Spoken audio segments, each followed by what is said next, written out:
It's time for more of our Twilight Princess one-hit KO series. And I'm just going to say, the start tonight is going to be an interesting one. We'll be elaborating a few minutes in, but we ended last session by completing our second Twilight area, the Elden Province. So that means we're on our way to our second dungeon of the game. We just have a little bit of busy work to do first, before we can go ahead and get into our next dungeon. But this is one-hit KO, and for those who don't know the rules, again, if you're watching on Twitch, it's the pinned comment. If you're watching on YouTube, it's in the description. But if this is your first one-hit KO stream, these are the said rules that we need to follow.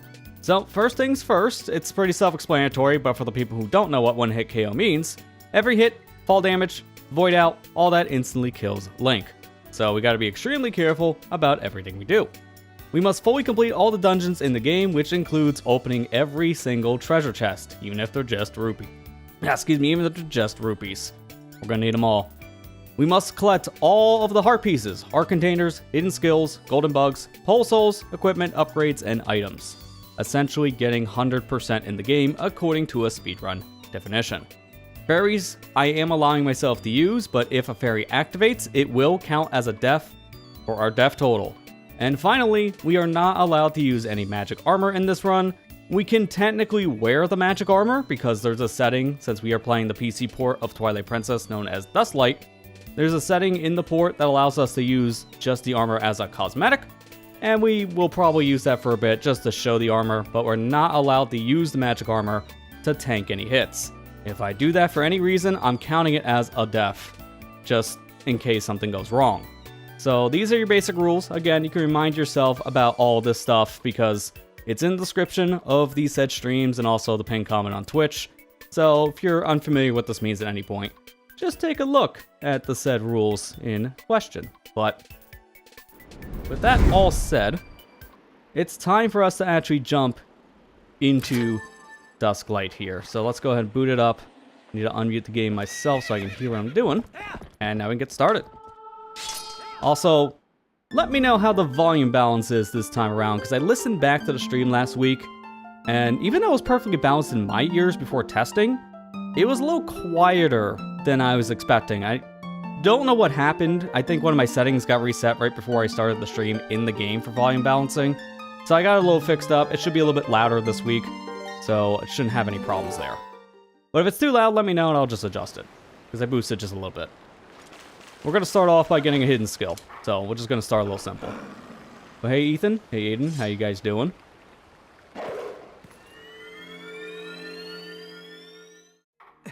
Yeah, I'm going to warn people, there's going to be another section tonight that's going to probably take a bit, because I'm going to elaborate a little bit more once we get there. But because I have early Master Sword, it's a thing we did to make this challenge run even harder, because there are certain things that don't work correctly now in the game. And because of that, I gotta find workarounds because of the weird state I put the world in due to having the Master Sword early. Some of that is gonna come up here relatively soon. But as of right now, we'll play things out as normal. So, we're getting our second hidden skill, the shield attack. Honestly, one of the worst hidden skills, especially if you're playing the Wii version, because it's with the nunchuck, so you have to like flick the thing forward to actually use it. And the Wii nunchuck was terrible with this. It just didn't have the best gyro sensor, so it didn't work half the time. You're supposed to use this to reflect projectiles back at your opponents, which is something I just don't really do. But this does have a purpose later, as it will be used for another hidden skill down the road. So, not the most useful now. It will be a little bit more useful, what was it, like 3 or 4 hidden skills down the road? It takes a bit. And here's the projectile thing. Thankfully, you get hit here, it doesn't matter. I didn't really like how the camera started there, so that was kind of a weird section. But yeah, you don't take any damage for this, it's just a tutorial.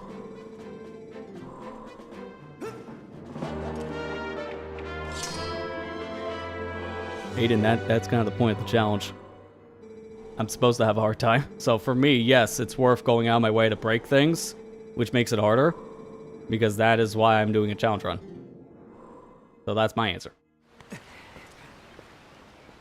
But yeah, there are going to be very specific things that will take longer, and I expect that, which is kind of the fun of this. I actually have a very specific route tonight that I practiced right before going live, and I'm still not the best at it, but it's going to add a whole new layer to the game, something you've probably never even seen before, especially if you haven't watched any speedruns of Twilight Princess over the years.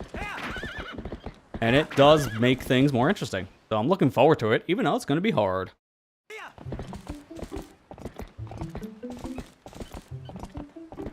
But first things first, though, we're gonna need to go ahead and get ourselves a heart piece. But I won't be allowed to. Because of this. Cutscene interrupts immediately. How dare you? I was gonna go to the ranch, but now I gotta do plot. Oh no.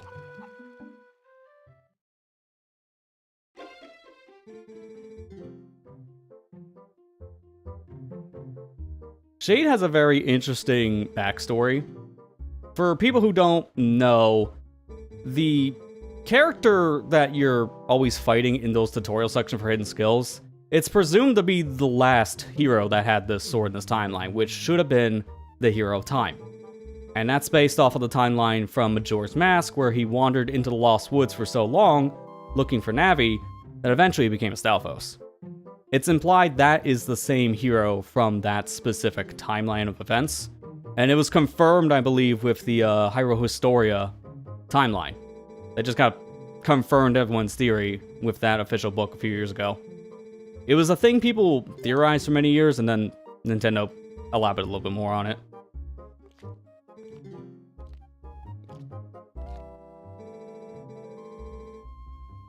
You did an accidental challenge run of Lord of the Rings yourself, Ethan? Lord of the Rings War from the North.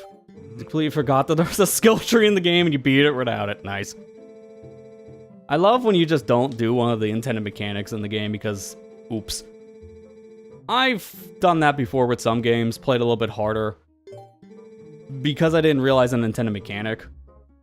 I don't know if I've gone as far as skip the skill tree. I know I've done that kind of stuff more when I was a kid, but nowadays I'm a little more thorough when I'm playing games so I don't miss tutorials, or at least intended mechanics.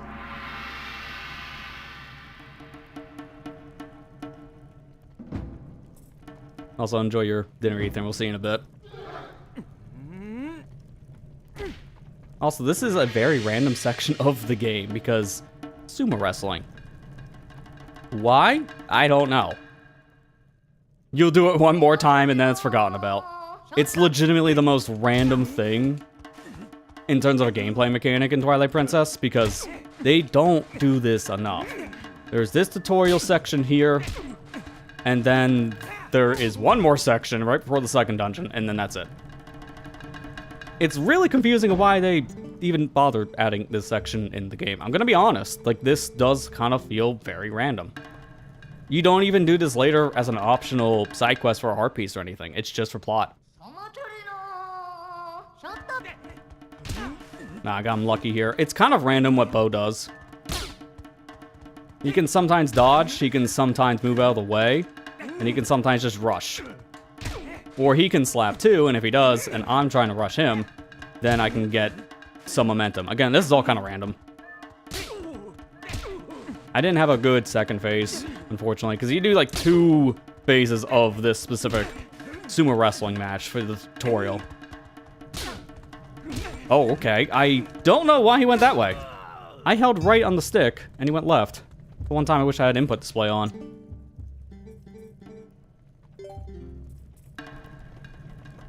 This is also the last time you see Link in his Odin clothes for some reason, or Orden clothes, excuse me. After this, you'll never see this outfit again. Unless you hack it into the game. Oh, I didn't know you can slap him out of bounds. Nice. Legitimately didn't know you can do that, and that's the first time I've ever done that. Increase the death count. No, that doesn't count as a death. Anything where you see the game over screen is how I count it. But imagine, that would be very stupid. Alright, now we got ourselves iron boots. We need these to actually progress in the plot. And they're useful for another dungeon later on, too. Honestly, iron boots are one of the more useful items in Twilight Princess, because there's so many items in this game you use once, put in your back pocket, and then probably forget you have it for the remainder of your adventure. It's a really bad gameplay loop that this game is known for. But iron boots get used in a lot of different situations, so they're one of the better items in the game for that reason.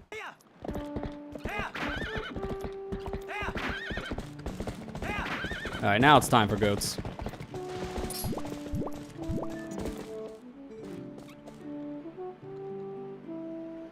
Yeah, Remake, I hope, does the boot thing better, because Ocarina 3D allowed you to equip the boots on a button, so it wasn't as bad. You were able to just press the button to go back and forth between using both iron boots and hover boots.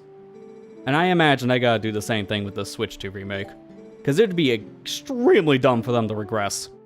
Especially now when the modding scene figured out just put them on the D-pad, which makes it even better.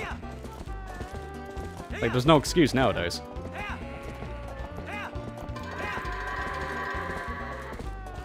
I kind of went in a weird circle, but this does still work.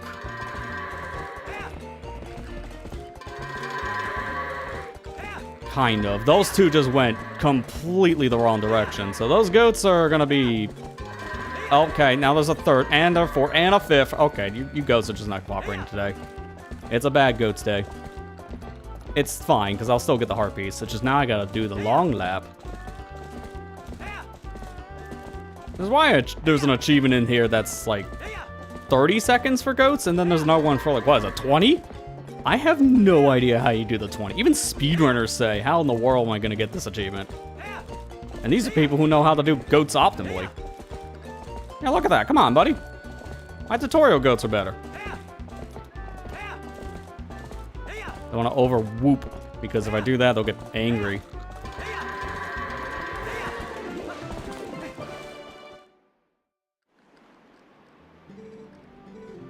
But yeah, that gives me a piece of heart, so we needed to do that. In terms of the achievement for that, what is it again? Let me see. So here we go. These are the 3. You get an achievement for herding goats under 30 seconds, then 20 seconds, and then 18. Isn't anything below 20 almost considered tasks at that point where a human can't even do that? To me, that's insane that that's an achievement in this. You'd have to grind that one out. Oh, and before we leave, there's just mailman. Sure. Alright, at this point, there are a couple things I can do around Hyrule Field, and that's mainly just bug collecting. This is also when you're supposed to go get that heart piece in Kakariko Gorge with the boomerang, but I got it during the Twilight section, so we don't have to worry about that. Now, I need to remember, where was it? Was it this house? Or was it the other house? Yeah, it's the other one. There's a house nearby here, I'm trying to remember.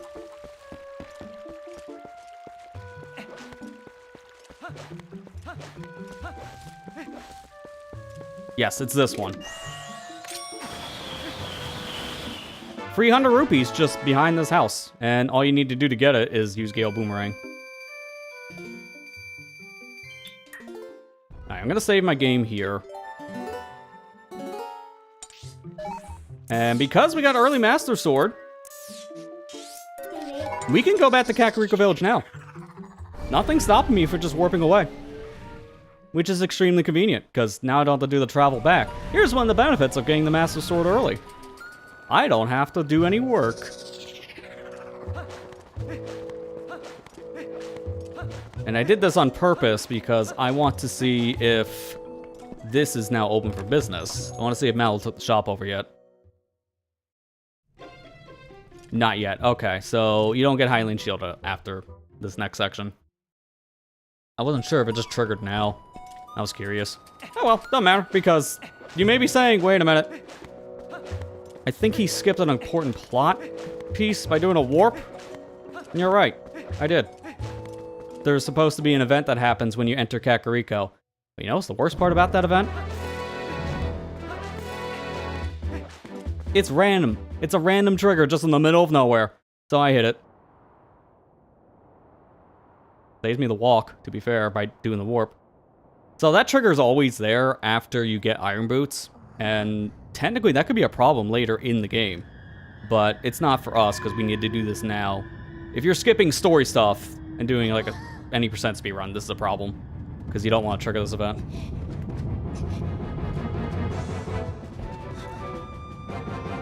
Yeah, there's technically 2 achievements for early Master Sword in this. There's the one that we did, which is just your standard go get it after you're a wolf.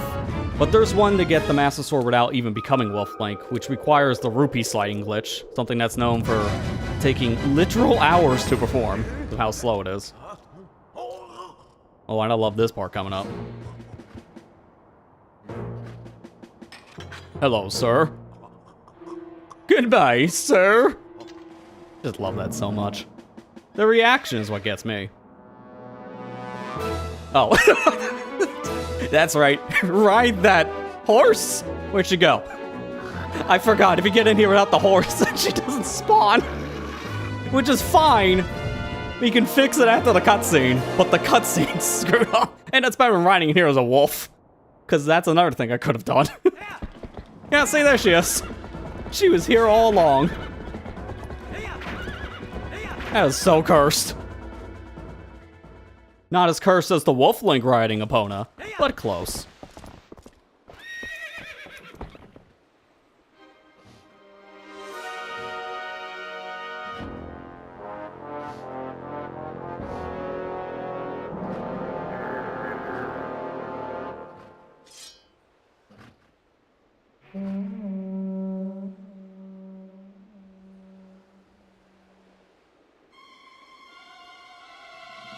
I think they're just waiting next to the cliffside, because there's nothing over there.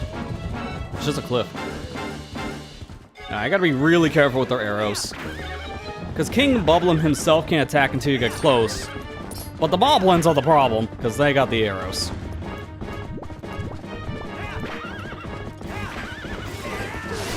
I do have a stronger sword, which that's gonna help.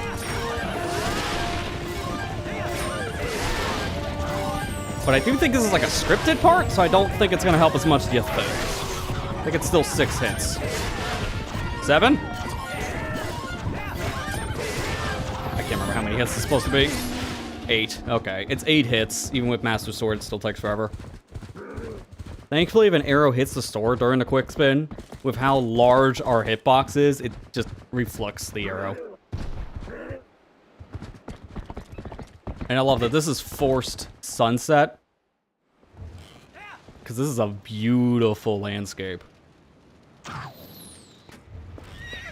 Alright, now the Moblins around us aren't going to be a threat anymore, because it's a one-on-one. Now, it's King Bublin. That's the threat.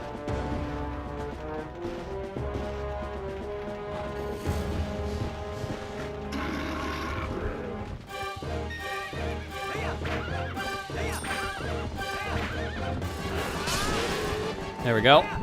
There's a way to do a double hit on this guy. And if you do that, it's way faster. But it's extremely risky, because if you fail it, he can knock you off your horse. And for me, that's an instant KO, as you know. So we take it safe. Master Sword has a bigger hitbox, so I can play this extremely careful. And that's that. Now for the trailer shot.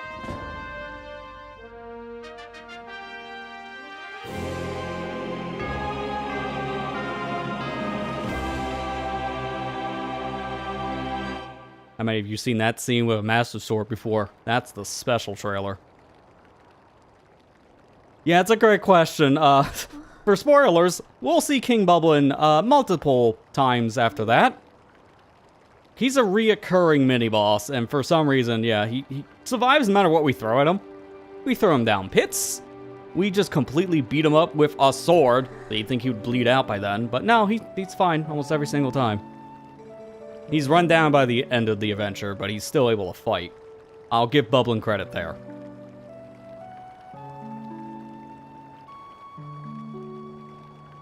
Yeah, Colin got caught just to try to help a friend, which is starting to show character development here, and I really like this.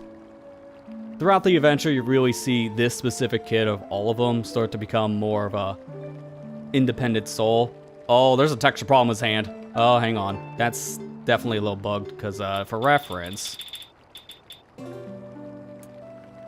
Yeah. Oh, it's still actually a little bit different with the original textures, but it doesn't look as it's like a discoloring compared with the new one where it looks like two different hand models. That's a bug. This texture pack, again, is still a work in progress. It hasn't gotten an update in like 2 months, though. So I'm hoping that this definitive pack gets updated at some point to fix some of these textures. The dev says that they're actively working on it, but we haven't seen any progress in a while.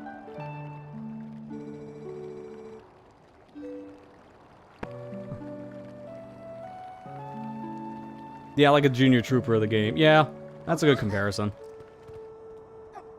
Wow, he's all tuckered out. Too much excitement. He is still a kid at the end of the day. Like, what, 8 years old? 7, 8, something like that. They're very young kids. Which is why I question how Mallow is such a great entrepreneur in this world. He's presumably the youngest in the group. He looks maybe 6 years old at most, and yet he has an entire business by the end of this adventure somehow. Give the kid credit there, but it's like, how? Alright, now it's open for business, though, because speaking of our entrepreneur kid, he takes over a shop immediately in Kakariko, and that's good for us, because he is selling something immediately we want.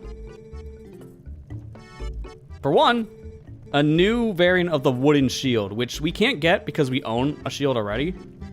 You can't buy this one because the Orden shield is in its place. That's why it says you have a similar shield. So if you lose your wooden shield, you're downgraded to this design for the rest of your adventure because you can't get the Orden one back. But then there's this one, which is the best shield in the game, and it's only the second one. Now you don't need anything better than Hylian Shield, because this thing is impossible to burn. There's no like, so you can't just have it sucked off your character. There is no shield degradation. That wasn't added until the next game. So the shield will never break, never be stolen, and it can't be burned. And that's the last shield in the game. No mirror shield. This was the first game that started to ditch the mirror shield in the 3D games, which is a little unfortunate, because I really like the mirror shields in every game up to this point, but yeah, it just doesn't exist.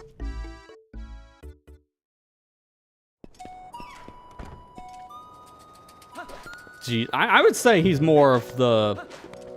But it's an old comparison now, but it's more accurate. He's a boss baby, essentially. Kind of like that old cartoon movie from a few years ago. It's kind of, I think, what they were going for, and this is before that movie was even a thing.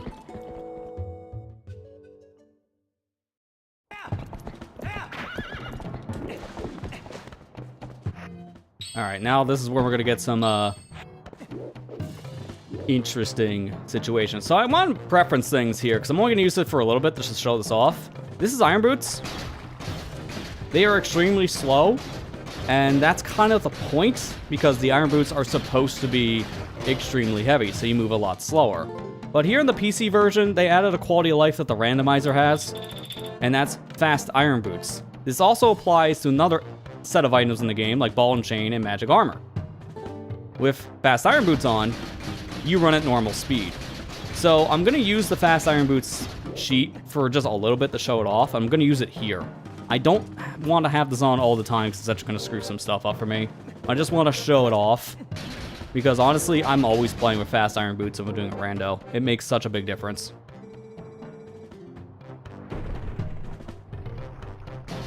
And look how much faster you move side to side, too. That's also why I wanted to show it now.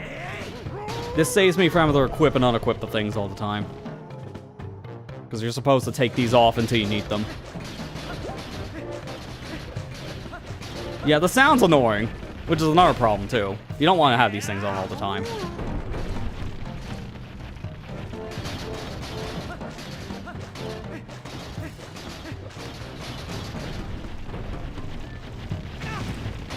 Oh. Well, that, I guess, was just pointless to hold A. Okay. Don't even know why that didn't count, but, sure. That's a first. If you fail on grabbing the Gorons, that happens. Problem, why did that fail? I think it might be Fast Boots putting me in a bad spot. I don't know, because I've never had that happen before. That's a first.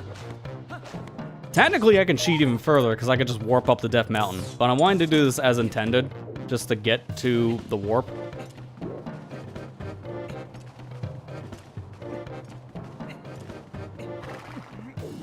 But at least the Gorons I do throw away, they don't come back. So I don't have to worry about these ones in the beginning as much. Yeah, I wonder if the fast boots are screwing this up a bit. I know as I get pushed back even further.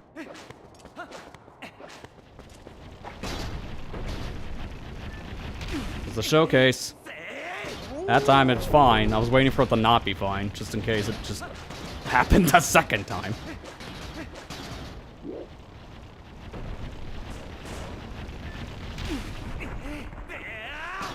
Hey Kara, how you doing? Yeah, it's very impressive to see just how strong Link is, though. Like, just throwing a Goron like that in general. No other Link up to this point was able to do that without an item.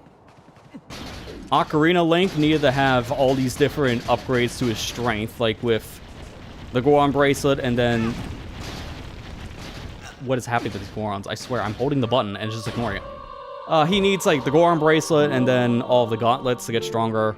And then Wind Waker Link needs the power bracelet to do the same stuff. Even Majora's Mask Link needs to transform into a Goron to do all the same Goron stuff.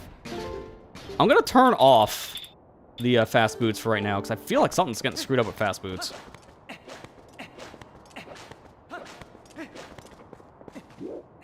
Legitimately, I've never had failing throws, and that just happened twice in a row. So I'm thinking it's something to do with fast boots.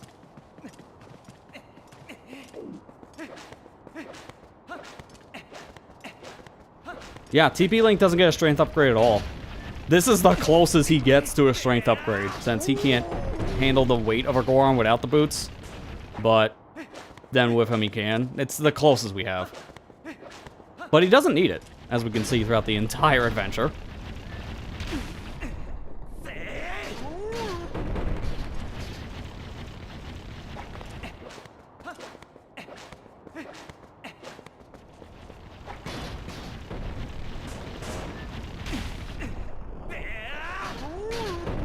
Yeah, this is feeling a little bit better. So I'm thinking something with the fast boots might be screwing him up a bit, because maybe if he's just moving too fast, it just doesn't recognize him grabbing. I don't know what's going on. But to be fair, you never do this on a randomizer. So that's why I wouldn't have noticed his quirk, because I've never done the Goron section with fast boots. This is the part I'm actually worried about.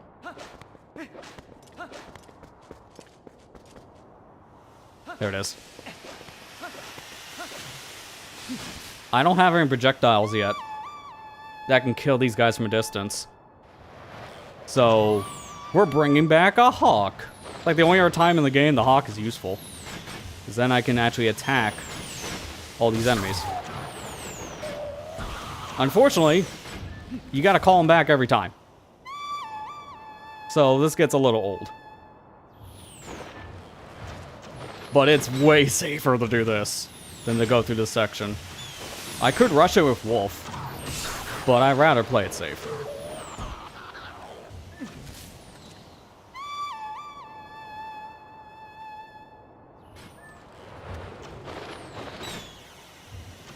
I think this is the last guy.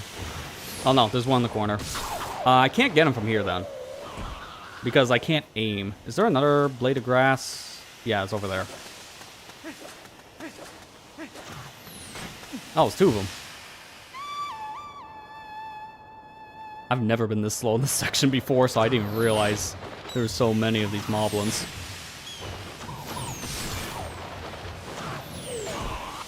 But I gotta play it safe. Any arrow that hits Link, it doesn't matter if it's the fire part or the sharp bit, that will kill me.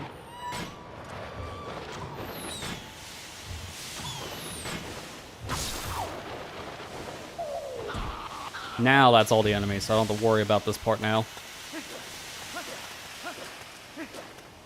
And that is a checkpoint.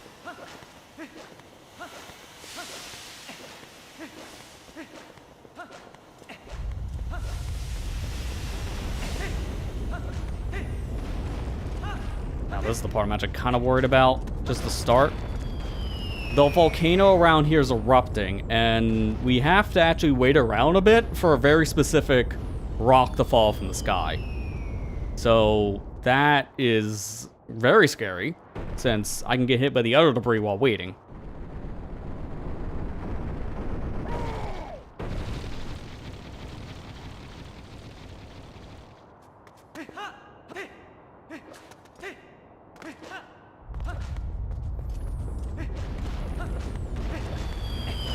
Just keep on moving. This will be how I get through here safely. And this is the part that I have to wait for. So now I'm done having to stand around and waiting for dying. Thank goodness I don't have to do that again. You don't say, Midna. You don't say.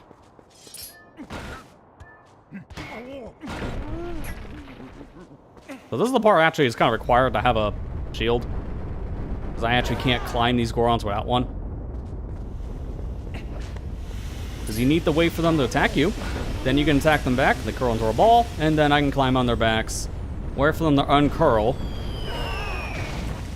Okay. Thanks. What a combo. So it's not done erupting, as you can see. That I still have to worry about.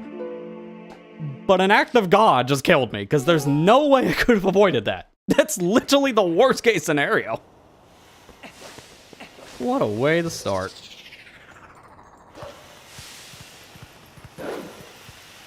That's why I said before, that was a checkpoint once we killed all the archers, so we can just go back. Oh my god, I thought I got hit there. The rock's still here, so we don't have to worry about that.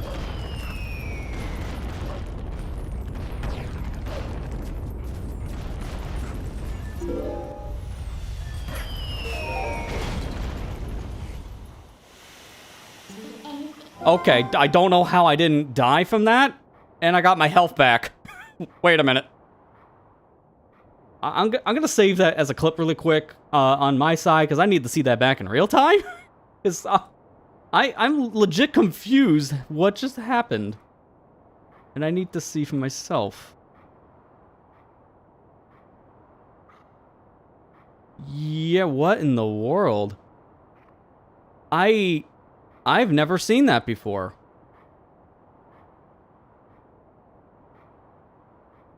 Let me put on the display capture really quick. First things first, I need the right monitor. That would help a lot. So, this is how much health I had doing the jump. And then if I frame advance forward, I get hit and I somehow get the health back as I'm getting hit. So it's like the rock had a fairy. Did it have a fairy? Because what was that red thing? This. What is this? We'll take it. That makes up for the death from before because I legit got unlucky. And then the next thing was the most lucky random rock that shouldn't have even healed. Did it even start giving me help before it hit me? Yeah, I got health right here and the rock hasn't touched me yet. It was a frame away from touching me. I think it had a fairy. That's the only explanation, because that shouldn't have worked. We take it. Before anyone says, no, I'm not counting that. Because that legitimately did help me. And I kind of need that.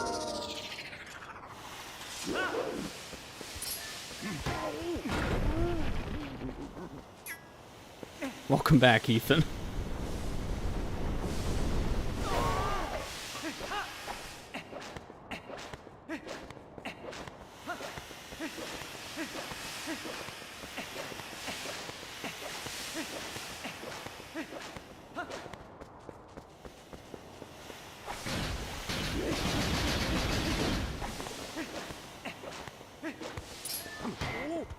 Yeah, don't worry, we're in the same boat. So, I'm thinking there had to have been a fairy in that rock, because that rock's supposed to kill me. There literally was one that killed me, like, literally a minute before that. I just got extremely lucky with something, so we have to count it as a good blessing after the bad karma.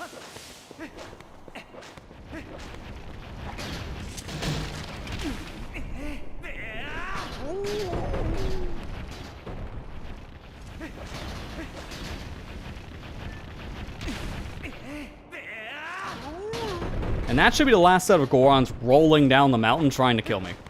Because now from here on, it's just Gorons that are on watch that we fight.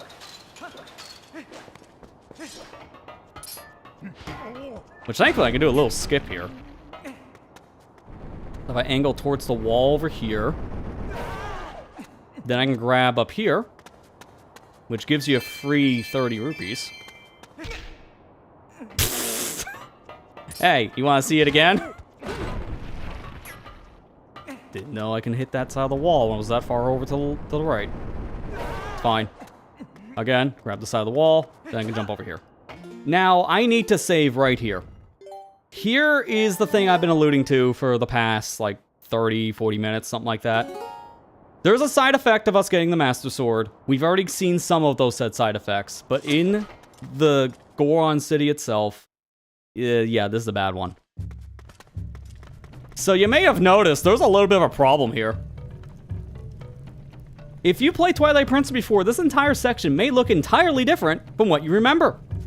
For one, these guys aren't supposed to be here yet, especially this Goron Elder. This guy is supposed to be someone you meet in the second dungeon, and he's thanking me for something I haven't done.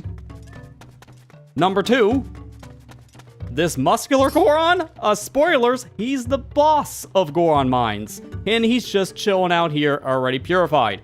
He's supposed to be taken over by the Fused Shadow at this point, but instead, he's out here just kind of chilling. And here comes the worst part. This section. It's still playing out as normal.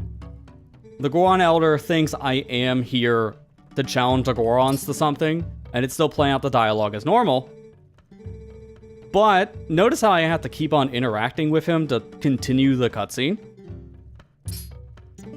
I have to keep on going every time. So that's already a problem. I can literally leave mid-conversation. You're not supposed to be able to do anything right now. This is a cutscene. So right here, he asks, are you going to challenge us to a contest of power? So let's say yes. I'm waiting. What's the contest? Staring contest? Oh, I lost apparently. So, this is a problem. Because right now, if I'd asked to challenge him again, same result. I keep on getting in this loop. He thinks I'm losing, and I can't continue. There's supposed to be a sumo match right now that lets these guys move, and then I can get into the next dungeon. Here's the real kicker. We can leave and come back. And that does technically fix some of this. Some.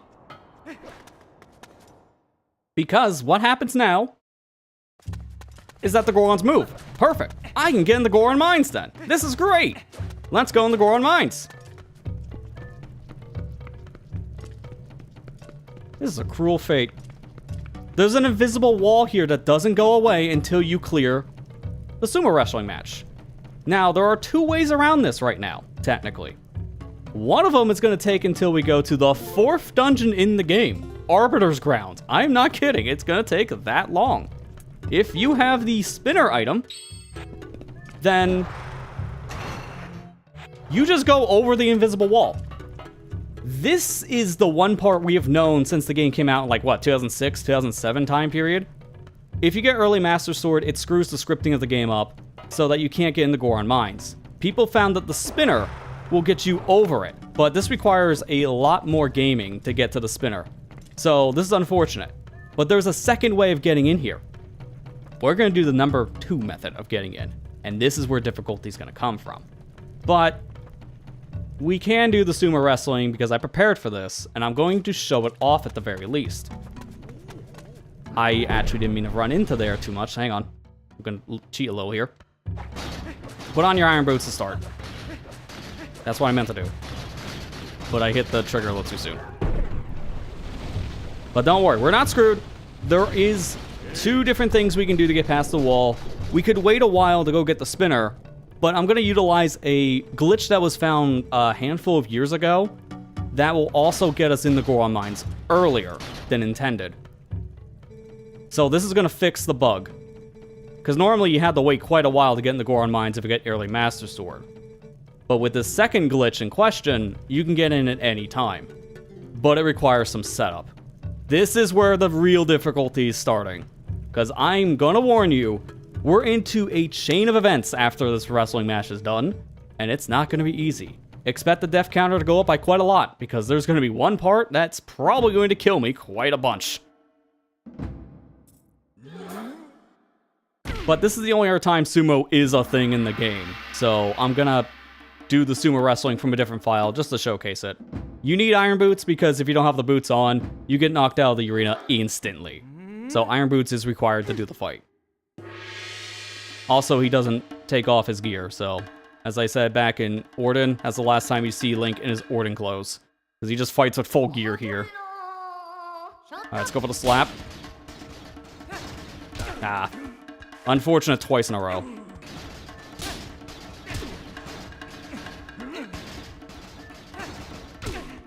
It's best to go for slaps, if I remember hearing from the speedrun scene, because you have a higher odds of actually getting movement, but so far, I'm getting very unlucky.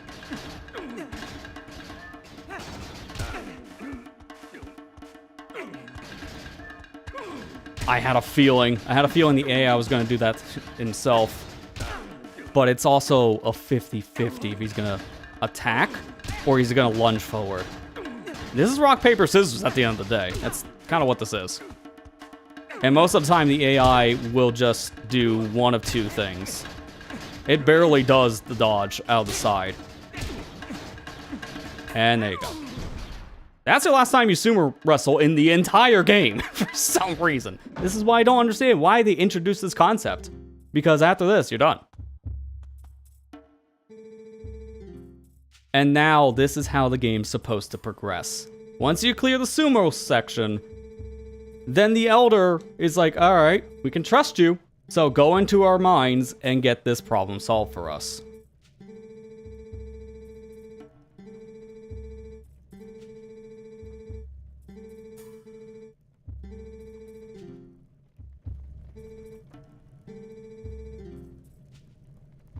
What's with this camera angle? Like, legitimately, I feel a little claustrophobic. Personal space. But yeah, now you talk to this guy, and things actually play out proper. And that invisible wall that was there before, it's gone now. This is the trigger.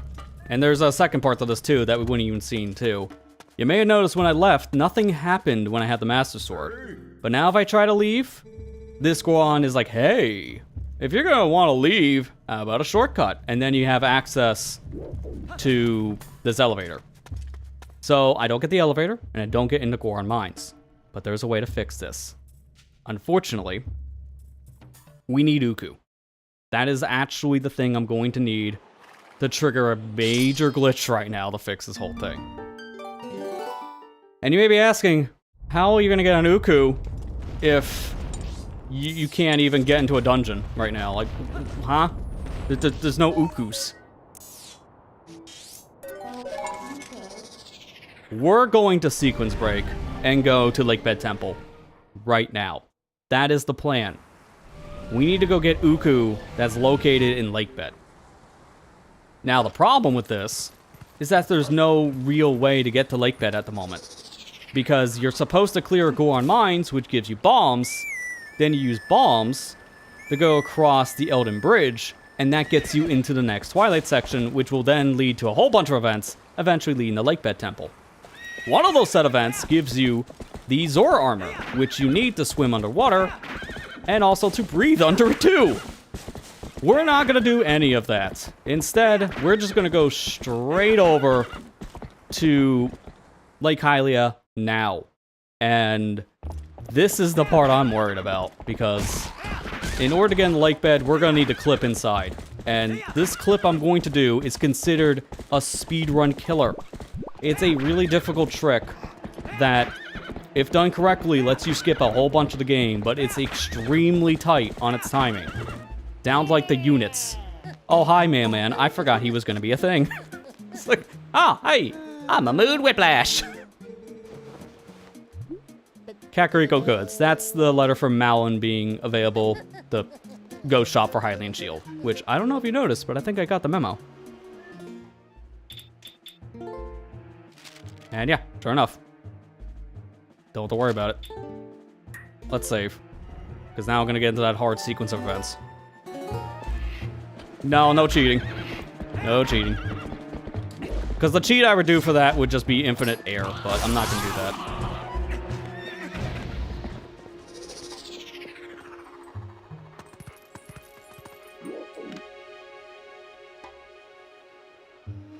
So if I line myself up very specifically here, I can hit this gate, and from it vibrating back and forth, the hitbox is a little messed up. And because of that, there's like a unit in between I could just clip through. So this gets us now into the section where we go towards the bridge that's right above Lake Hylia. And you can already notice there's some weird things happening. Here's another one. You smell anything funny? Oh yeah, it smells like Master Sword. You're supposed to be a wolf for this. As you can tell, we're not a wolf. It's very cursed. Just jumps over. I never watched this cutscene fully in the glitch state. He's supposed to be standing there already. He's just like, hey, I was on my union break. I didn't know someone was going to be here by now. I guess I'm getting to work. Like, I really jump-started this guy.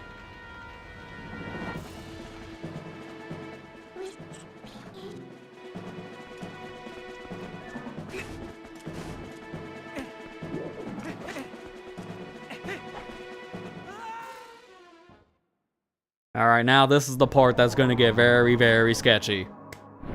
Prepare yourselves. We're in the Lake Hylia early, which we're not supposed to be, for one.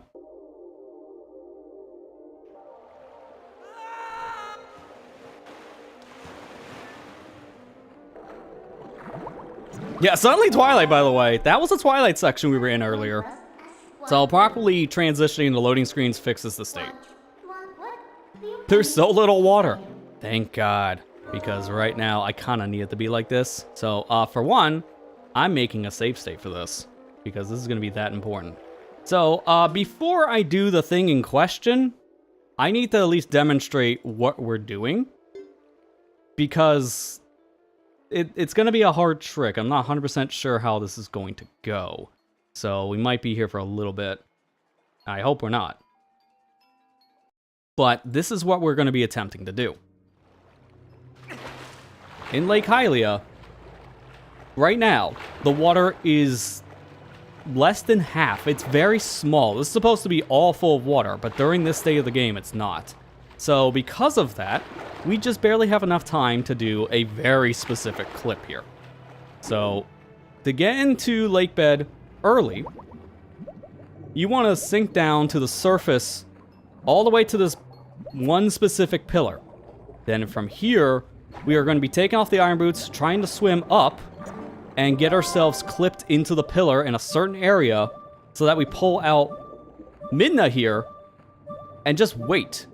It's a little hard to notice, but Link is oscillating right now back and forth. He's actually slightly moving over to the left a bit.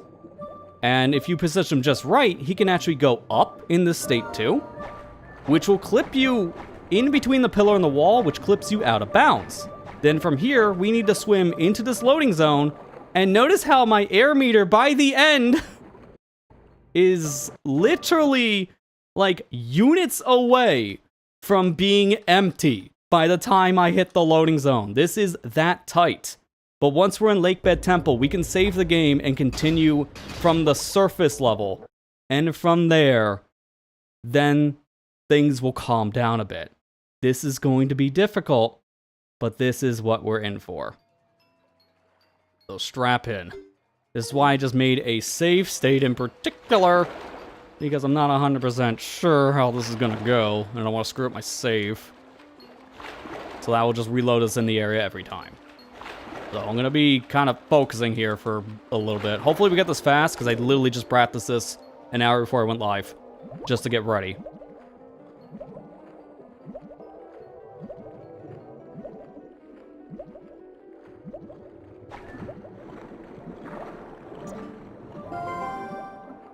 I don't know if this is gonna work. A camera angle like this is very sketchy because he is still moving, but it's hard to tell where he's going to be. If he's too far over to the side, then he clips more to the left. getting stuck in the wall, but he's not stuck in the pillar anymore. So when I actually try to go out of bounds, nothing's going to push me forward. And that's what I'm afraid of here. Yeah, sure enough, I got the really bad clip. So this is where our death counter is going to inflate a bit, because unfortunately there's no way around this. I have to do this trick now and just hope for the best. There is a chance, though, I might get a random pocket of air. But, yeah, it's extremely random. I've had it like 1 every 20 times I've done this trick. It's very random.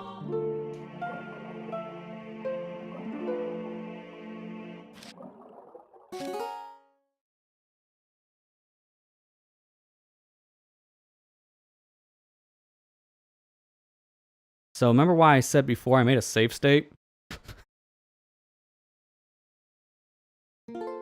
Yeah. That's why. Game's in such a weird state it literally crashed. Oh yeah, that's a bad crash. Nothing's working. Even the warp. Ooh. Yeah, I'm not supposed to be able to do this right now, as you can tell. There is a way to fix that. Because this wasn't crashing before in practice. So I do believe I have to do something else before the game's comfortable. I think I have to reload. I think that's probably what's going on.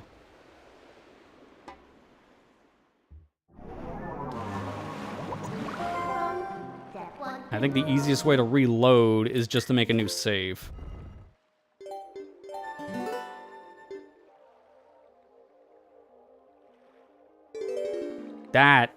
No. No, now I loaded a different save on top of a save. Hang on a second. That's the wrong name. I can fix that because I already have a save backup, but I'm legit wondering what the heck was that. Yeah, my health is down.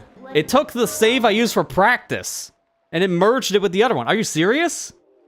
Well, that's kind of dumb. Hang on. That shouldn't have happened.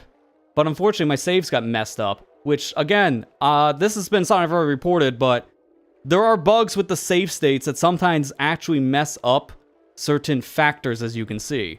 So, I'm gonna have to do some extra prep to fix some of this, which I can do real quick.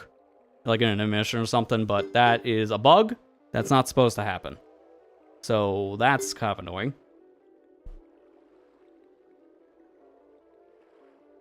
So I'm going to, at this point, just do the trick in question. So I guess if I'm already in a weird state like this, let me use my actual practice file. Because this will fix the other things, if it's already that messed up.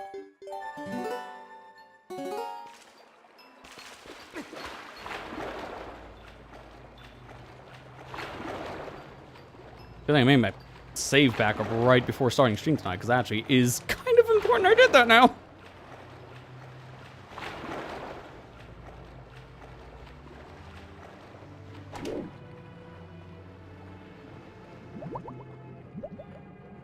So just ignore the name for the moment. I'll get it all fixed.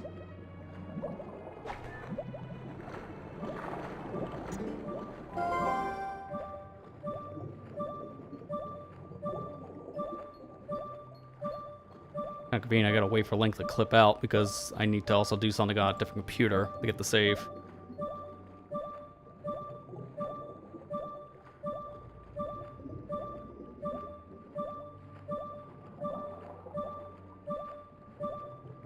There he goes.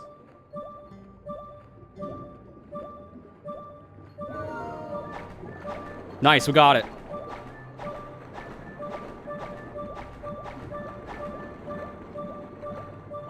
Let's go! Second try! Let's go! You can't say that I'm not good at doing some hard stuff when you can see that. That was really good. So what's supposed to happen now is that once I do the clip in question, I save my game, reload the file, and it will put me right here, right where we're supposed to be. We just have one other complication that my save file got screwed up because the save states are kind of weird. But I can get that really unfortunate thing fixed. It's just going to take me a few minutes. That's the only thing. So, Just... Come on, computers. There we go. So for reference, I'm having to use the second desktop right now so I can get these files in question. I can... Let's see. Because I didn't delete the save state, so we're going to use the save state and see if that fixes this. So it's Dusklight, USA, card A. Take that. I'll have to do the clip again, but this time we're going to use cheats. It's not going to be nearly as bad, because I got it once, and that's all we need.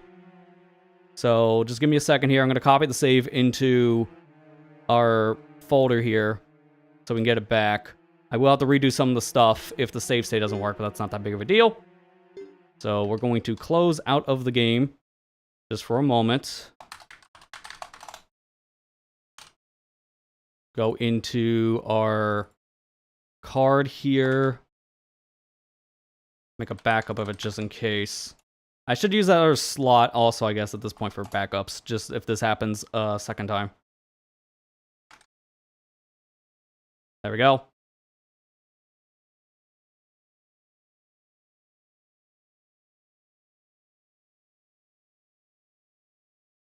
Excuse me, what?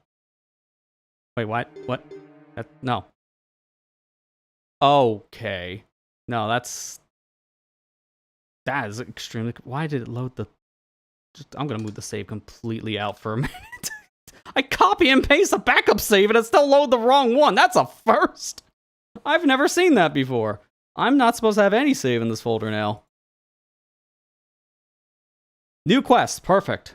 Okay. That is interesting. If there's a save in your folder, no matter if it's a different name or not, it still defaults to the wrong thing.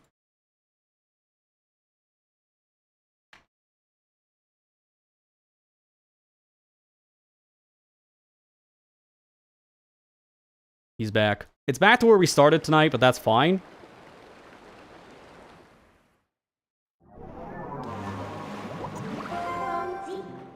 Yeah, the save got another value, so we just can't use the save state. That's fine. I'll redo all the stuff really quick, which is, at this point, something I can just do with cheats. We'll do the other thing in a minute. I apologize for this. I'm unfortunately just kind of screwed over. We're going to turn off instant death, and we're going to turn on another quality of life really quick. We're just going to run through all that stuff really fast. Minus one specific part, because I can just do something different for that. Yeah, that should be fine. We'll just do fast rolls. This is the second time I've had to do a redo section, which is kind of funny to think about.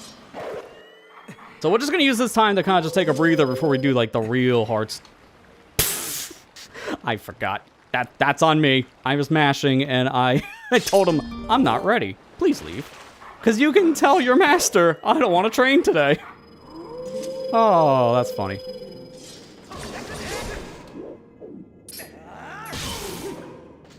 Alright, so we get a little bit of a breather, so just get to catch up with you guys. There's an ad break happening right now anyways on the Twitch side, so that kind of works out. So how's everybody doing so far? Having a decent week?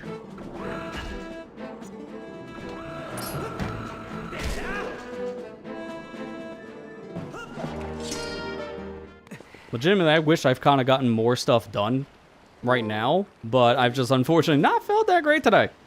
Been having some bad headaches.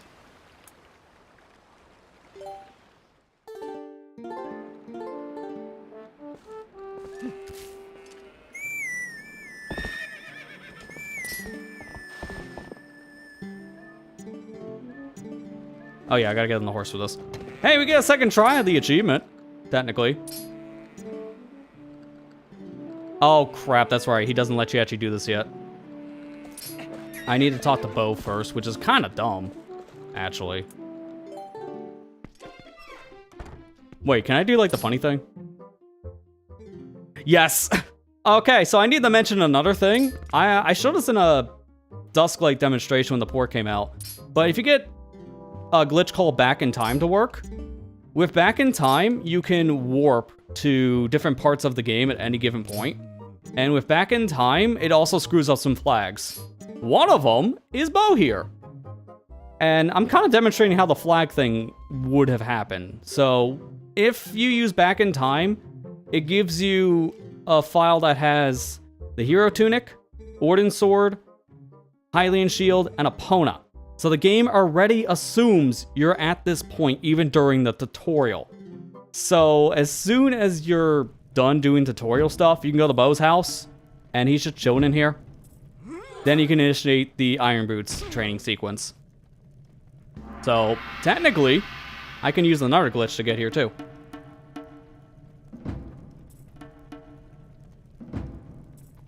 You got your PS2 power adapter last Friday, and PS2 is now working insanely well. That's great to hear. Glad to hear you got things all fixed up. And now you have a working PS2.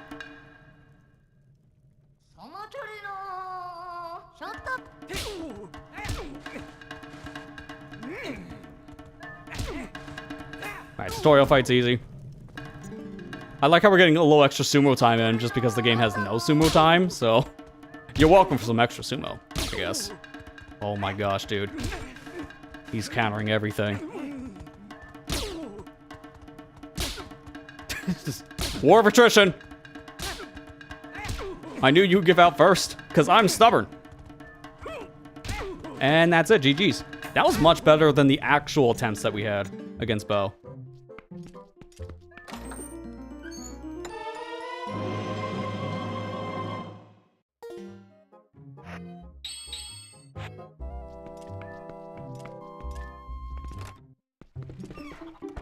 Yeah, notice now he's not out here. Actually, why am I going through the hardship of doing all this? I have the technology.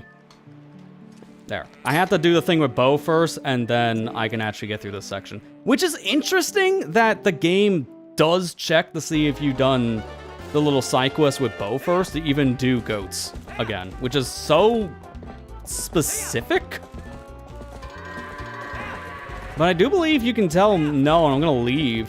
And then you can probably do the goats at that point, so the game's trying to prevent you from skipping story. It's just an interesting, like, failsafe that you would never run into. Oh, I was hoping for sub 30 goats. I wanted that one achievement. It was off by 96. Are you kidding me? I was off by almost a full second. Ah, that's so mean. Whatever. Okay, that's everything here. I'm gonna get the rupee again. That's important.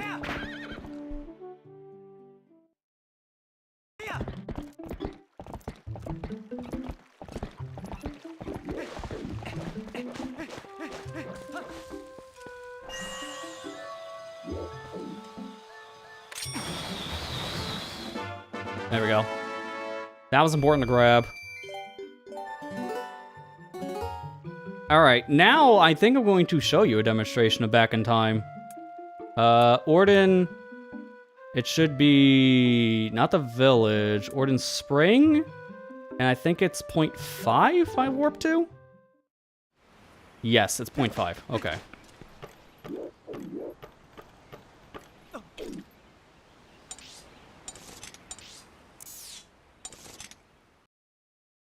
So this whole section, we don't count anything for deaths right now.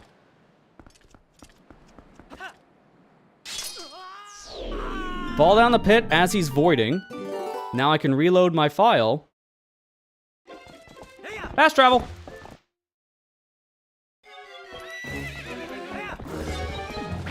I had to turn off one-hit KO literally to do that, by the way. Because voiding out instantly kills you. Part of a rule set. Right now, we're giving ourselves a handicap for that because of the unfortunate situation that happened to our save file. So we're using this opportunity to show some cooler stuff.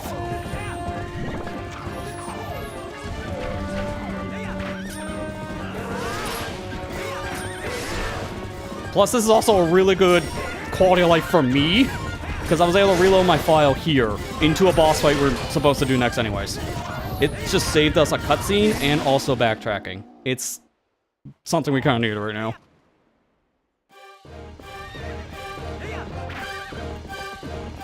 But yeah, you can't do Back in Time if you're doing one-hit KO.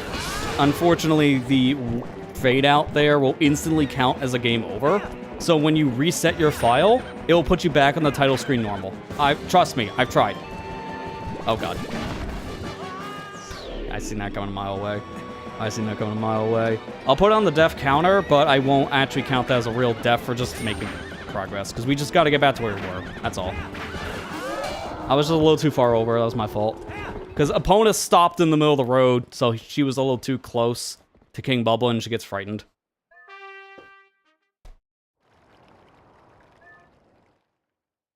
Yeah, we have the technology.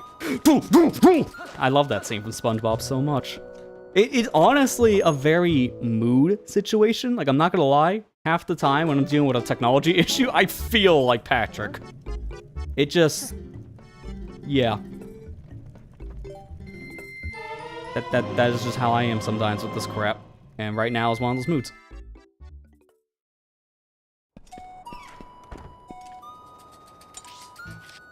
Oh, yeah, I'm too close to people. Of course.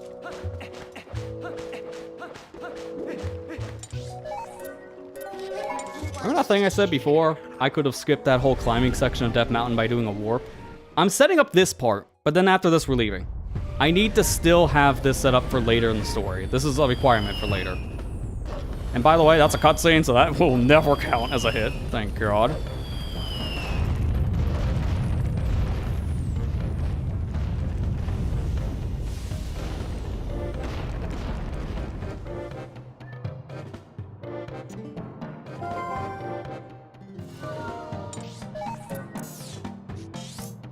Alright, and that's it. I can't go up and do anything as we showed before, because now the game is in a weird state. I want to keep it in that state.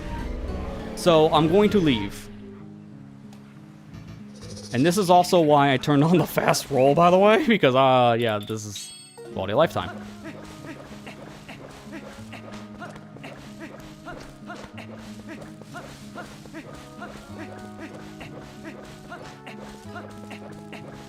By the way, I need to remind people something very important. Did you keep in the back of your mind something that happened in the last session? When I got the lantern, I never bought the bottle of oil for 100 rupees. There's a reason. That reason's coming up soon. I just gotta remind people who haven't seen that part, because I skipped it for a very good reason, and it's part of setup that's going to actually come into play very soon.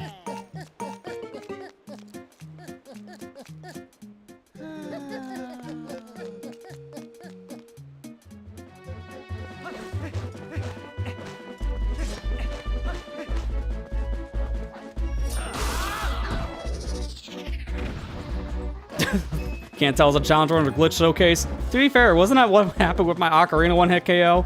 Halfway through, I just turned it into a glitch showcase because I just love showing off obscure stuff. It's just kind of my thing.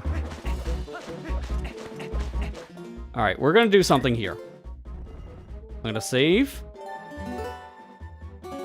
And because we know the save states can just bug the crap out, I'll make it a second one.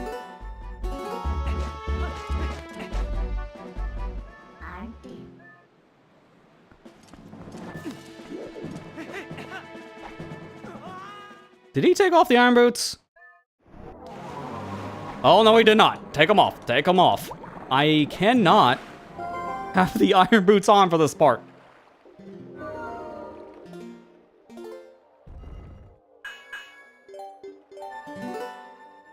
Alright, we're back to where we were before. So we're going to do that whole glitch again. But now, we're going to get through it faster, because if I fail, I'll just use a cheat to give us infinite air. And then we'll just keep on attempting it over and over. I already got it. We showed off how it works. So now from here, we're just going to have to do it again just to make progress. But I don't want to load any save states. We saw what happened before. If I let a game over actually happen, it can crash the game in this state. So instead, we're going to have to be very careful about that. And just for the sake of moving on, we'll just hold the fast forward key, let him clip. Yeah, this is what I was afraid of before. So he got stuck in a really bad spot. Notice how he can't even move. So now this is where, just for the sake of moving on, I'm going to turn off those other things from before. I don't need the instant text anymore, because I might skip something with that. And we don't need the fast roll. We're going to turn on infinite oxygen. And now we'll never drown. So I can try this as many times as I want. Okay, this is a good angle, because from here, he'll scoot to the left and eventually pop up. Oh, but he was too far left. Sometimes that can happen. If he's too far to the left, he can actually clip back in bounds as soon as you put on the iron boots. Because as a reminder for how this glitch works, you're waiting for Link to get in between the wall and the pillar in such a way where he will clip out thanks to the pillar trying to push him forward. So it's a little precise to do. Especially if you're using infinite oxygen and just keep on trying it again, because now there's no setup. I'm just winging it. There you go, he got it. Alright, we're now going to turn off infinite oxygen, because we're done with this. But yeah, this whole thing was to get us past this boulder, because you need to have water bombs and Zora armor just to get into Lake Bed. But now you might be asking, how do you get any further? Because there's no way you swim all this without running out of oxygen. And you'd be correct. But this is where a nice side effect for once happens, having the Master Sword early. The game assumes you've already beaten Lake Bed Temple if you have the Master Sword, which changes your respawn from when you reload to the surface. Normally, that would respawn you from a save in the water, which would be impossible to get up here. So, yeah, that would be bad. Now, we can full clear this dungeon right now, but I do need water bombs for a lot of the treasures. So, we're not going to be here in Lake Bed for long. I forgot to turn back on one hit KO, so we're counting as a death. That's just my bad for forgetting to turn on an option. So, with that said, Link has a heart attack. That was supposed to be a one-hit KO death, so we're just gonna force it. I got really unlucky. That stupid slime, man. The Choo-Choo was in the worst spot, and I can't control that. It's a cutscene. That's the second time tonight the game just threw something at me I can't dodge. So we're here for two things in particular. One of them is Uku. We need an Uku right now because I need to utilize Uku's text for an upcoming glitch. But the second thing is while we're here, I'm gonna get the hook shot now, or the claw shot as is known in Twilight Princess and Skyward Sword. Now you're supposed to have bombs for this section, whether it be normal bombs or water bombs. But thankfully we don't need either, because the Gale Boomerang exists.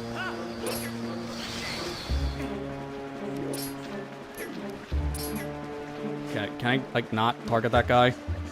I also am in, like, the worst spot. Okay, well, he's gone now, so that actually makes this easier. I'm supposed to be on the left side, not the right. Oh, not again. How did that even happen, by the way? I wasn't anywhere near the slope, but alright, sure game. I want to be near the top, like here.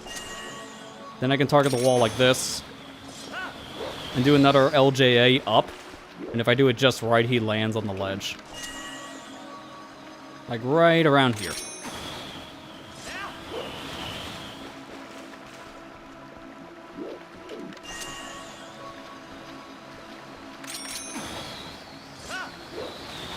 Let me go for the right side, because I always have better luck with right. I think my nerves are getting the best of me after that hard trick that we just performed.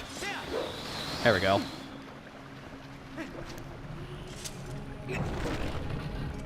Yeah, we're targeting on things we're not supposed to, thankfully. Because all we need to do for an LJA is to have the boomerang go in a void. And you can target walls with the boomerang. That allows me to get the boomerang to clip out of bounds when it's doing its rotation. And that's why I can do the LJAs there. Because the boomerang is out of bounds for a short amount of time. And that's good. By the way, I hate this one specific Losafo. Get wrecked. That's probably our last time using the slingshot. I'm not kidding. But it was more than what the game normally lets you use it with. AKA the first dungeon, and then that's it. So Uku's literally on our right side. And I can't get to Uku right now because I need to move around this bridge in a certain fashion. So I'm supposed to do a lot more work. We're not going to be opening any treasure chests in here outside of the one I mentioned. So again, utilizing the Gale Boomerang. Lock on there. Lock on here. Throw. Sword. Jump. And jump. And would you look at that? Now we're on the way over to where you can get the claw shots. But we're not done. There's still more. This is the fun part right here, what we're doing.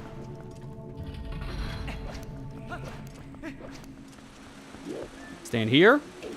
Target. Lock on there. Lock on here. Throw. Jump. Jump. And there you go. Now we're over where we can get a small key, but we're not going to get the key.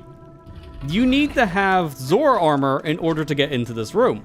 Now, utilizing a glitch called Back in Time, we can go into the King Bublin fight to trick the game into thinking we're in a mini-boss right now, screw up some flags, and then if we look at the ceiling, then we can trigger the boss. I've showcased this before a couple months ago when I showed the PC port, but during that time period, after May, when this port came out, there was a brand new glitch discovered. Technically rediscovered, because it's something people have known about for a few years in Twilight Princess.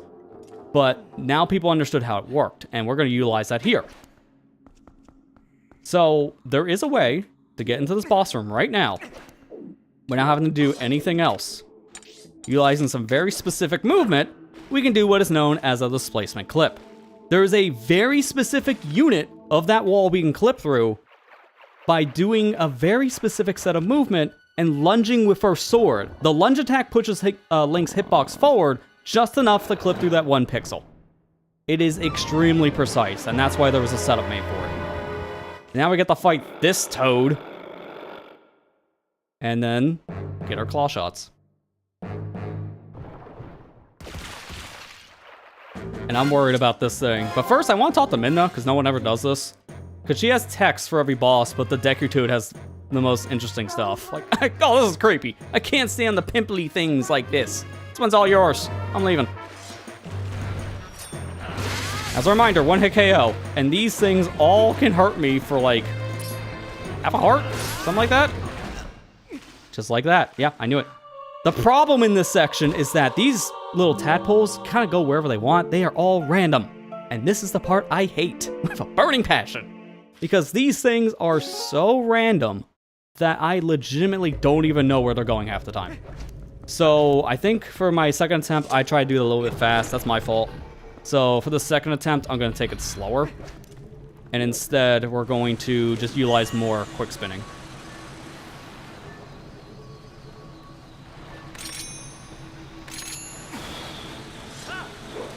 Oh, I did not clip out of bounds. Okay.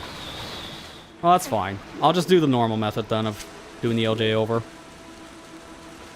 This won't be that bad of a boss fight. It's just the beginning that's hard.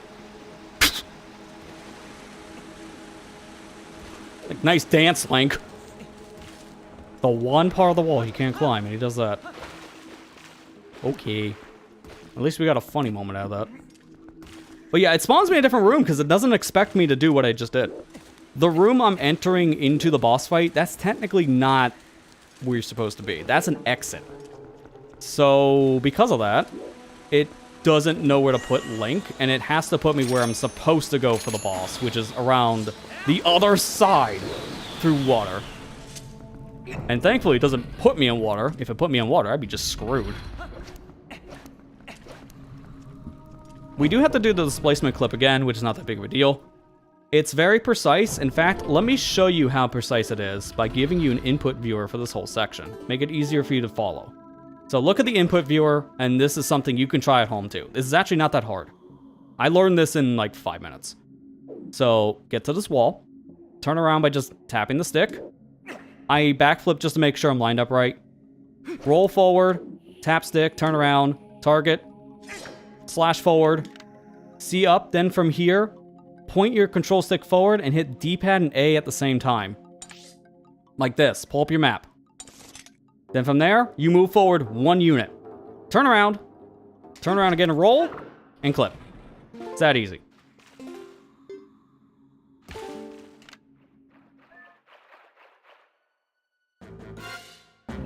And you can do that to so many walls in this game.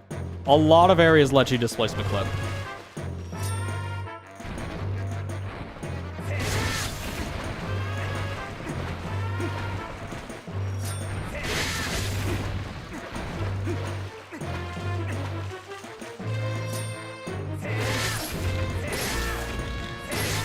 Okay, we're good.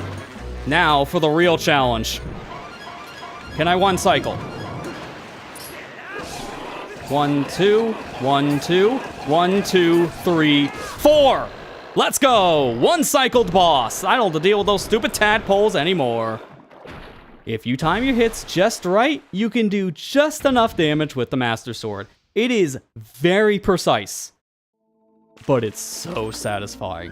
And that gave me the claw shots, which is one of two things we need. I originally was just coming in here for Uku, but the reason why I'm getting the claw shots is because there is one treasure chest in the Goron Mines that requires this item, and we would have to backtrack for it later. Now we don't have to at all, because we can just do all of Goron Mines in one trip.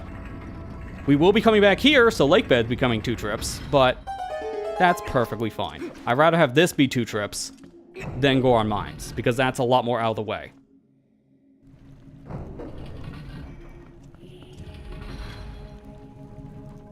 Yeah, you described the SpongeBob Bubble episode. That's what the Displacement clip does feel like. You're not wrong. You gotta do this, and then, like, half the speedrun tricks in the Zelda game, excuse me, are just that episode.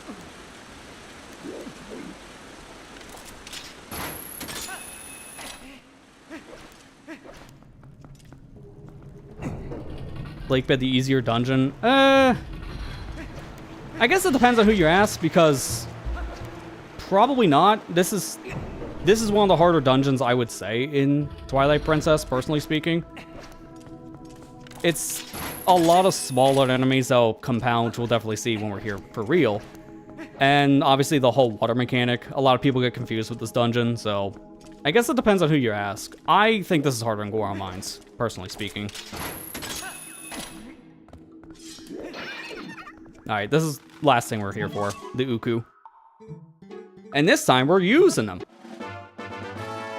I couldn't use Uku the first time because I needed the letter that is permanently missable if I use Uku at all. So now I want to use Uku, and now we'll be introduced to Uku Jr. The very creepy looking Uku Jr., like, oh dear god. I think this got worse with the HD version of the game because the lines in the face got very more detail. And that's the one thing I didn't need more detail of. We're also going to utilize this as a very, very specific backtrack for a heart piece. I'm just going to get it now.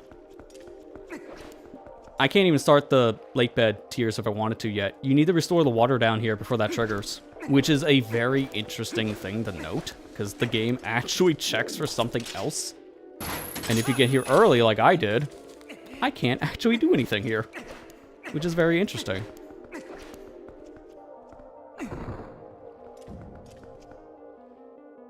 Yeah, no, like...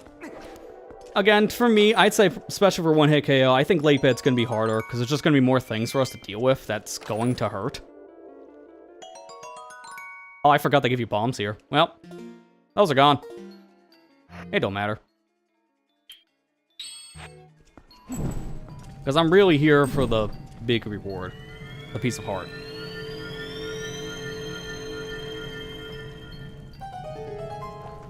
But, yeah, now to explain something with Deku Toad, the only reason why that's a 1 cycle is because if you kill him fast enough with the Master Sword, you do more damage, because this is the strongest sword in the game. But if you don't attack him fast enough, even with Master Sword, you can still have to do that in multiple cycles. It could be 2, maybe even 3, depending on how you're playing. So I might have made the fight look easy. It's actually pretty difficult to get that timing, because you gotta be extremely fast with your sword swipes, but not too fast to complete a combo.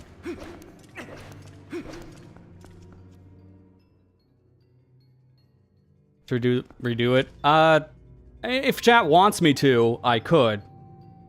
I would load a different file up just for us to do it, but technically we can do that right before the actual boss fight, if people request it. But either way, I have to do that early regardless. So, here's the funny thing. Right now, I'm not supposed to be able to warp, like, at all from this area, because I don't have any active warps. So the game freaks out, saying, hey, wait a minute, you need to find something first before you're allowed to warp. Then when you ask Midna to warp, she forgets about that whole check. That's convenient. Because we're gonna have to utilize this. Now for our final setup.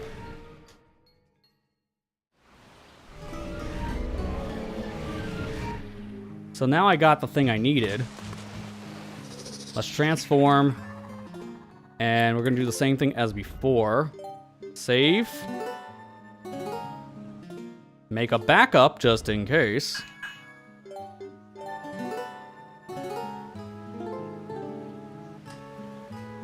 We don't need that state. I want to save a state here really quick. Load it.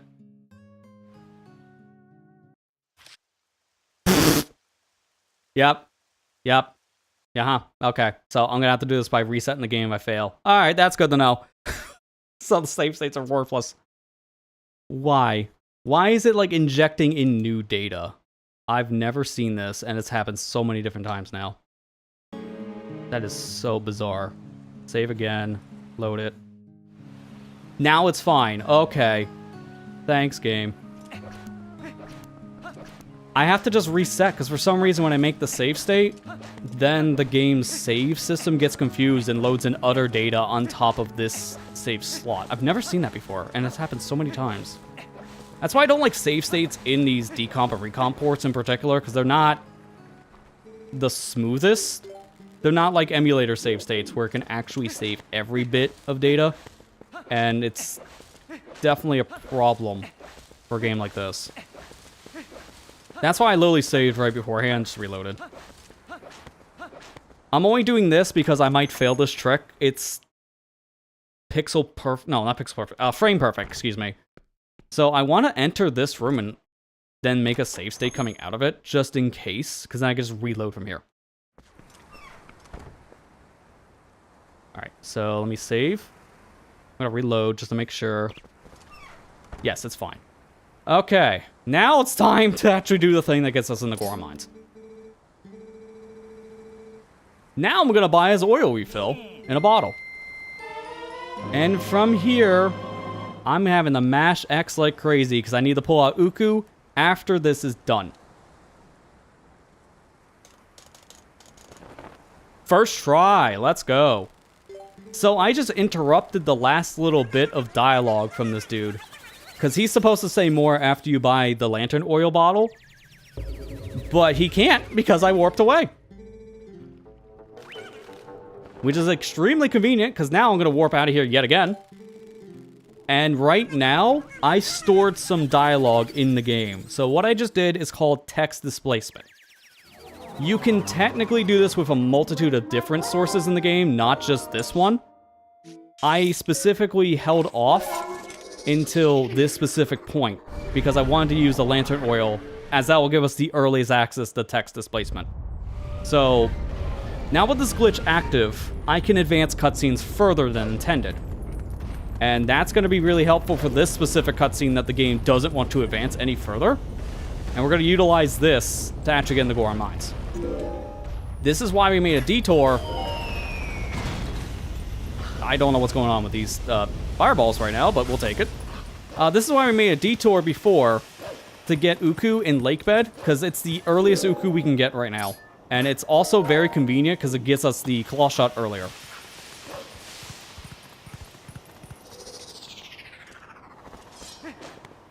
But now I just gotta do this section again, which is fine. And I don't want Uku anymore. I gotta take that off my menu. Hey, Matt, how you doing? Yeah, so there was a whole sequence that we just did.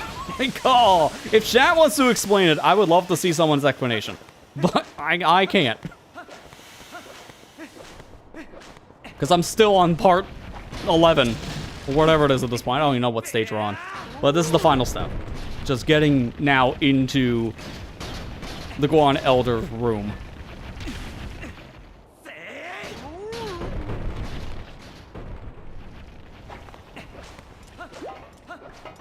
But yeah, you probably know there's something up because I have Claw Shot and I haven't entered the second dungeon yet. That should kind of explain some stuff.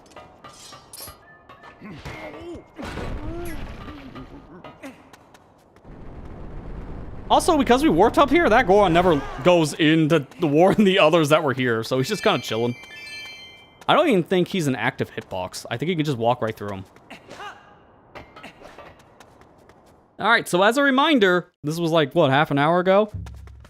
We couldn't go any further in here in particular, because the game thinks I completed sumo wrestling. So there's an invisible wall that's in front of Goron Mines that you can't enter into until you complete wrestling. Then the invisible wall goes away. But getting Early Master Sword puts you in a state where you can't advance the cutscene any further to actually trigger sumo wrestling. With text displacement, on the other hand,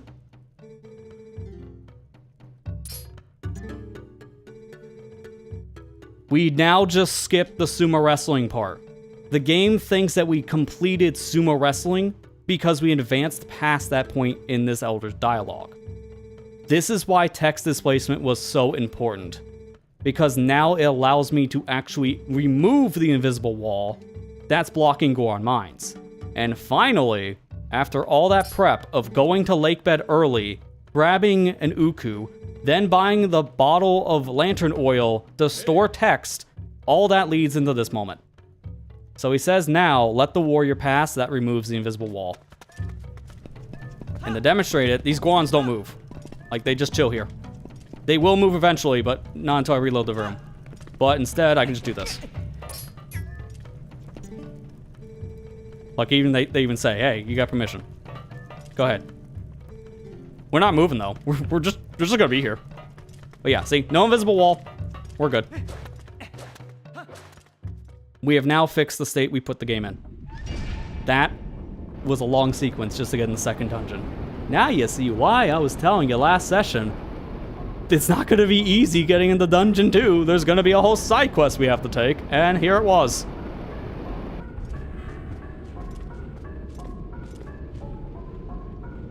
And that's why I like doing challenge runs. We started tonight with a death count of 22, and we only had like a handful just getting into Goron Mines. That's actually pretty impressive. I was expecting like 10 plus deaths just from doing the pillar clip, because that's extremely hard. But yeah, now the invisible wall's gone, the elevator's working correctly. So I can actually use the elevator too. Like, the whole game's state now is fixed. This is the last real big problem Early Master Sword introduces in the whole game. So from here on, now the rest of the triggers should actually work correctly.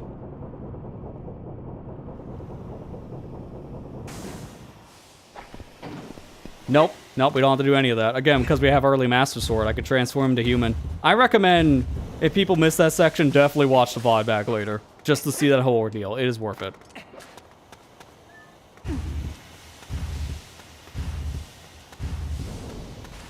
There are multiple different setups and glitches just that got us into Lakebed early, and it's all for this one moment. But yeah, I just wanted to set that up so I can come back through this section anytime. Now I can use the elevator to get back in Goron Mines, but I'm never coming back here. Let's be realistic.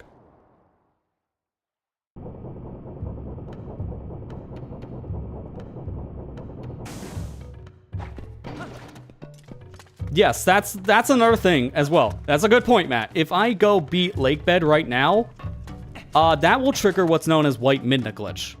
So the whole area will still be in Twilight, but I can still advance the plot further, even though I'm not supposed to. It's a really messy situation, and I do want to avoid that.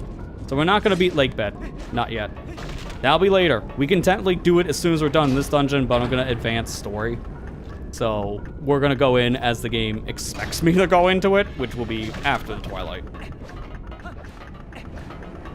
Oh. I almost just did the damage strat to get through there, and I just reminded myself immediately, this is one hit KO. You touch the fire, you're dead.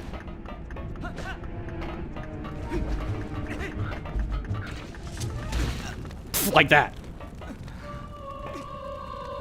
Just spit in my face, why don't you? Literally, that's what the guy does to kill me.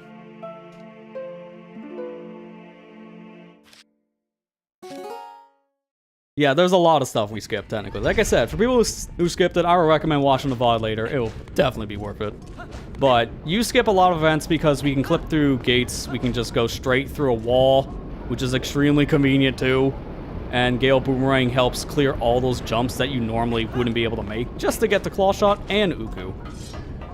That's all we had to do just to get a Uku so I can trigger another glitch. The other version of text displacement I do know of that you can do in this game is right before Temple of Time, because you can stand far enough away from one of the NPCs to trigger his dialogue without the cutscene playing. So then you can advance through the text just enough so you can actually store dialogue for this section as well. Text displacement is really useful. It's a very, very powerful glitch that lets you do a lot of different things, which also fixes some bugs that you can introduce too. Shouts to the speedrun scene being able to figure all this stuff out.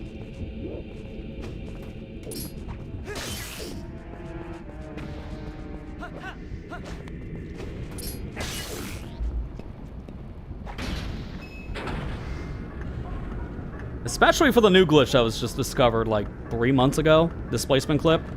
That glitch alone, I know, has completely transformed the speedrun routes for pretty much every category of Twilight Princess now.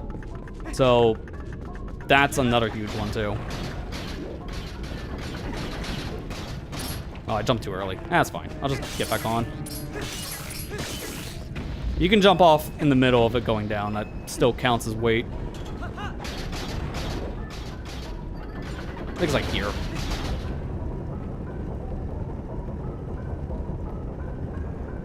Yeah, no, it sounds easy on paper. That was one of the hardest sequence of events. I find Pillar Clip much harder than Early Master Sword.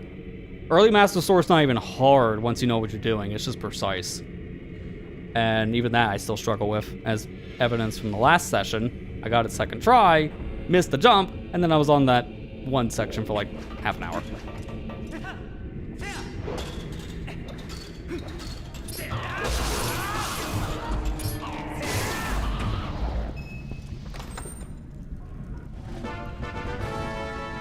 To me, though, I will say the easiest glitch I demonstrated was Displacement Clip. Again, because of a setup, it's very easy to do. It's just you gotta learn how it works, that's all. That's the hardest part, just learning how it works. But it's very consistent.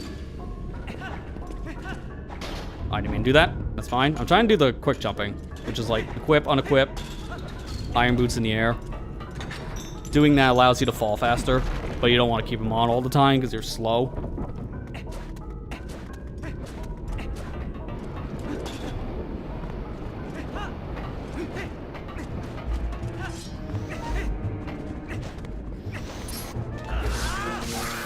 Nice double. All right, let me see if I can do this, because I can't remember how this works. Like you pull it back 3 times, and then you just like roll into the side here.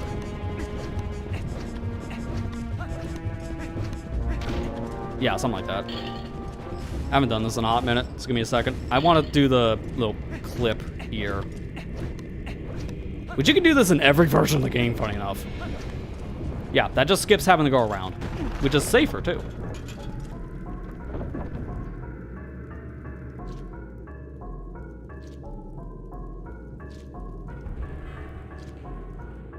Yeah, I can agree with that one, Ethan. And I know a lot of games that are very bugged beyond belief. Like one of my favorites of all time, Ocarina of Time. That game has so many bugs. But I think Red, Blue, Yellow, especially the original Red and Green, which is the Japanese version, those are some of the most buggy games of all time. Literally within the first, like, 5 seconds, you deal with a bug. Because the sound effect of, like, the starting Pokemon is wrong. I think it's supposed to be Nidoran male, and they play Nidoran female. Which is like, oops. Yeah. We got the wrong soundbite. Don't tell them. Like, if you're trying to do a glitchless playthrough of the Gen 1 Pokemon games, it's literally impossible because of that bug alone.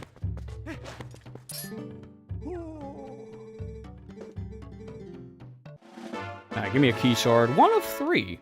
The only dungeon that has 3 different keys for some reason. It's really weird.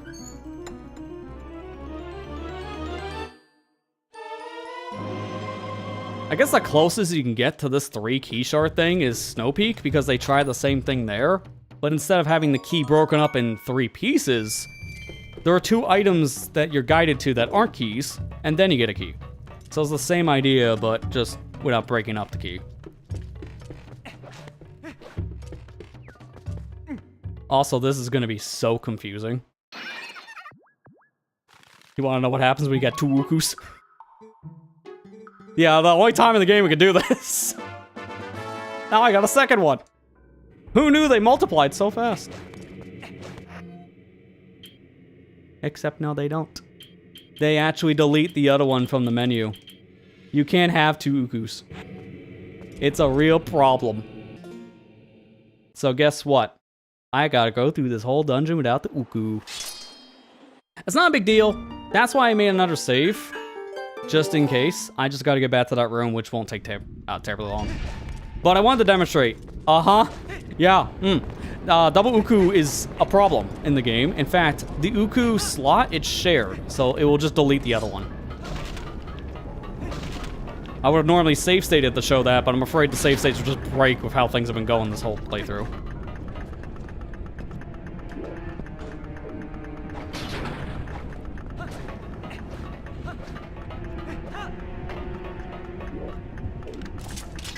I thought I had Gale on that for some reason.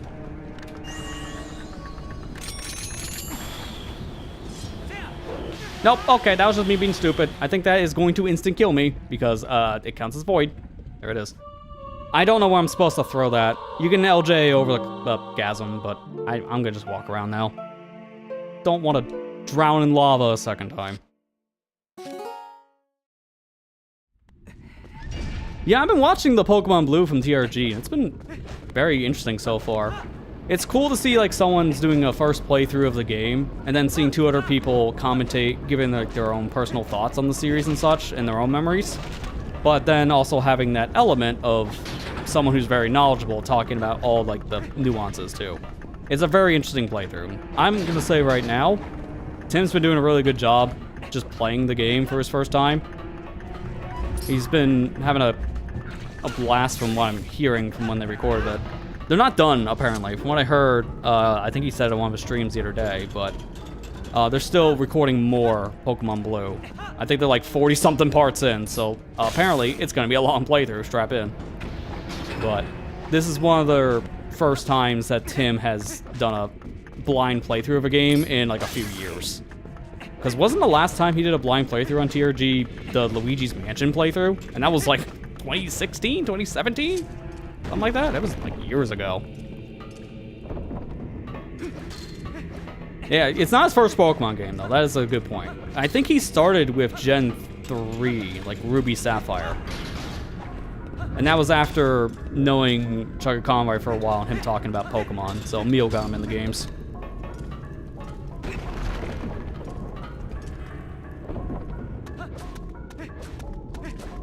Calls May his daughter. Yeah, that sounds like a thing he would do.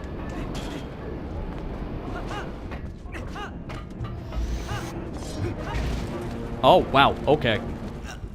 That was very unlucky timing.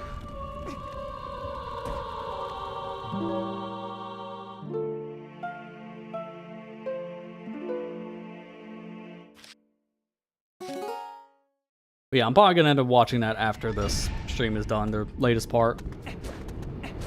I always get to enjoy the end of a stream on Tuesday and Thursdays with a nice hot part of either an SGB playthrough or a TRG playthrough, or both, depending on what I'm in the mood for, because they both upload Tuesday and Thursdays. And it's like some of the only Let's Play channels I still actively follow. Like, I follow a lot of others, but those are the ones I still go on my way to watch new stuff with.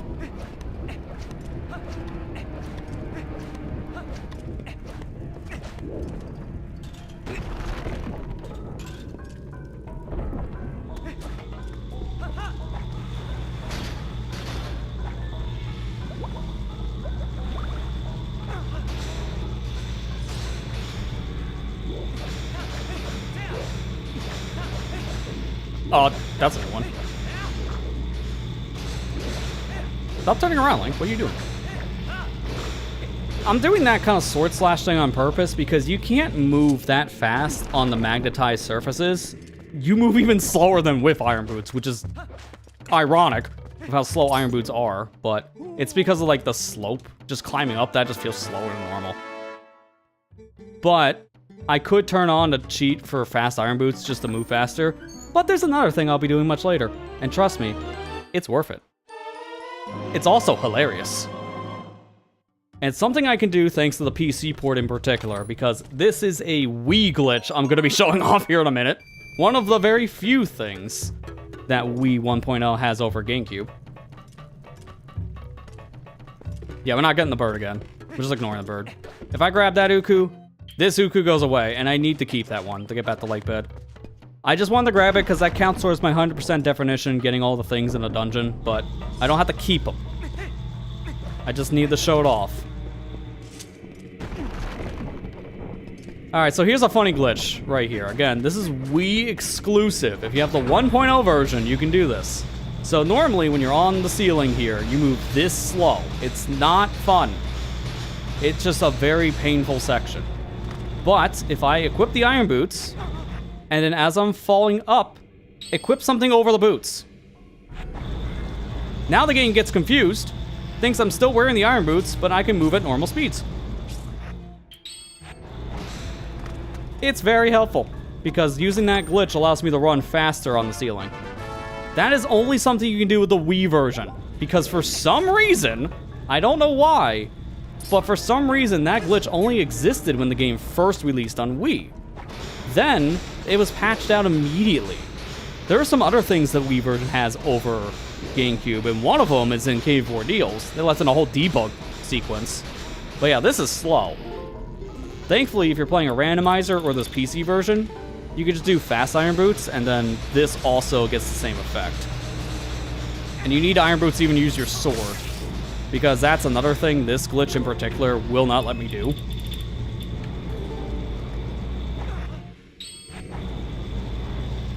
I can't really... Oh no, I can use my sword. Okay. I thought I couldn't use my sword. Never mind.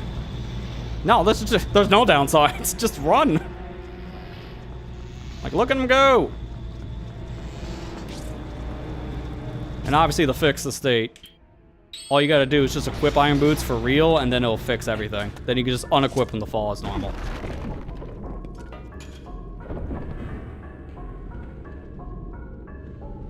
No, I'm actually keeping the bird in particular because I do need the letter for using Uku. And we'll use Uku in Lake Bed since it's already set up. That's the reason why I'm not going to get rid of this Uku for the one in this dungeon, because I could get the letter now in theory, but since we have one established, I'll just use that one.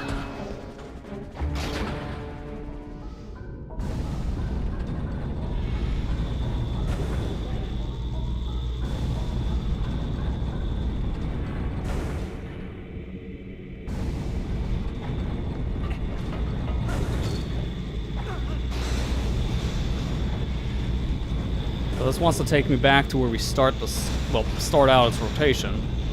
I need to go over to the right.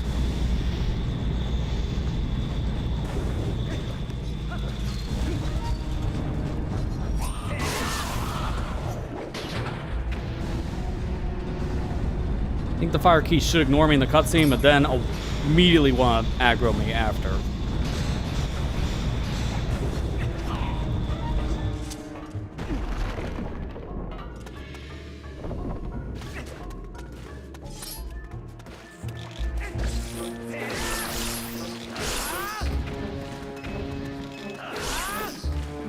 There we go, get them out of here. Then I'll have to deal with these Tektites. And we're gonna get this now too.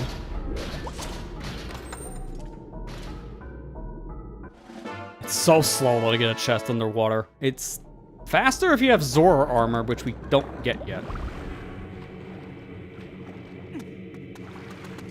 Also, I want to see something.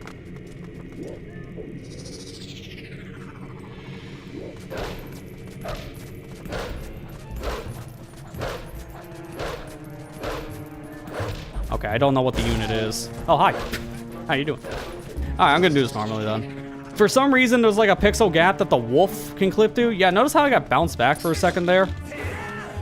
That's where, for some reason, there was a gap in the wall that the wolf can fit through. I don't know why that wolf link of all things can fit through this gap, but he can. It's like with a jump attack like this, and he just squeezes through the door. It's really weird. And this is really the only way you know, is by glitching the game beyond belief.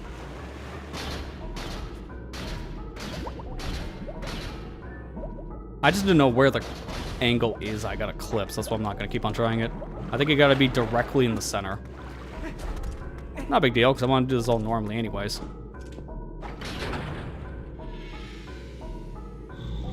Yeah, Midna's not on the back of Wolf because we're not in Twilight. That's the funny thing to think about, because until the Middle Cement section, she doesn't appear on the back of Link. Not in the Light World, at least. So, we put the game in a state right now that lets us see Wolf Link without Midna for a while, which is cool, because you never get to see that state.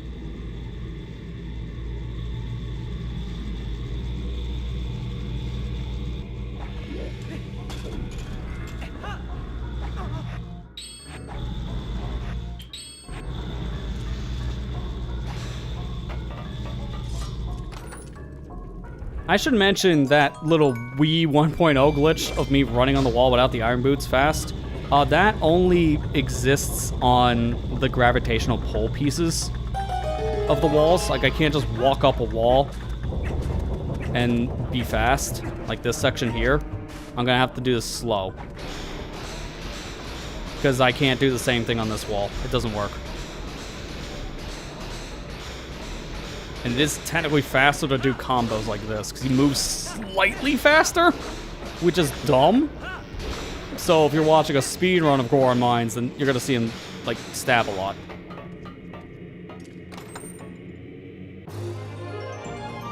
There's a piece of hearts. Now we got ourselves a new container. Is that 6? That's correct.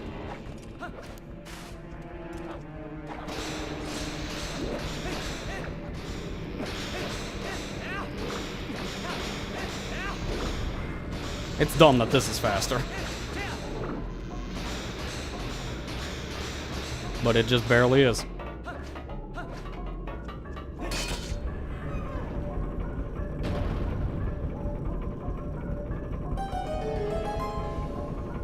I also want to show something in the next room, too. I just want to be careful. Because this should be the room that has all the arches, if I remember correctly, right? Yeah, this is it. I can't do anything about them right now, so I gotta be extremely careful, because I have no way of hurting them from a distance. But this is the room where Claw Shot early is a pretty big deal. Actually, let me also equip Iron Boots.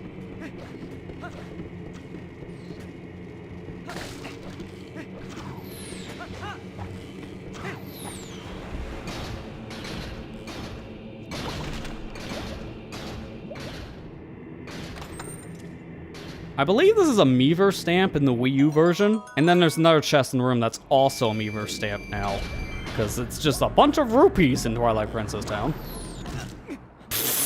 Nice shot! He's just waiting. It's like, I see him down there. I see him. And go.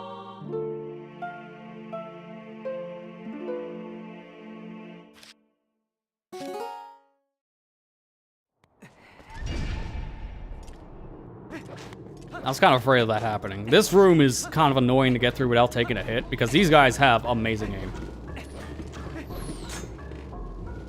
Hey, where'd he go? Don't worry about it. Oh, he's gone again.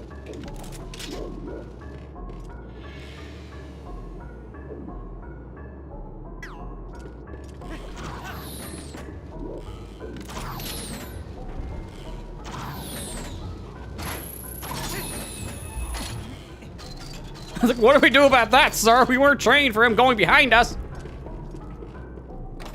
He's not supposed to have a claw shot yet. This chest you're supposed to backtrack to, and it sucks. It sucks so much to get that one later. But yeah, you can get here early because of claw shot, which allows you now just to go straight for the boss room. So you can skip technically getting the boomerang. Never skip the boomerang. You can skip getting the bow at this point. Because the bow's really not needed for anything in the game if you're doing get any percent route.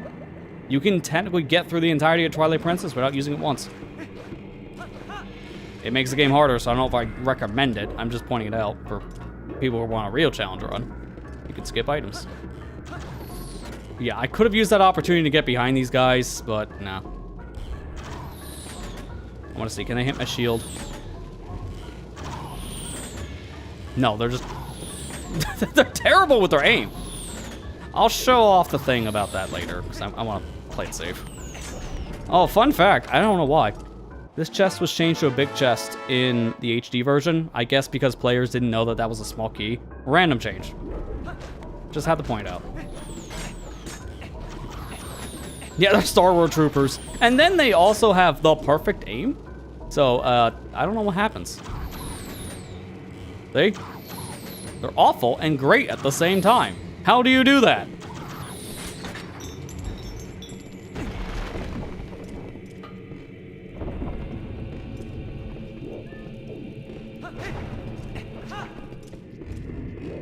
I think I can LJA this, right? I'm not gonna try it though. I'm just curious for myself. Maybe I'll try it later for myself. In my own time. I need to go this way for a key anyways. So if I did that jump, it would actually be bad.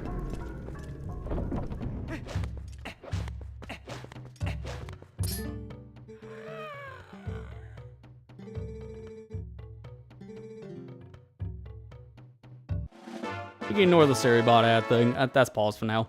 I don't want to add the play on Twitch just yet because we're about ready to get the mini boss of the dungeon. It can play after. Also, shoutouts to SVA. No specific reason. I think I recognize that specific aura more from a profile picture than anything else.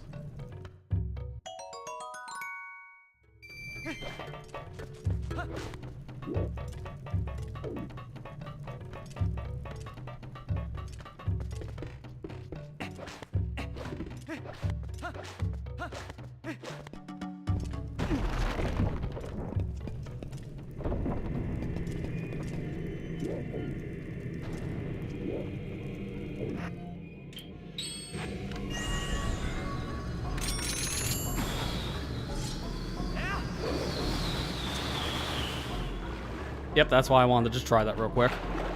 And I had a feeling I'd miss, but that's okay. That's how you learn. I didn't mean to throw the gale again. Okay, sure. Just go to town. Wait, I didn't know this was a path. Why is there a ladder over there to climb up, and then you can just walk up this ramp? That's almost leading the same exact direction. That's so random.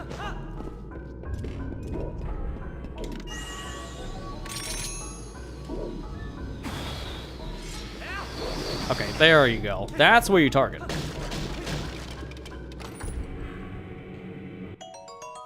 So many rupee chests in this dungeon, though. I don't know why there's so many, like, 5, 10s, even some 50s here and there. They shower you in rupees in this place, which sucks. Because the original wallet cap was 300, and you still couldn't upgrade your wallet yet.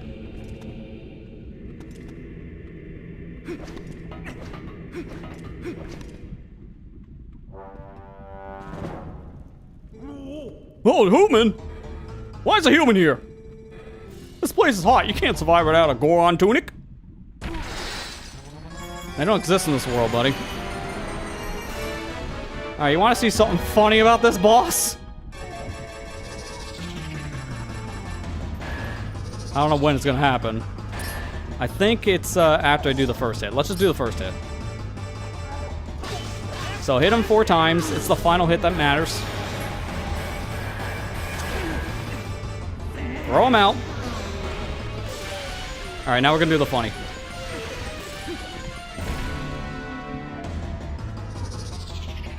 Notice how he's under the floor? Yeah, this is a side effect, not of Midna transformations. Quick transformation. People found this out in randomizers. If you do a quick transform here, the game doesn't know what to do. Because if I do that normally, notice it doesn't happen. But if I quick transform, then the platform still moves and he'll clip under it. It's so goofy. It doesn't do anything. It does do some damage to the guy, but you have to finish the final hit by throwing him overboard anyways. So it doesn't matter to do all that. I still have to finish him normal.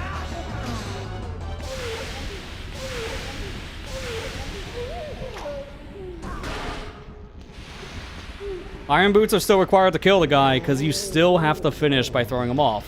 That's the unfortunate truth. So if you're playing a randomizer, maybe I can skip this whole fight by just clipping him through the floor. Yeah, you kind of can. The final hit is the thing that's gonna lock you out, though. But it's hilarious. It's worth showing just because of how stupid it is. I found it out because of a challenge run that someone did of a randomizer before.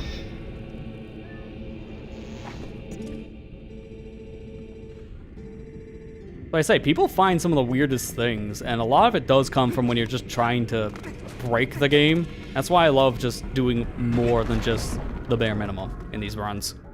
We get to see some weird stuff at times. And also sometimes utilize tricks or glitches that never get used.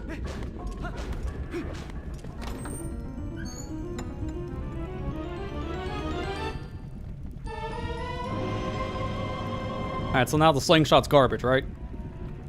It's just like that one scene from Very Odd Parents. Now we just take the card, rip it up. And the shopkeep is the one in the question for the next scene where like their heart breaks. Just like all of a sudden you just see that. I love that clip because it's just so relevant to this. Because yeah, slingshot now has no purpose. It's a worse bow because it has worse trajectory with its shots and it can't cut things. So it's legitimately useless now, which does kind of suck. You can still use it to stun enemies, technically, so it has some use, but whoever uses the slingshot to stun things after the beginning of the game. It's very unfortunate, but it will just be in our back pocket now for pretty much the rest of this.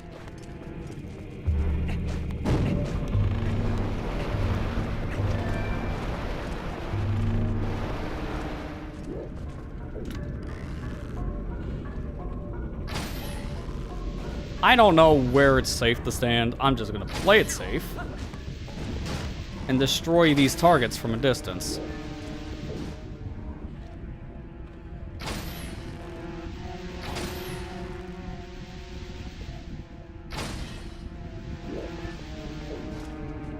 I think that's all of them. Cool.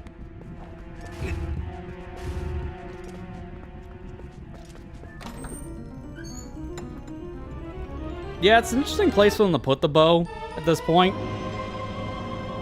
Especially given how Force Temple we got the Gale Boomerang, and yeah, like as you said, Aiden, you normally have gotten this in other games in a forest dungeon of some kind. So it is kind of flipping the script.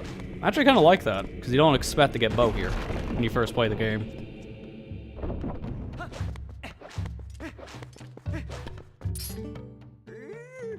And this is the final Elder you need to talk to, so now we have the boss key or big key, because they keep on changing this every other game.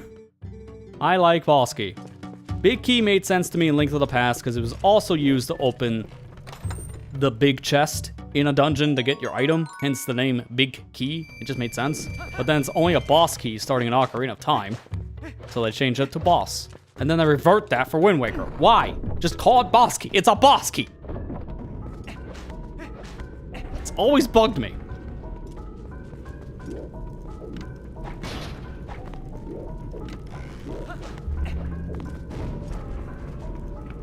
Okay, good. The other one stayed deactivated, so that makes this way easier.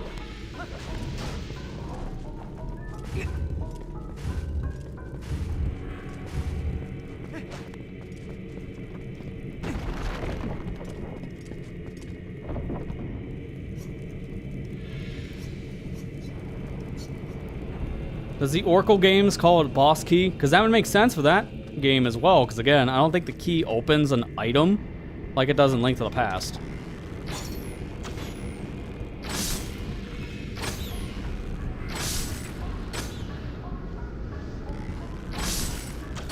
If it opens a big chest, I like the name Big Key, but if it doesn't do that, why? Call it boss key at that point. Because it's only used for the boss door, so just rename it. That's how I feel personally. I don't like the other name because it just doesn't make as much sense.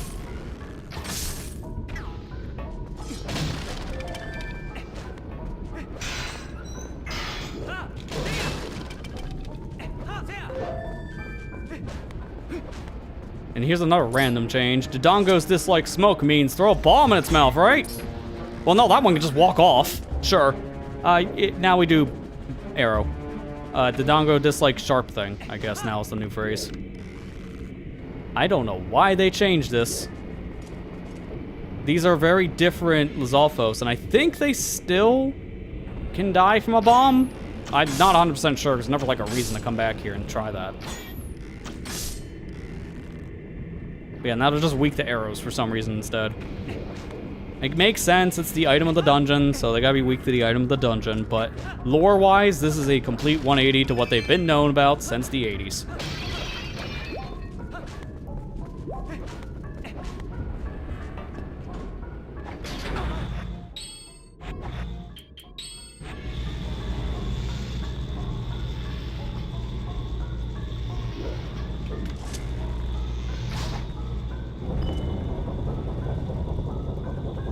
Yeah, we haven't seen Dodongos in a long time. Like, what was their last... Was it Skyward Sword? I can't remember if they were in Skyward or not, because it's been so long since I last played it. But yeah, we haven't seen Dodongos in, like, at least a decade. Didn't know the Alolan variant. Oh, man. It's funny you say that, because I literally just watched someone, like, last night play some of Sun and Moon. It's like, I have not seen that game in almost a decade myself. Not really something I was itching to go back to, because I played both Original Sun and then Ultra Sun, like, back to back. And that was not a good idea. Also, I believe we're done with chess now. Yeah, that was the last one. Tethytes got replaced with these things. Okay. Why? It is very random, but okay.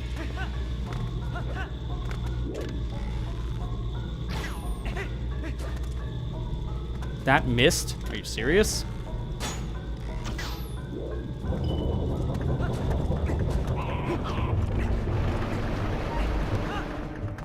I don't want to take a chance there. I think I'm going to get hit by these lasers.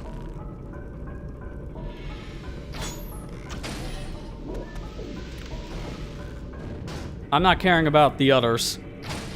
I'm caring about the lasers. Yeah, especially when the moblins move away. Now they're not even a threat. Yeah, Sun and Moon are good games. Like both Standard and Ultra. I don't recommend marathoning them. I only did that because I got Sun when it came out, but I never got around to playing it that much in that year. That was my fault at that point, dealing with some stuff at the time. That's why I was still going to college and such. I had a very busy semester. So I didn't get to really play much of Sun and Moon. And then when Ultra was coming out the next year, which I think was a terrible idea, by the way, then I just rushed through the original so I can see what was different. And that just kind of burnt me out.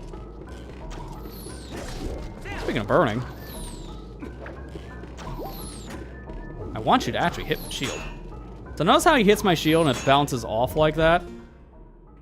I want to show something that's very interesting about the Orden shield. He's got to hit it, though. Oh, no, it's on fire. And now it's not.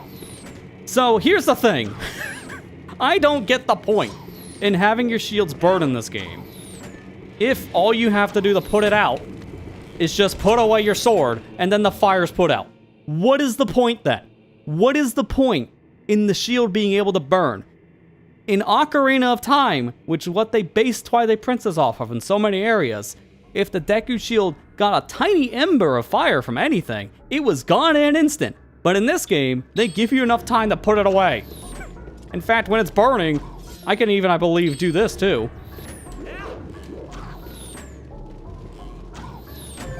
Oh no, my shield's on fire! Now it's not, because it's back in my pocket. What was the point? What was the point in the burning mechanic at this point? Like, it just doesn't work. And I think they knew that, hence why they replaced it so soon. You don't keep the shield long enough for the fire to really be a threat. And then immediately you learn a new mechanic of, oh, it doesn't actually go away immediately when it's burning. So I guess fire is a non-issue then, huh? Just such a weird thing. It's like one of the weird decisions they made in this game. One of many. It should instantly burn. In my opinion, if your shield's on fire, then it should be immediately destroyed. Because then it actually gives you merit to not have it equipped in fire areas. Ocarina did this right, and that was 1998.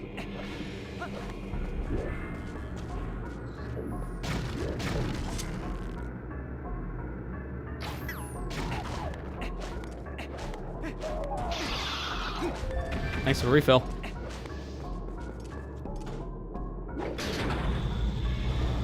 Yeah, someone might not know that. I know that's why the mechanic exists at that point, but that's why I wanted to show it, because some people might not know that mechanic. And now, on your next playthrough, if you don't have enough money for the Hylian shield going in the Goron mines, don't have to worry about it. Because your shield will be safe. Just remember to put it away the second it's on fire. Which is very easy to do. I mean, if you pull out an item, that will also count for the same thing.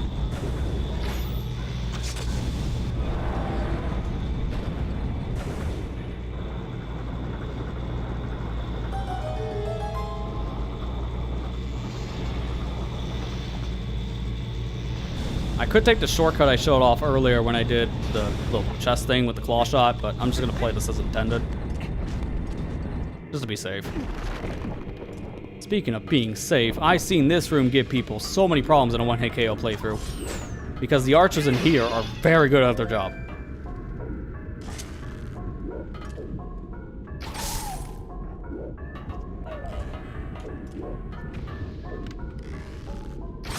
Take them out immediately. Now they're no longer a threat. Still more, though.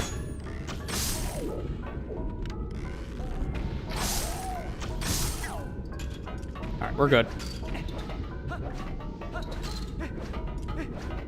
Then we're gonna have a really hard challenge here.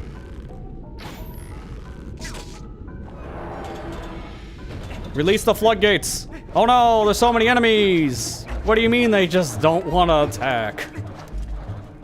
Well, that made that whole sequence not even a challenge. To be fair, I can one-hit KO all the moblins with the arrows, which also makes that easy. But just run past them. Now that's using your head.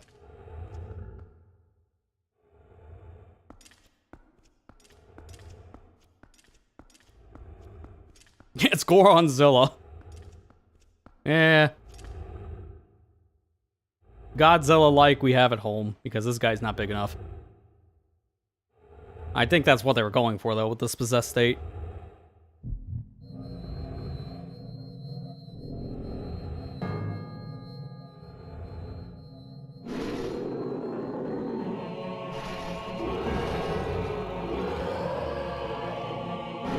By the way, welcome the easiest boss in the entire game. The first dungeon's boss is harder than this. Legitimately, this guy is put in the wrong spot. He should have been the first boss fight, not the second one.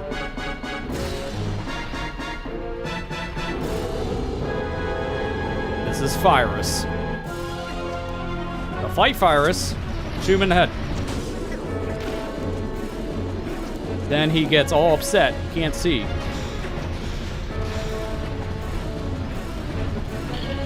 Put on iron boots, grab his change, then pull it back. Then from here, he will fall over. And now you can attack him. He does not do really anything to you. He will only hit you if you're standing still.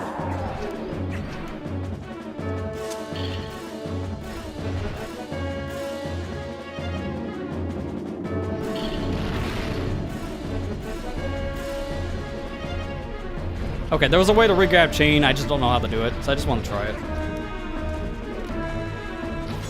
I believe there's a fail-safe that's in this fight. I think if you shoot him in the eye like 10 times and don't grab his chains, he falls down automatically. There's a fail-safe if the player doesn't know how to pull him by his chains for him to fall down, which makes the fight even easier. And that's hilarious to me. Alright, let me see if I can do the grab thing again. I think I hold it, then he goes on fire, then I let go right before he moves? No, okay. I don't know how it works, but it doesn't really matter, because then I just fight him normally. Which again, as soon as you hit him in the eye, he just doesn't do anything. He just tries to run away. Legitimately, this should have been the first boss, not the one that we had in Forest Temple, because this guy has like no challenge at all. Finish it. Kind of a wet fart of a second boss, but thankfully Dungeon 3's is much harder by comparison. But by then the difficulty feels like it picks up.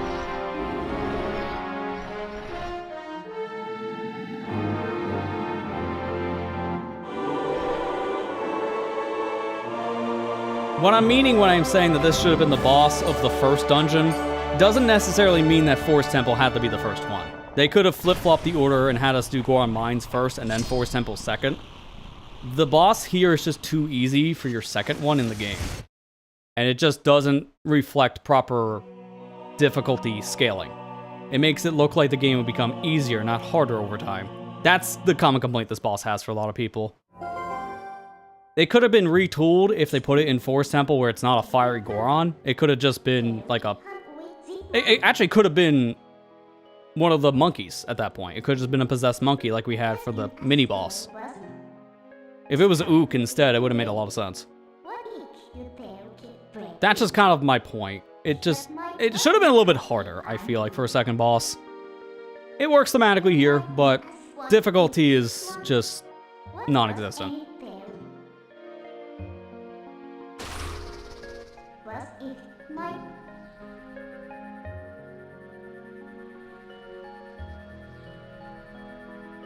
Oh, by the way, this guy should look familiar. It's like he's outside the dungeon right now. So this is a face we were not supposed to meet until after the boss fight.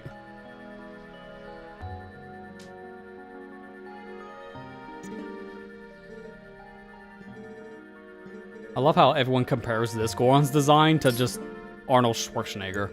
I think they were kind of going with a Schwarzenegger vibe because his face looks very similar. But who knows? Not confirmed or denied.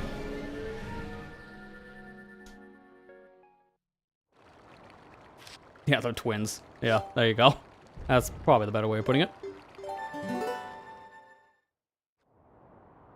And with that, now, officially, we can go on to the next dungeon. Even though we kind of already popped in. I can actually do Lakebed right now if I wanted to. But I also would like Zora Tunic, so we're not.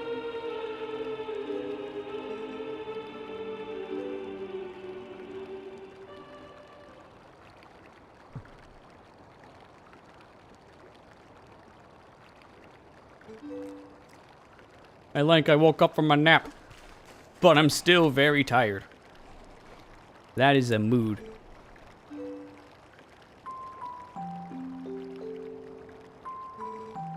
Gotta go save Ilya. That was the plan, kid.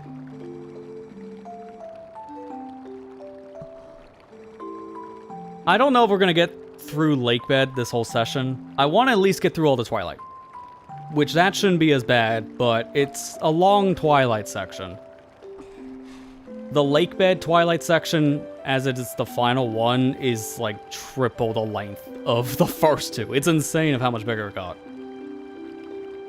It's not even that much better on the Wii U version, with the less Twilight... not Twilight, what the heck I think it's called again? The Tears.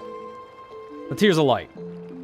Even though there's 4 less Tears of Light in that section on Wii U, they still put 1 all the way back in Castletown. So it doesn't really help the pacing. And they have to do that on purpose because of the warp that is triggered in Castletown. The only way to get the warp is to get it during the Twilight section, during the tier collection. So they had to leave that tier in, otherwise the warp would never trigger. But no matter which version you're playing, Lakebed Twilight takes forever. Yeah, I mean, I don't really agree with one dungeon a session, only because once we get into the second half of the game, the pacing's gonna actually pick up. Like, legitimately, I won't be surprised if we get to Snow Peak and then Temple of Time the same session. Those dungeons happen almost immediately back to back. Even then, Arbiter to Snow Peak might also be a thing, too, because that's another one that happens pretty fast. Oh, also, another missable letter here, by the way. This is only possible to miss if you glitch the game. you have to buy this bag of bombs, because then Barnes will give you a letter later talking about the bomb bag stuff. And if you get another bomb bag before this, which is possible, then you can never buy this bomb bag, which is also a missable item in the game too, which is another problem. We're not doing that, obviously, but it's something to point out. I could go, because I got to Lake Bed early, I can go into the upper section of Lake Hylia and get the bomb bag from the river minigame now. I can get it from Isa. And because of that alone, that letter can be skipped, which thankfully I won't have to worry about.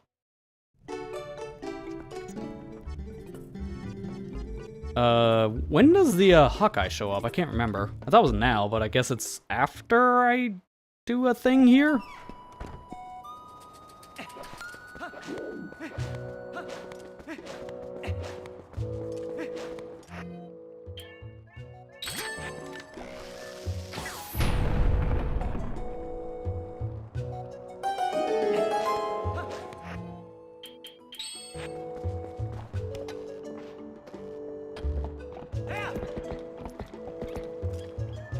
Hey guys, I got something to tell you. I'm a wolf.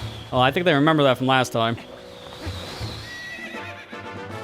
I got a very fond memory of Link randomly just transforming in front of them and being freaked out. Seeing his bones contort everywhere, because bones don't work as a wolf, apparently.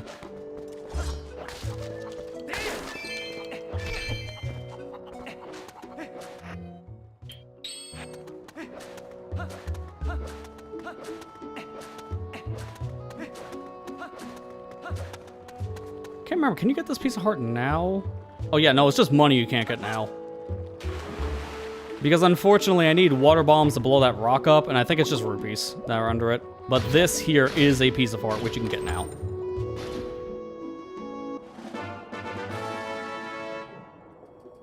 Probably would have made sense for this to be reversed.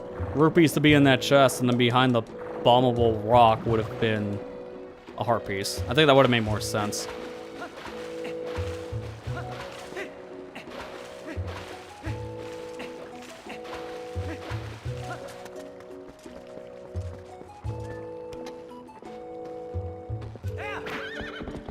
I'm gonna take a detour here really quick because I want to get some bugs. There are 2 bugs I can get out here right now, and I want to get them.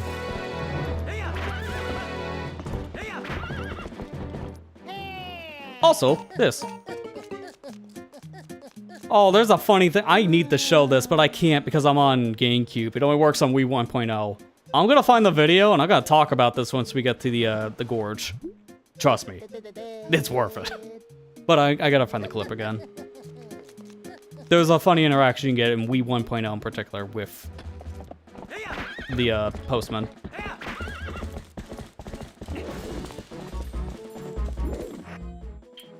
I'm gonna get the boomerang out because I might need that for a bug.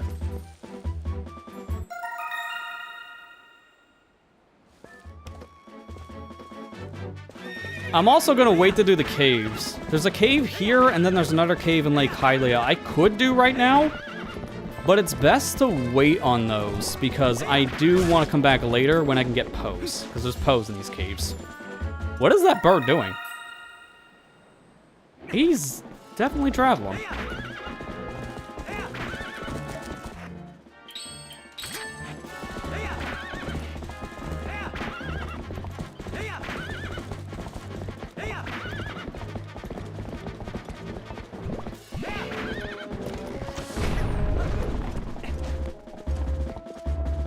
Okay, I guess the bird just gave up.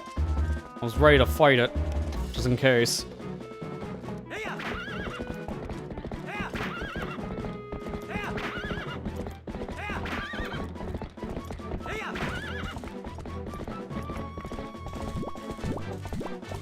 This would be nice for nighttime, because I can actually see this bug just gleaming in the night sky.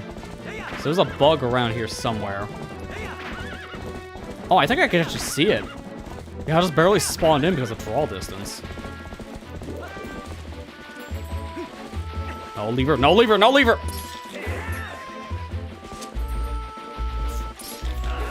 I don't know if I want to take a chance. Just get rid of them. Legitimately scared of levers. What is this, the opening of the Spirit Temple again? Oh, don't tell me a random Gwei's gonna come as I pause the game. Flashbacks to last year.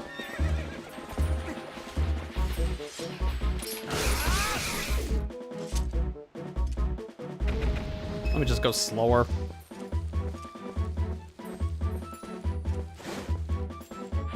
Don't you dare. Don't you dare. Just at least let me get the bug first. Okay, now you can kill me if you want, but I don't want that. Let's not. Let's say we did.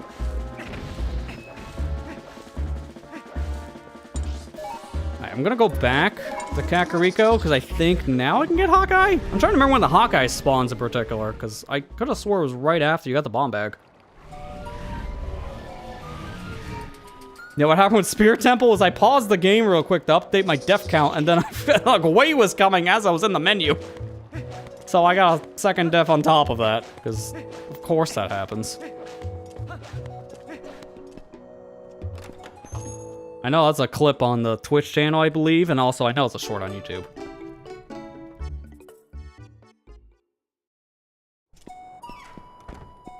I need to get back in the releasing shorts. I just haven't been really motivated to make them with some of the changes being made, and especially the latest one. Like, oh my god. What YouTube now is wanting to do with the shorts basically makes it so I don't want to make a short after February, because legitimately, their stupid view requirements for them now is just absolutely stupid. Not a single person but them benefit from it. Stop hitting the wall, buddy. Stop that.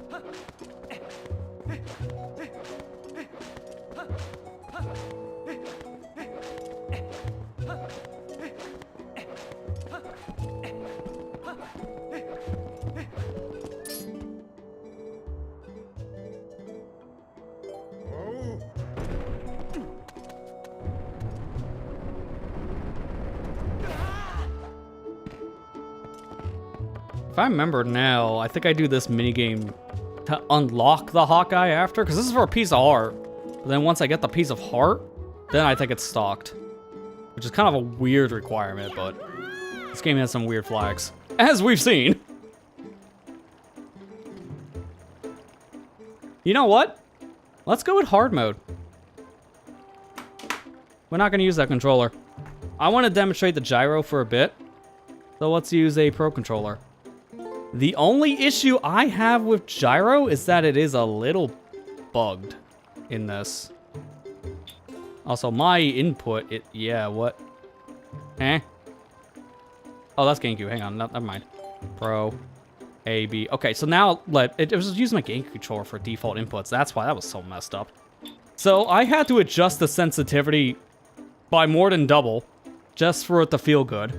And I had to increase the dead band, which is like essentially its dead zone, to 7% because the 4% causes the thing to drift. I also need to unequip. So, gyro lets you move the thing around. The only problem is that I'm wondering if it's going to do it now, but I've had it where it just desyncs. And I don't understand why that happens. It just sometimes can just lock onto a direction and just stay that way. Kind of did it there.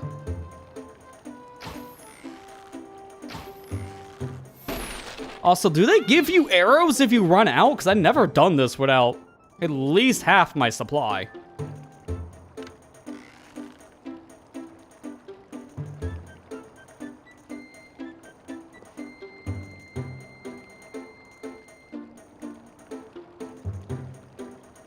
What is going... the sensitivity, dude. I'm gonna bump it up even more.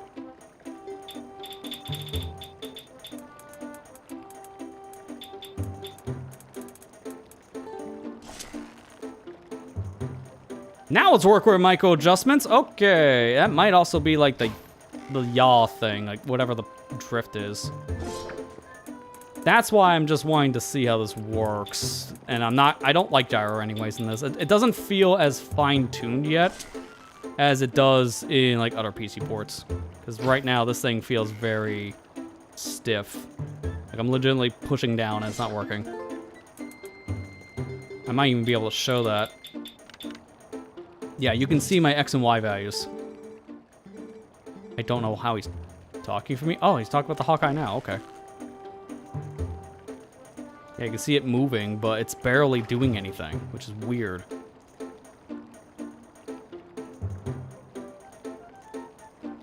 Also, wait a minute. Wasn't it on this side? Because I'm used to Wii.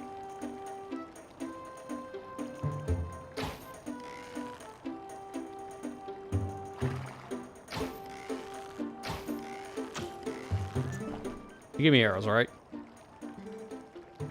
He sells you arrows! Ah, yeah, of course. You gotta be a businessman during this moment. I actually did not know that.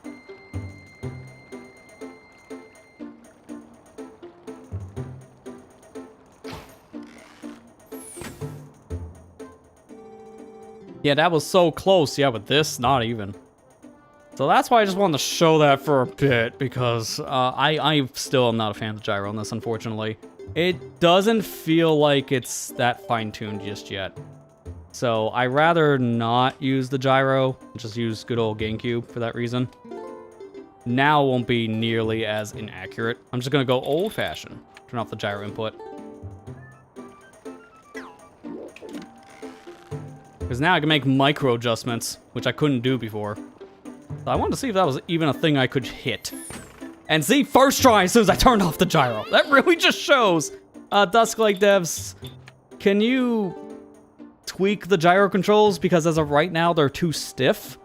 And sometimes it has a random drift when you're just holding one direction and it just keeps on going. Even though now you're holding the controller still.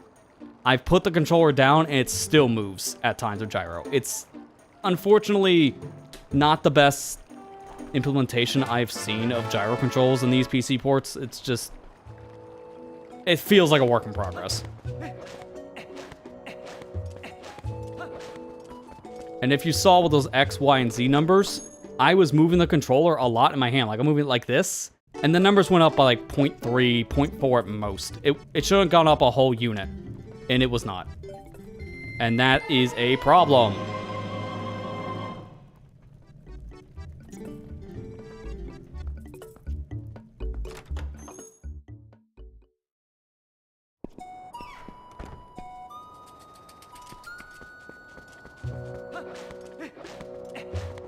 Alright, while I'm here, I'm also going to do one more thing.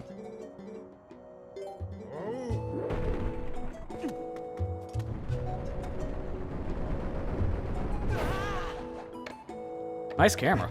Just immediately go up the upskirt shot. Why does Zelda games love doing that with cameras? Alright, I need the cucko for this.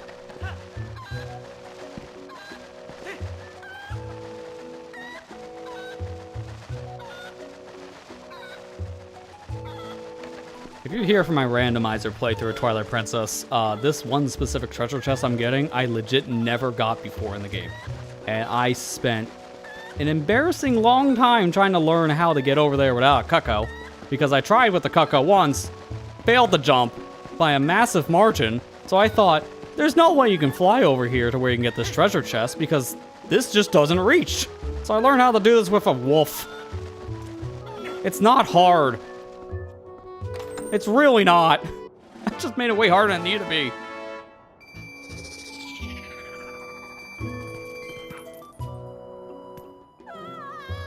Oh my god, there's a wolf now.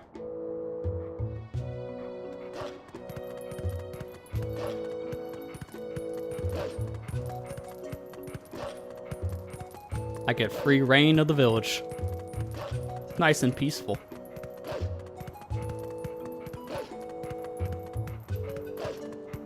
I wish there was grass over in there where that fence was, because you need an opponent to leave right now. Unfortunately, that fence doesn't open up until after escort mission to get here, which is after Lake Bed Twilight. So, unfortunately, I need Epona just to leave, which is a little dumb. But we don't have the key yet, so it makes sense on lore.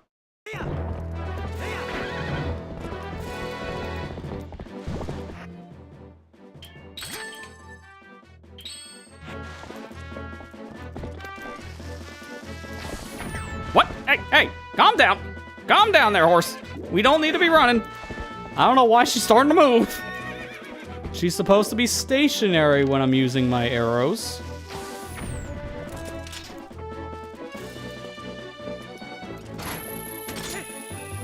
Taking advantage of that early claw shot, because you're not supposed to be able to get up here that easy. To be fair, it's not hard to get up here. Just climb around the side. That was just faster.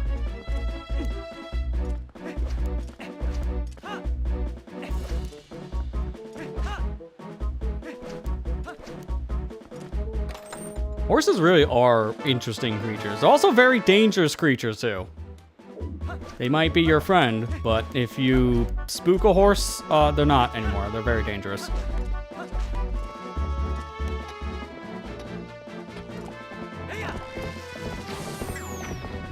I don't know if I'm gonna get another postman trigger here. No, okay. So right here is a postman area. Like, he can show up at this point and tell you about a couple different things in the plot, obviously, depending where you're at. But I want to look up, see if I can find the video.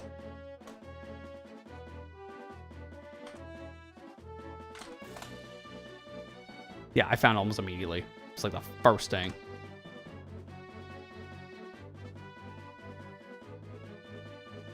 Alright, let me just turn down the volume a bit. I'm gonna load up this video, trust me, there's a reason why. I need to point this out because unfortunately I can't do this. This glitch only exists on the Wii version of the game. Specifically, I believe Wii 1.0, because the triggers for the postman act different in the Wii version. So, this is a very interesting situation. If you walk to the edge in the Wii 1.0 version, you can trigger the postman, and then he just runs out of bounds. See ya. It's so stupid. He doesn't know where to go. He just goes where you're at. He doesn't think about the geometry around him. So he just walks in a void and zoop, that's it. Postman's gone. So, yeah, he falls out of bounds to a point where he just keeps on falling and falling and falling indefinitely. And, yeah, the game does not know what to do. So, a shout out to this specific video for speeding this up, because this is a very long wait from what I understand, and the game gets very laggy, as they even say too. He eventually gets close enough to your X coordinate. The Y coordinate does not matter, because he's way, way below the boundaries. So, he gets close enough, he will still talk to you. So that's convenient, but also very cursed. So yeah, shout outs to this specific YouTuber here for actually showing that, because I can't. I don't have the Wii 1.0 version, so I can't show that kind of stuff. And that's one of the things that you can do in that version of the game that you can't in any other release. Yeah, you literally just kill the postman. Like, that's 100% what happens. He runs to his death. Big oops.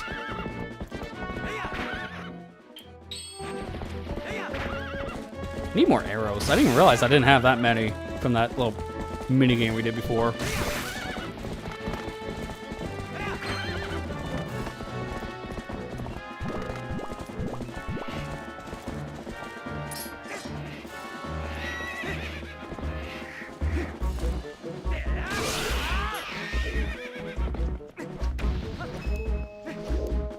Take that, thank you.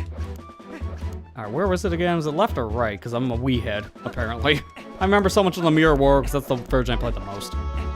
There's a bug out here. Or was it on the other side of the bridge? I thought it was on this side of the bridge. Or wait, no, I think I'm thinking of the one that's at the other bridge. The one that's in Lake Hylia area. I think it's actually out in the open still. You can tell I haven't gotten the bugs in like a few years.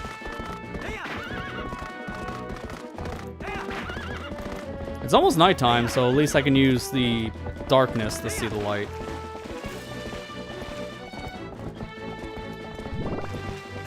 Yeah, I learned the hard way. When I'm updating def counts, do an actual pause and not just pause the world one of these customized menus. You learn fast.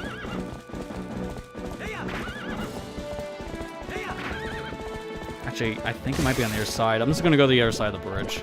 But while I'm here... Wait, hang on. No, I hear it. I hear it's here. While I'm here, I still gotta do this. Pony, you're in the way. Okay, there's nothing here. Good.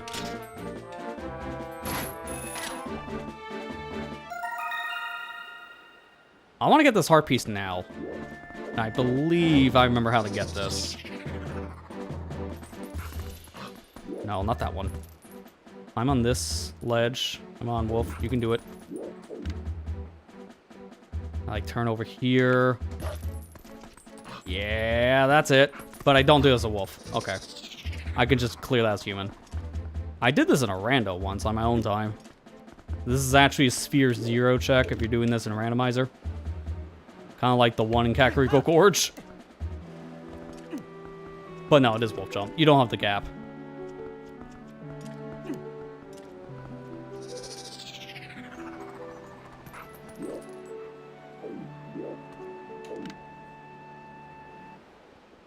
At the very edge, I believe, is safe. Yeah. Minna tries to tell you, hang on, I don't think you can make this jump, buddy. About that. You're supposed to wait until you get the minion rod, which is near the end of the game. This is just like the heart piece in the Kakariko Gorge area that requires double claw shot, which is such a late heart piece. I'm getting it now because I'm here. I can. I will. Thank you. You are not supposed to get this until many hours later.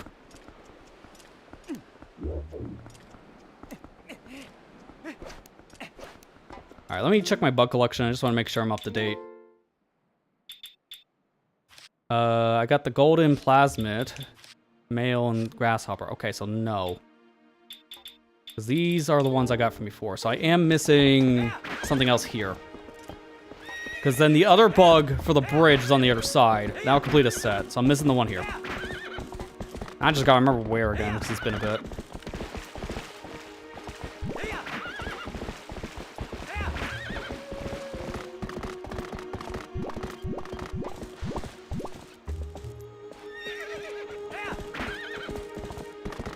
I love the wall of Twilight at night. No, like, this looks amazing.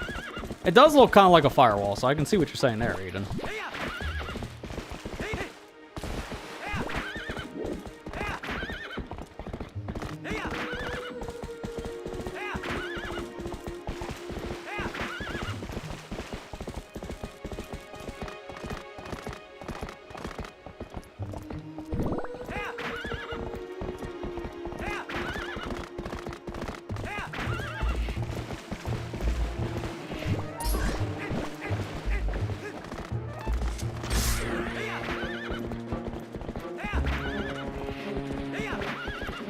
Here it is.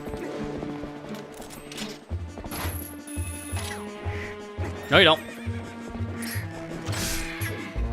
See, I'm prepared. I know what you're doing. You gotta be kidding me. There was a second one. Oh my gosh, dude. I'm on top of the grasshopper, too. That's how close I was. My hand reached out for it and everything. That is such a troll. Fool me once, shame on you. Fool me twice, alright, you got me. I'll give you that.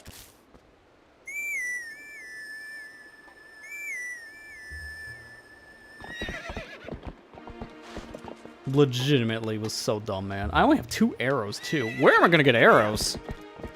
I'm almost half tempted just to go back to CAC and buy some.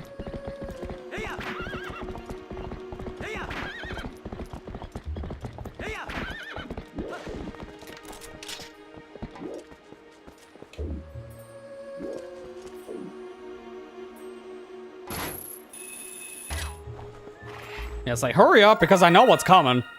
And I'm not gonna want to fight this. Alright, so that's the bugs in the gorge. That's the fish turtle. Yeah, so then I'm gonna get the other grasshopper on the other side of the bridge.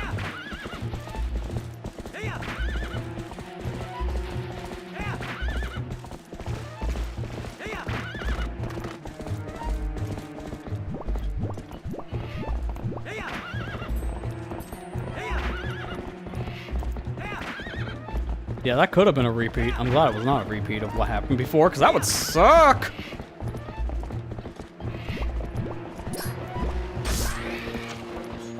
And I'm out of arrows. See, that's what I was afraid of. Get wrecked.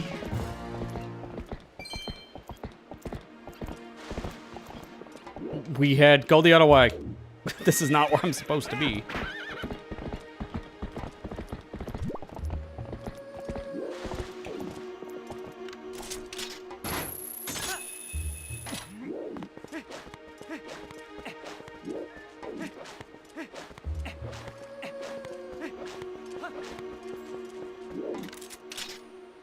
I'm saying that way in particular, and Weehead's gonna almost sound like an insult. It's not. My brain is on the Wii pill because I have so much muscle memory for the mirror world, which, to be fair, if that was really a problem, I could actually just mirror the whole game in this port, because you can do that on any whim by just pausing and mirroring. But every time I've played this game, whether it be a video or stream series, we've always had to play with the Wii world because of one reason or another. Whether because I only had the Wii version years ago, and that's what I used for my original Let's Play back in like 2012. That's definitely due for an updated version. And my hardcore mode, as I coined it when the Wii U version was relevant, yeah, that had no other option. I had to use the Wii version for that because there was no other way of playing the game in the hard mode.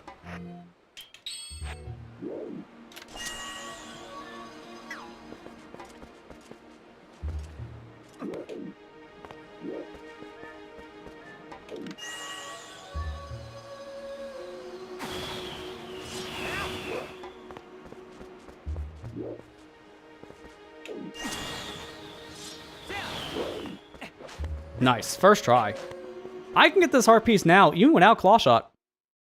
And that was just demonstrated. Plus, it's safer for my sake, because I don't want to fight everything in this area. And also, it's faster.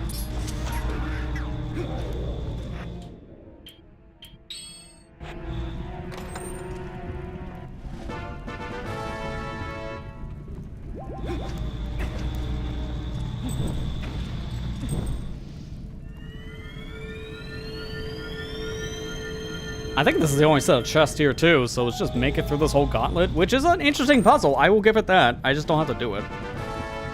And these are the only chests. It's just rupees and the heart piece. And the heart piece is the one we really care about.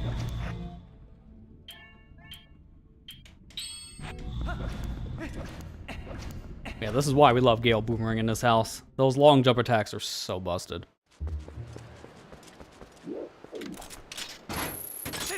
But yeah, I wouldn't be able to get back now. Like, I would be stuck down here. I think a save warp would fix that. I think.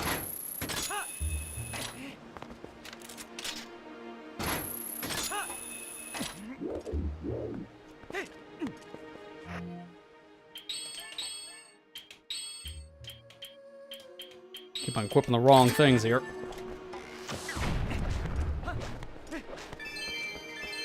Alright, we gotta do another safety.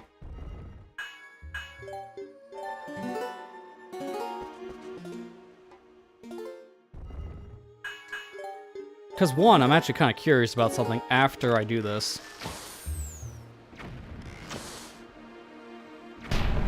There we go. Got the rocks.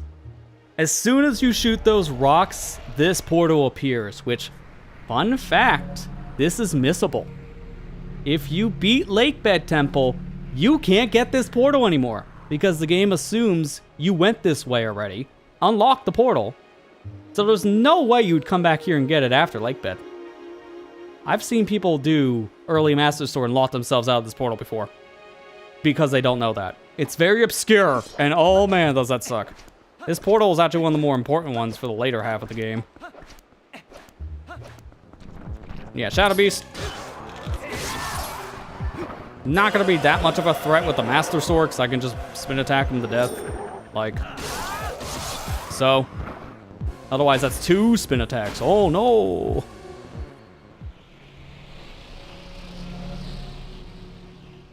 But yeah, now it's impossible for us to go anywhere else. This warp point doesn't work because I will fall in the gorge, as Minna's saying.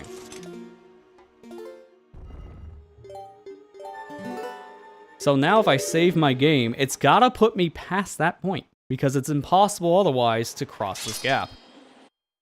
Even with long jump attacks, it is impossible. I'm legitimately stuck here. But the game puts me in this section. So what happens if you have warp early? The game doesn't check. And now I can never go back over there ever again. I legit just showed you how to lock yourself out of the rest of the game if you don't know what you're doing. Oops. Who's gonna bug test for this though? Let's be real. Nobody in QA would have ever guessed you would have got the Master Sword before getting that portal unlocked. So there's no way they can check for that. I just need to point out.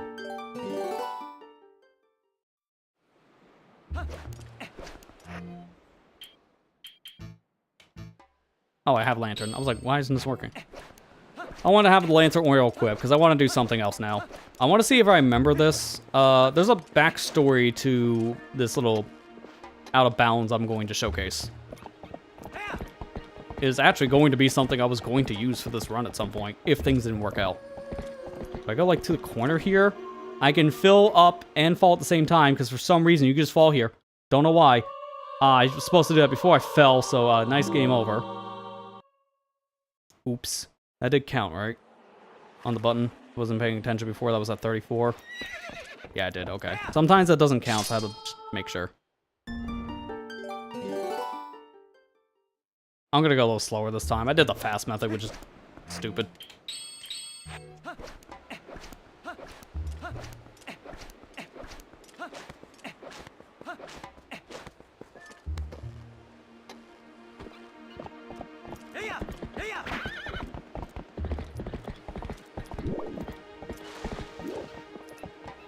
I just walk into the corner here, like so. And you can walk forward, and from here, fall and fill your lantern. I need to use more of my lantern, that's the problem. I have too much lantern oil. Don't worry, there's a fix for that. That's why it doesn't work, 'cause last time I tried this, I had, like, no lantern oil.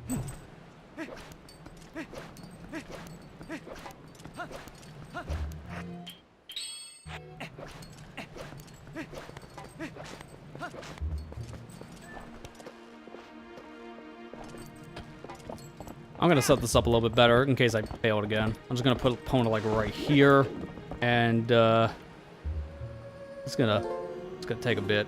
So, oh my god, I ran out of oil. That was fast.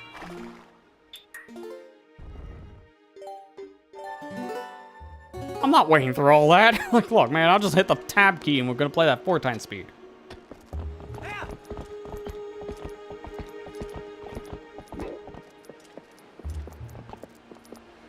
Alright, fall and fill her up. I need this to basically be empty because I need to fall past the death plane. Because there you go. We're out of bounds. And you can move out here. If opponent wants to, you know, cooperate. There you go. You can move out of bounds. And notice that green thing in the distance? Let's go to it. Spoilers, that's Twilight. So if you can remember with our friend Hugo, all the way back in the Orden Woods, I talked about how the triggers for the Twilights, they extend out of bounds. And as long as you hit it out of bounds, you can also activate the Twilight section trigger no matter where you're at. The problem, though, is knowing where to go in particular, just because of, I don't know, I'm kind of navigating blind here. I legit haven't done this in like 3 months, so I'm trying to remember the exact spot I stand. If I jump off Epona, I believe I also fall. Like, for some reason, I can't walk out of bounds, but Epona can, because Epona is a very powerful horse in this game for reasons. There, I see it.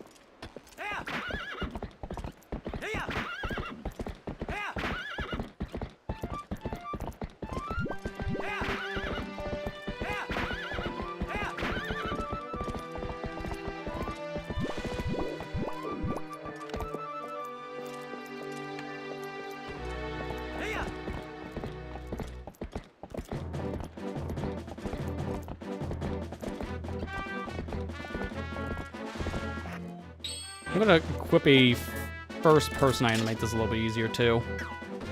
So I should be lined up right with the trigger. There you go! So, these triggers, they extend above and beyond where they should be. It's insane of how big this trigger is, because it is possible to skip those shadow beasts I had to fight earlier. And if you skip the shadow beasts, then you can go through Lake Bed and come back to get them spawning in later. So that's also how you would skip bombs. If you don't do the fence clip to get into Lake Hylia, technically. Fence clip is easier. Just do fence clip. Originally, I did not learn pillar clip for this stuff. My original route was going to be to get to lake bed early. What I would have had to have done is at least advance enough in this Twilight section so that I can unlock King Bubblen 2. I needed to get to the escort quest. I would have done all this Twilight. Then I went into the escort quest, and I wouldn't have had a bow or bombs to fight him, which would have made it so much harder.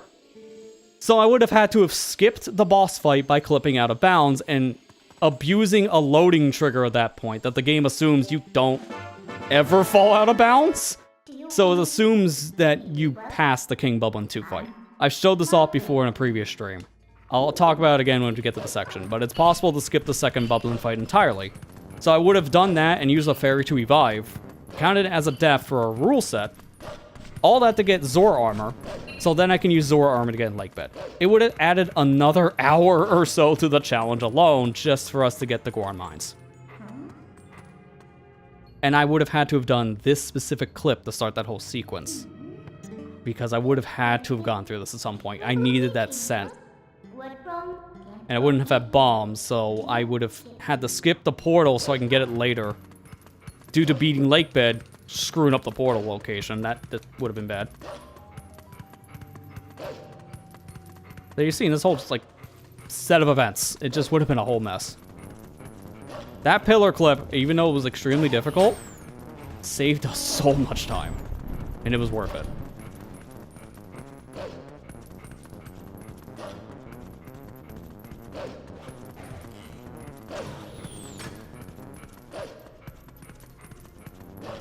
Unfortunately, this whole section is just, can you dash fast?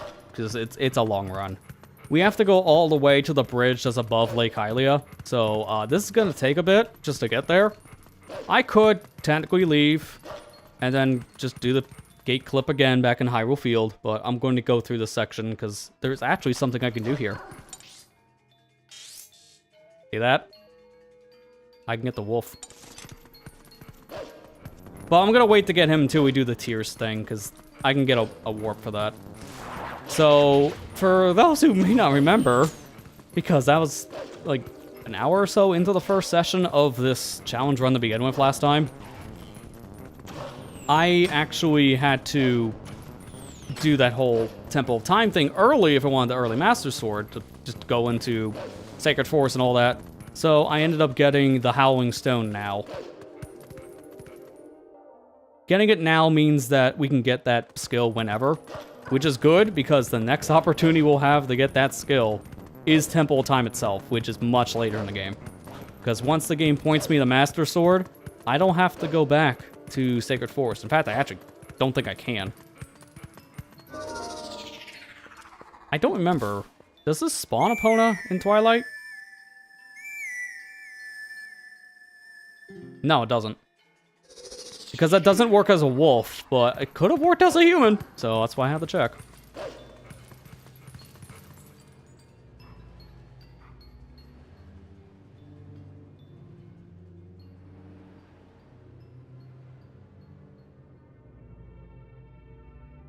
I feel like I've been here before. This bridge looks familiar. Same for that puddle of water. That also looks familiar.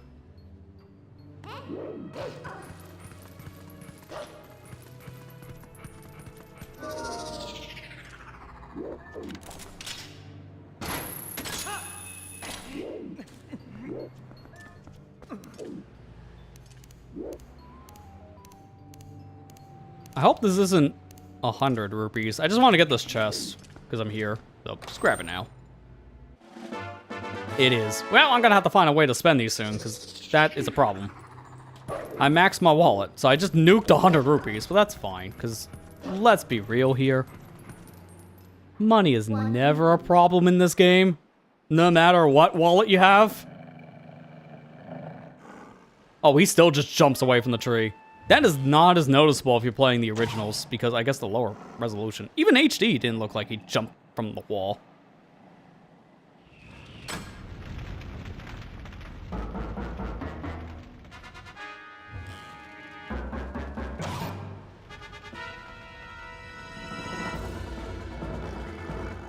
Oh, there's supposed to be fire here. Oh, I thought it was just my imagination. Because last time we were here, there was no fire. That's the worst part, man. Hey, look at where we're at. Man, I feel like I've been here before. Should we go back in Lake Bed? Let's do Pillar Clip again.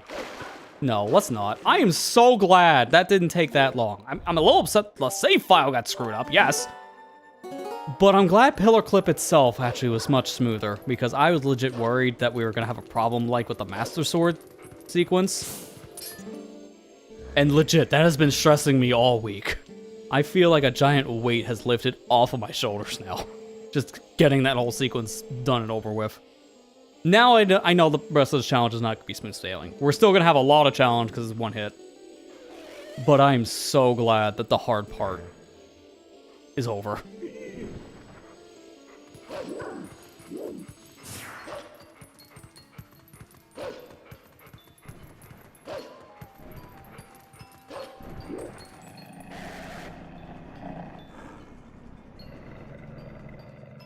I feel like he's going to take a page out of our book and call a hawk.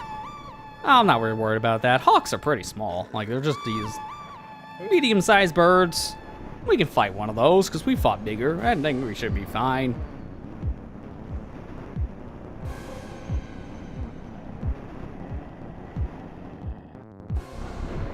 It's not a hawk. Why can't I call something that big? My birds are tiny compared to this. Okay, let me see if I can do the other thing now. This is why I just saved, by the way. There's something I'm worried about, and I just want to see if it's possible, and if we fail this, I gotta be very, very careful. Because this can actually crash my game. And if it does, we'll just reload the save. I need this guy to look at me. Yeah, that's right, come on. This way.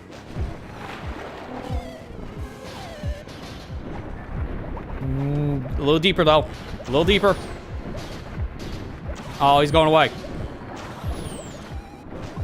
Well, at least that keeps me safe from the arrows, because they can't go under the water.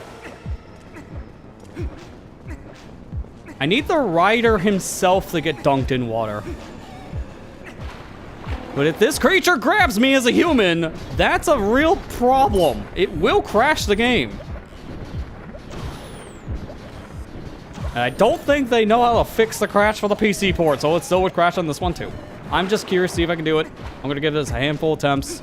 And if we can't get it, I'm just gonna fight him normal, because it won't be hard.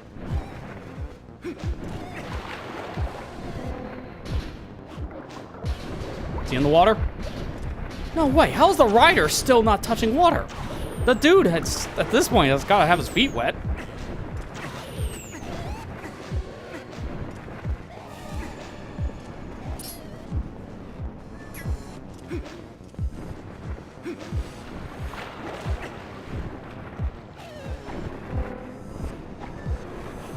I'm gonna give one more attempt and then I'm just gonna fight him.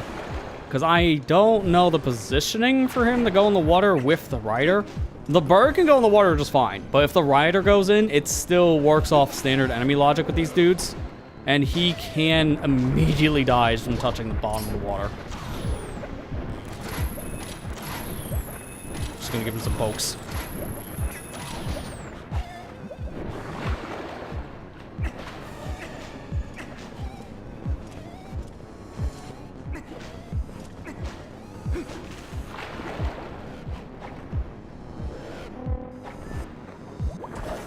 Nope, okay, here comes a crash.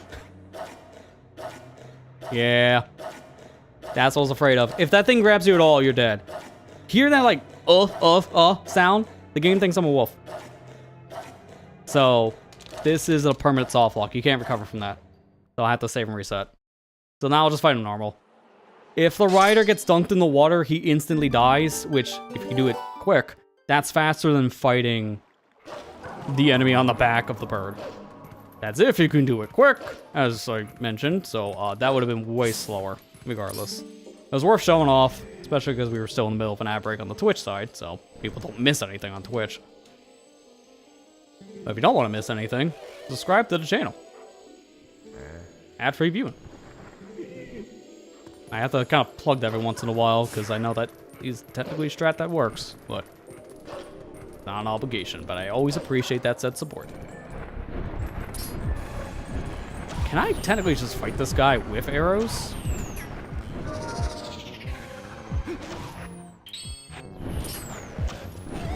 No.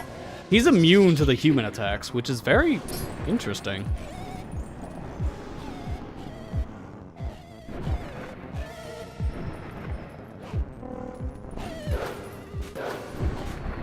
What is with my positioning? What in the world is that?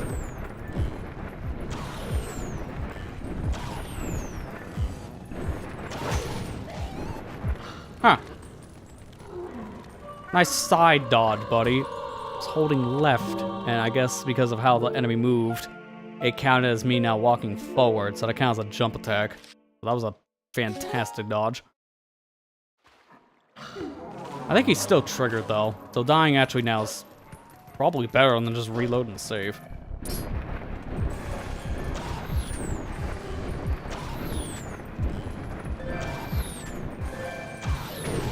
Nice, nice. I literally hit the button. It just didn't come out in time. Couldn't do a backflip.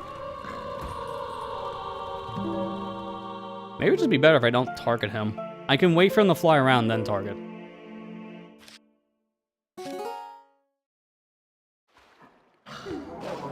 My moves are just not coming out fast enough. That's the issue. I have free cams, so that makes this easier to see. The camera's not this good in the original. It still is like a free camera, so it does move around a lot, but I do feel like the free cam in this is just a little bit better, because you can zoom in and out more.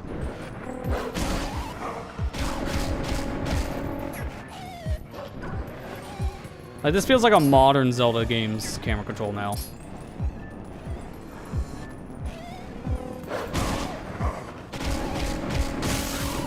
Alright, now the rider falls off, and then I can just kill him in one shot once it gets up. Like that. It'd be much easier if you just don't target the bird.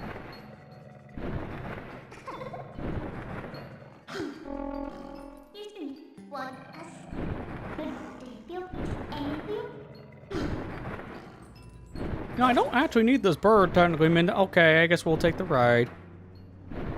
Okay.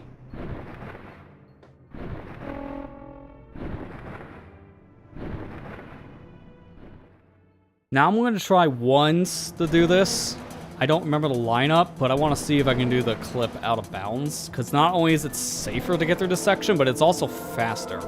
You have to rub against a certain part of the wall, and it's like pillar clip getting like that.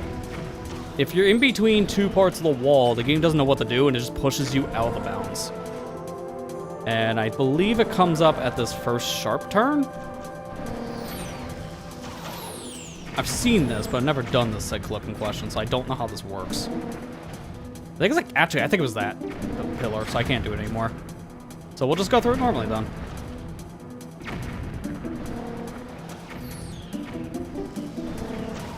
Although it's interesting, if you do get the clip out of bounds, the game still tries to get you to the center of the map. So you're always just getting pulled to the right.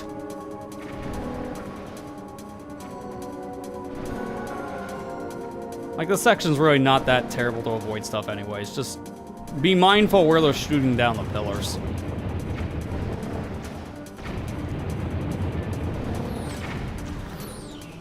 I swear, these guys have the worst aim for you, but they have perfect aim for the pillars.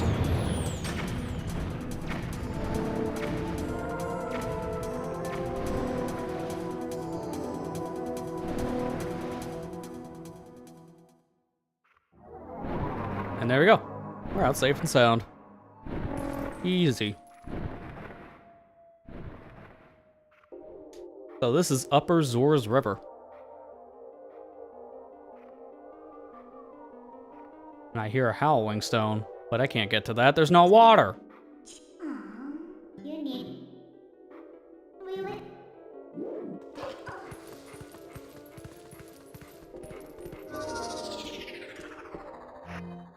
I think I only have one attempt at this, but we're gonna make it count.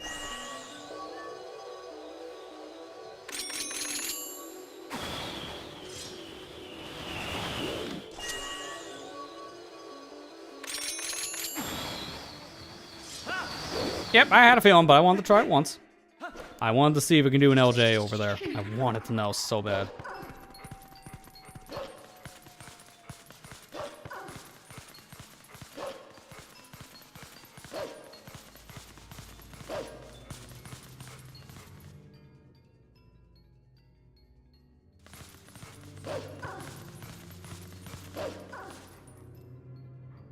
Okay, I'm kind of worried about this section here. I think I'm going to get clipped by something random.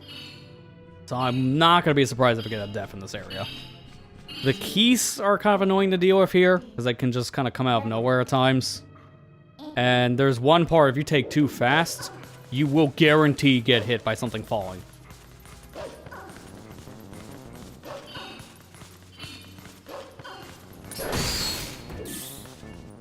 Alright, now the keys are following me. Wow, that one looks interesting with the text on screen. Looks like I got him squashed into a pancake.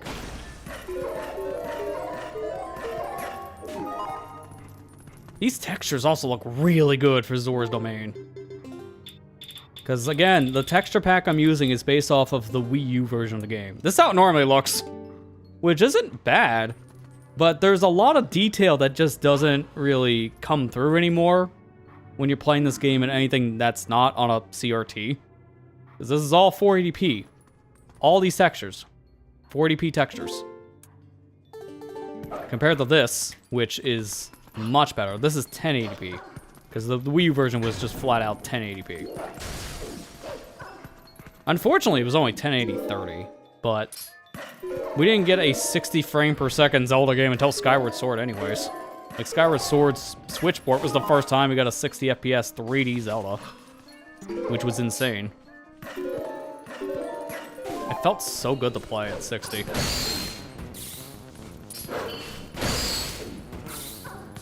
Also, we're gonna do something kind of a little dumb. But it won't stop us.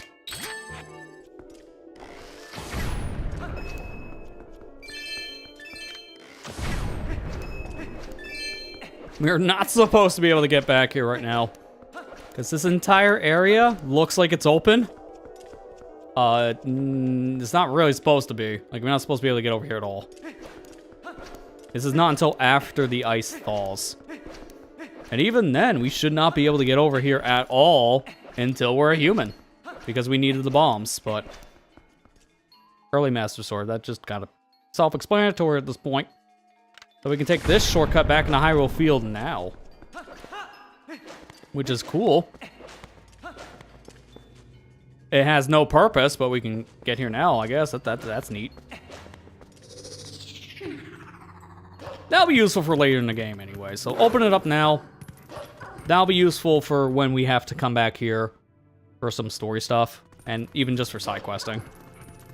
I always just like opening the shortcuts. Even if I'm not going to use them immediately, it's good to still have them open. Because if I'm in the area, then I can just use the shortcut at any given time. So I don't have to worry about going the long way. And that kind of breaks the Twilight section, I will admit. This is the section where, honestly, having early Master Sword's really going to start coming into play. Especially after Twilight's done.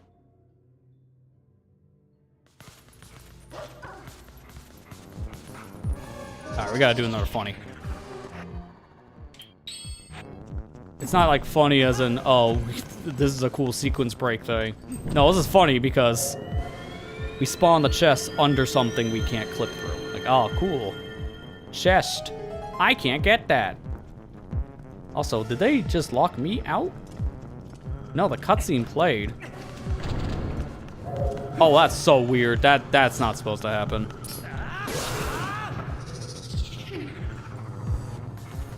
I was supposed to be locked in with these guys when all the barriers dropped, not just when one dropped.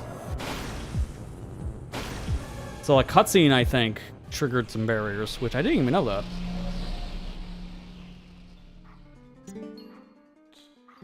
Yeah, there's a warp portal. You know what to do. This is why I had to wait around for a while back in Death Mountain. Because I needed this giant fireball to fall from the sky. And now I can use it.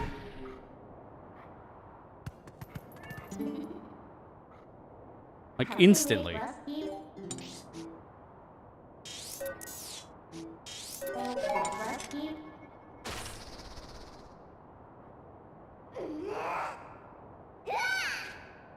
Yeah, always breaking. If I'm doing something intended, then you know there's something wrong.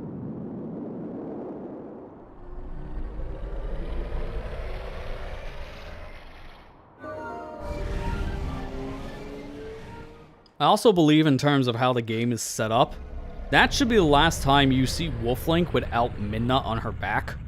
Because going forward, you're only going to use the wolf now in the Twilight sections. Unless for some reason you warp back to one of the other non-Twilight sections.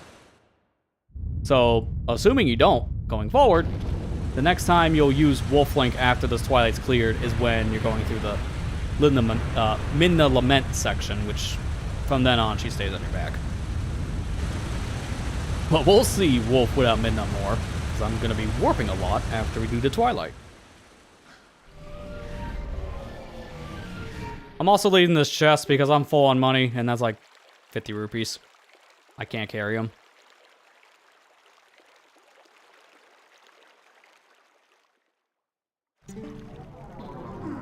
Oh, there's also a glitch coming up, too. It's a visual glitch, and I wanted to show it.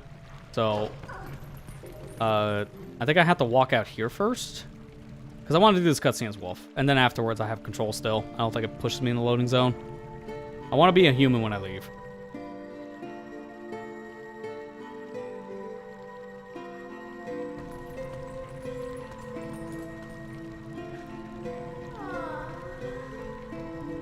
This is also when you really start seeing some sass of Midna still, because she does not care about this request from the Queen of Zoros.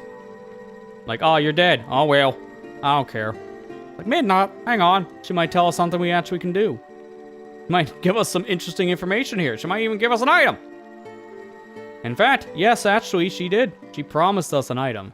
Saving her son, the Prince of the Zoras, will grant us the power to swim in deep water, which now we kind of have to do to get into Lake Bed. Unless we use Uku. It's now impossible to do the Pillow Clip without Zora armor, because it's just way too far down now. What? Excuse me? Who? Who's gonna... They're all ghosts. They can't see in here. What? Okay, game. I guess because she spawns, then the game considers NPCs in the area. Okay. I didn't know that. That's dumb. I want to be human here because there's a visual bug and I will transform. I'm making sure of it.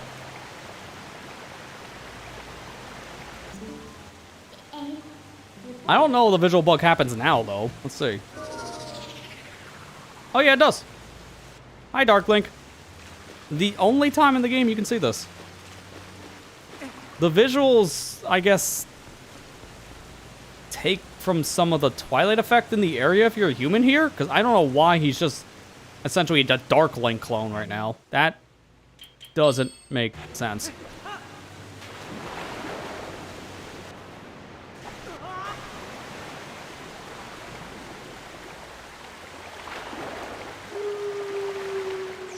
Nice wolf, by the way. That's not a wolf. That's a human.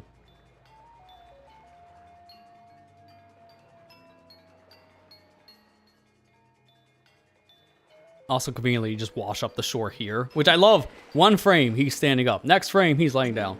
Okay. Breaking that immersion.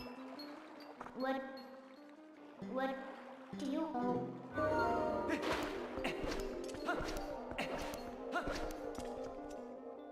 Now we can actually start doing the tears thing, because now the spirit spawns. For some reason, I have to reiterate, if you get up here without the water being maxed out in Lake Hylia, because it's possible, as I showed before, by using Uku, this spirit is it's just not here yet. The trigger for the spirit showing up is all the water being restored in Lake Hylia. It's very weird that specifically is the only spirit you have to do like a whole side quest to unlock. Because by normal means, you would never know that. Yeah, he is playable in the game. Who knew? I know that there is technically color mods they can do already with the PC port. So technically, yes, actually. Dark Link is playable in this game. You just have to change out some files. I'm just playing with the vanilla tunic because it just makes the most sense.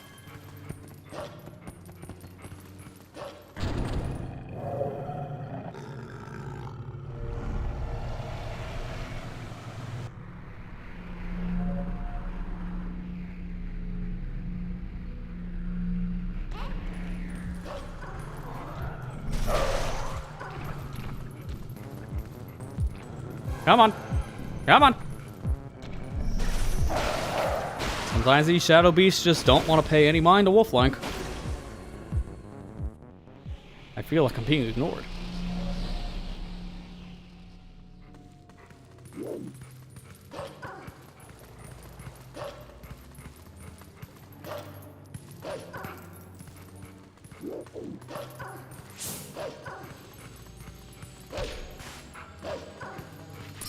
I almost thought I wouldn't be fast enough to get this guy before he went into the dirt because of that bonk. That was actually almost really bad.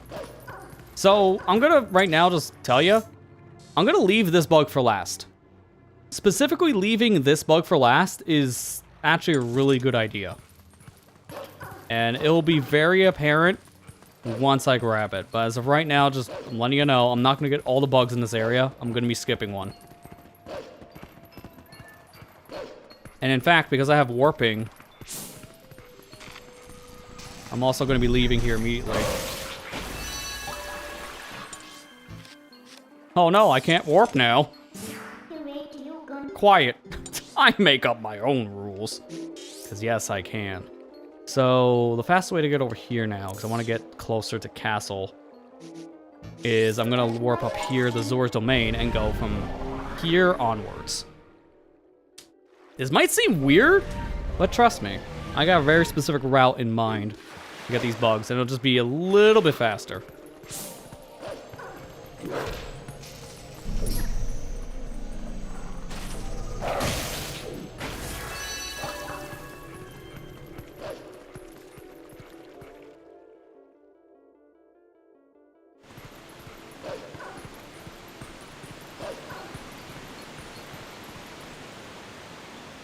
Remember, was there a bug on this path at all? I got two down there. I got the one over there. I believe, because I'm used to also HD. That was the last time I fully played Twilight Princess and had to get the bugs. Because I played this when it came out on the PC back in May, but I definitely didn't do this part. I didn't have to. Sometimes that's probably for the better. I didn't even complete most of the dungeons. When I played this, I did the speedrun any percent route, so I did all Forest Temple just to make it easier to leave. Then I went and got into Snow Peak so I can get the ball and chain. Left after that. Completed Arbiter's Grounds because you do have to beat Arbiters. There's no way around that. And then from there is really just the endgame dungeons. So, City in the Sky onwards. You don't have to do a lot of the dungeons in this game because of just how flags are set up in terms of story events, so you don't have to get all the items, thankfully.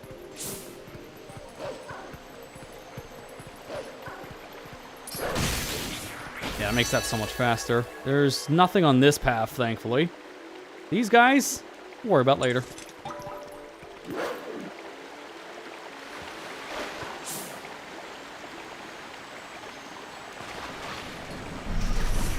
Oh, come on, dude. Instantly charges. Okay. Thank you.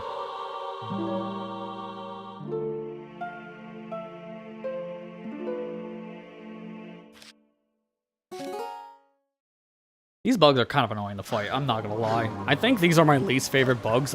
I'm not the only one that says that, too. I think speedrunners specifically hate these bugs as well. Because they're in a bad spot to fight, for one. But then there's also a side effect for fighting these bugs here, which we get the skip because quality of life. In the original Wii and GameCube versions, those tears of light spawn at the bottom of the lake. So you gotta wait for them to fly all the way up, which takes forever. And thankfully we don't have to deal with that, because we're playing with the HD rule set, so no need to wait for those tears. Legitimately, one of the best things about the HD version of this game is just how they handle Twilight. The only fix we don't have from that version in this one is less tears. That's it. And I think that's something being worked on at some point. I know that the other PC port that's in the works right now, which was, I believe, called Courage Reborn, I believe that's supposed to have a lot more of the Wii U quality of life already baked into it. But there's a difference between these two versions. This one in particular is made to be more like the original as best as possible. So it's mainly built with speedrunners in mind. Dusklight is trying to be as authentic as possible. But Courage Reborn, from what I'm understanding, it's being developed in a way where it's more custom. So that decompiled PC port can do a lot more custom stuff, which probably allows for more mods, if I had to bet in the future too.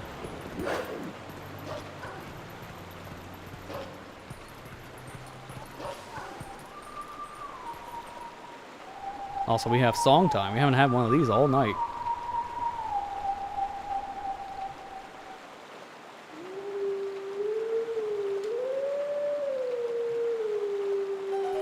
Perfect, first try.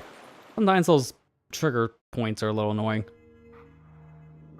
So I'll be quiet for this one, and I'll let you hear this tune between us and our wolf. This is the Requiem Spirit from Ocarina of Time.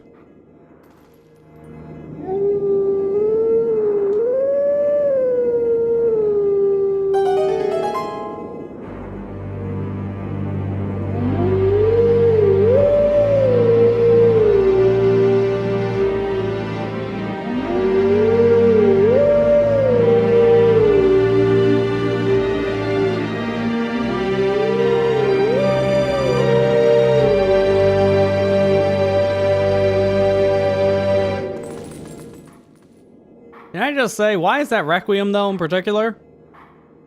Should have been Serenade of Water. Because we're in the water area going to the water temple.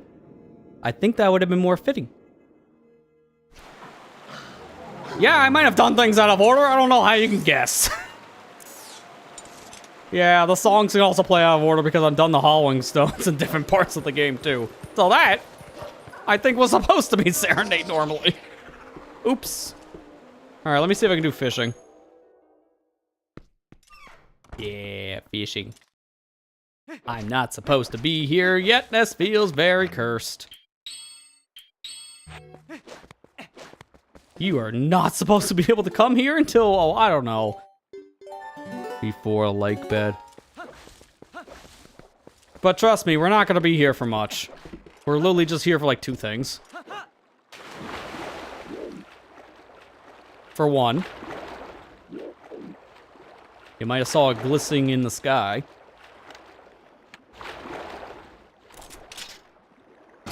Art piece. Huh. Feel like I should be having a little victory animation by now, huh?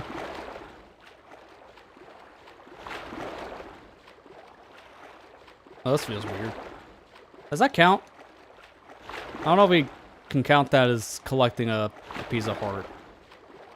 I don't think it counts. Now it counts! Yeah, the game doesn't have an animation for you collecting something like this in the water. +1 to Ocarina of Time. You get the ocarina in the water. So they have an animation for you grabbing stuff in the water, including pieces of heart. A lot of people think you need the boat to get that in particular. Like renting the fishing boat with the one in the pond here, but no, you don't. And now for the other thing. This is a little luck dependent, unfortunately. I don't know if it's guaranteed to be the first pull, but I need to go fishing real quick.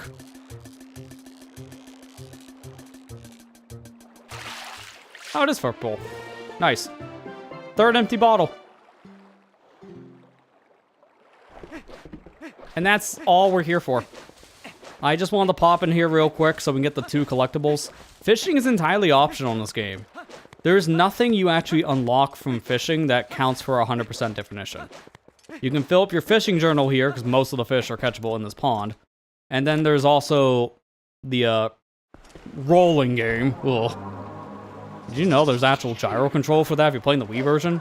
Basically making that version impossible to ever actually get the proper reward, because that gyro control sucks!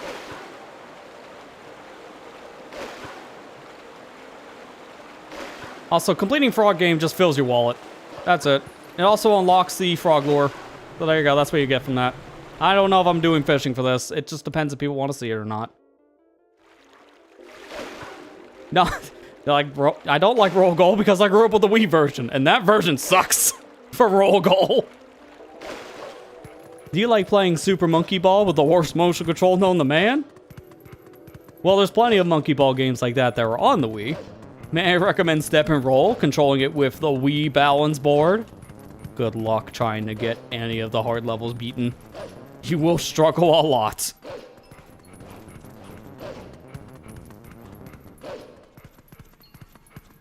The problem I have at Roll Goal is just is way too long. Like, legitimately, that mini game, if you want to clear it all, has like, what, 60 levels? Or something crazy like that? And if you want to see your wallet being filled from completing it, that's another 60 games? Again, something like that. I don't remember what it is exactly. It's an insane number. It's really stupid. Oh, I need to do the cool thing here. I'm gonna walk up. I'm gonna face this way.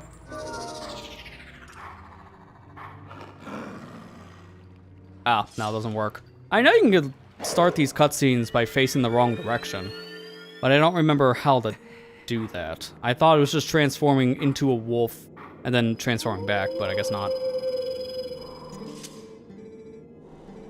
Yeah, we're not supposed to be doing this yet either, but again, we are doing things very much out of order. Which is par for the course around here. Especially for a challenge run. Now it's time for the backslice. Legitimately, this is one of my favorite hidden skills in the game. The point of this is when you're targeting an enemy, you can roll behind them and then do... I think it's equivalent to a jump slash in terms of damage. So this is really good for very specific enemies later in the game. Like, big one for me is Dark Nuts. Or, no, they're not Dark Nuts anymore. No, they are. My Ocarina brain's tricking me here. They're Iron Knuckles and Ocarina Majora, and then they're back to Dark Nuts in this game. It's a really useful skill for fighting those enemies later, because you can break the defenses using the backslice.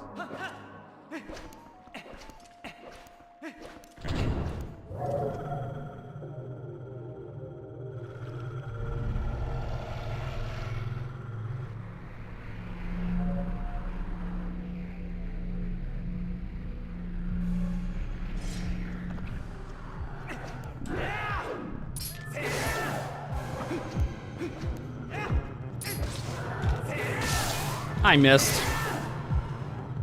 But that still counted. Okay. He was supposed to call his friends back to life. So how did that count? Don't understand.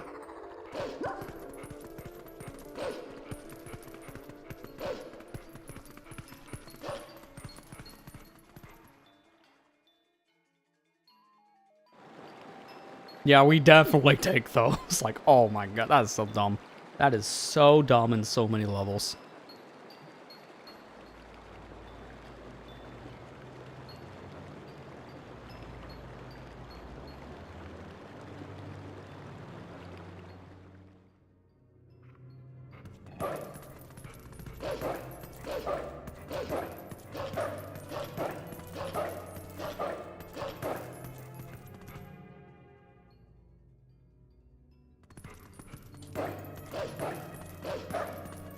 Wait. No. We're doing this now. I need more slots. Why can't I transform?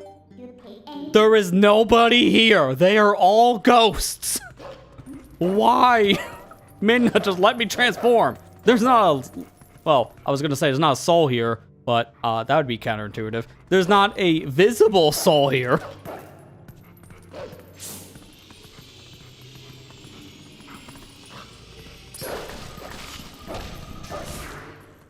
Are you serious? That is so stupid. It goes to the feeling suit. Yeah, I know, but right now, I don't think it matters. I need to transform. Their feelings won't be hurt if I just magically become human. Why did that put me in a loading zone? Why? Why is that where the spawn is? It should have been a little bit further.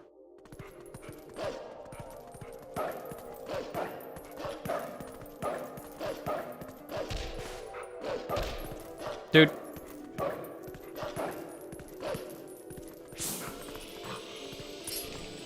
I'm gonna do the same thing as I did back in Kakariko for this bug. I don't trust it. Case in point. Even doing a charge attack still not enough. Just gonna wait for him to calm down. I normally don't have this problem because I'm never really playing one-hit KO. You can see a lot of problems with this game once you take everything and crank it to 1,000,000 damage. Okay, that time it didn't count as in the loading zone, thank you. Some hits are literally impossible to avoid in this game. I showed it with the Goron situation beforehand with the Iron Boots.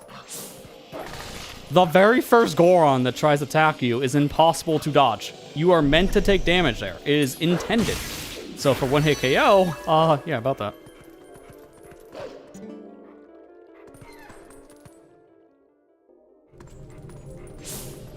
Also, this is where we learn about Ilya. I did not come here before because you actually don't need to enter this section to get to Lake Hylia. You can skip this entirely.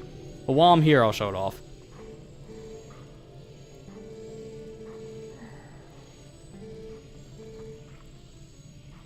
I hope that's the last time for Stickbug, because that is not the first, unfortunately.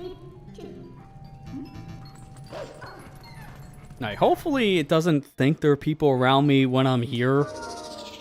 Cool. I want to safety save really quick, because I'm curious about something.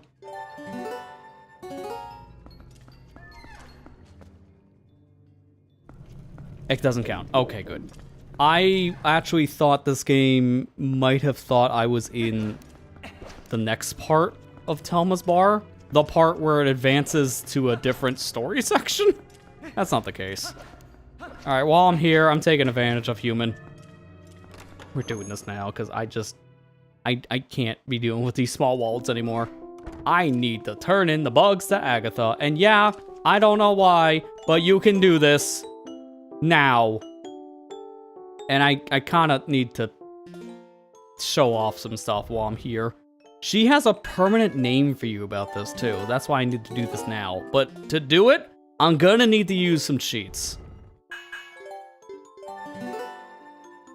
She calls you multiple things.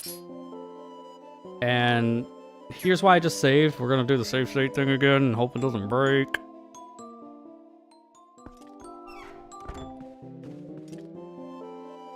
It did not. Okay, cool. Cool. For once, I don't have to worry about the save states bugging the crap out. I'm still gonna reset it anyways, just to be safe. So, Agatha calls me a giant grasshopper if I'm wearing the normal tunic. And she will continue to call me that going forward. This is where it gets interesting. Now let's equip something else, say, the Zora armor. Now she calls me a giant jewel bug, and again, she can just refer to me as this going forward too. She has different names depending on the outfit you come in here for the very first time with. Which even includes the magic armor, which is impossible for you to normally get in here and actually talk to her in the GameCube and the Wii versions. Because in order to buy the magic armor, it costs 600 rupees. And the magic armor needs a wallet upgrade in order to get it. Where did my background go? What? Oh, Google Drive just crashed. Okay, well that's cursed. Bring it back. I don't know why Drive just crashed. That's where I store all my assets. Anyways. I was not expecting that. If you get here with the magic armor and talk to Agatha, she is still calling me a giant jewel, but wait, she's supposed to call me something different. I'm gonna, instead, I'm going to just put this in my inventory. So it should be here. Boom, boom.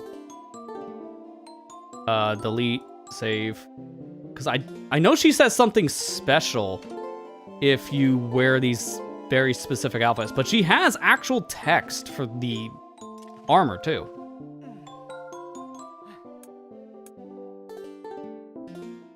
Okay, now it's working. So, delete, save, pause the game. It's good. I just don't trust these save states. I don't know if you noticed. I think she calls you a jewel bug when you're wearing the armor. No, she's calling me that still with this.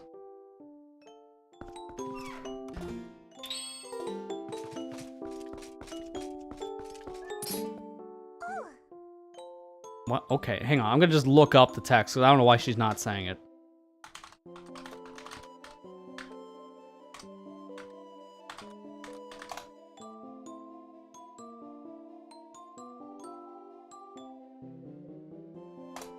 I might have to find it from a wiki.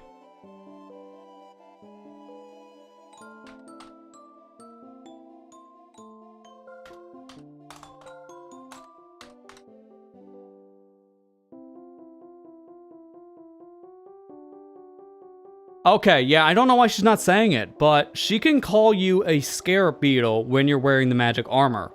And keep in mind, it's impossible to get the magic armor in the GameCube or the Wii versions of the game because you need a Wall of Magatha, because it costs 598 rupees exact, which you can only carry 300. Well, that doesn't work. I believe the text was probably added for the HD version, because in that version you can buy the armor without a wallet upgrade. Therefore, then those specific lines you can read. I don't know why it wasn't triggering in this version. I thought it was also in GameCube, but it, yeah, it just was not working. Oh, while I'm here, maybe I could show another thing, I guess. Because I'm going to get a refill on things in my wallet anyways. And I don't... Can I open these doors during this section? Yeah, I can. Okay, so which is the door for the Gorons? Is it this one? Yes. Alright, I'm gonna go back in the editor really quick, and I'm actually going to remove the Hylian shield.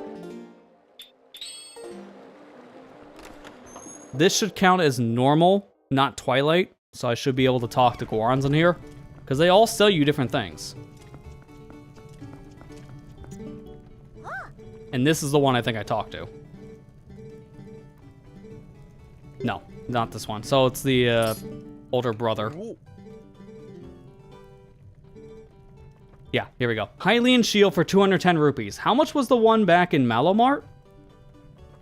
I can't remember already.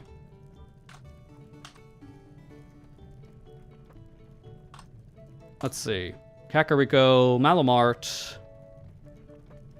I have the list. Hylian shield is 100 rupees. So buy the one there, because this one's more expensive. But most people don't even know this exists. Because why would you ever buy it here? Just buy it in Malomart. It is easier to get it there because it shows up before the second dungeon. And then it's cheaper in Malomart. The only reason why I can see you would buy this shield here now is that you didn't get the original Hylian shield back in Malomart. That's it. It's just so weird. I don't know why they even bothered with a shield there, but I just had to point it out.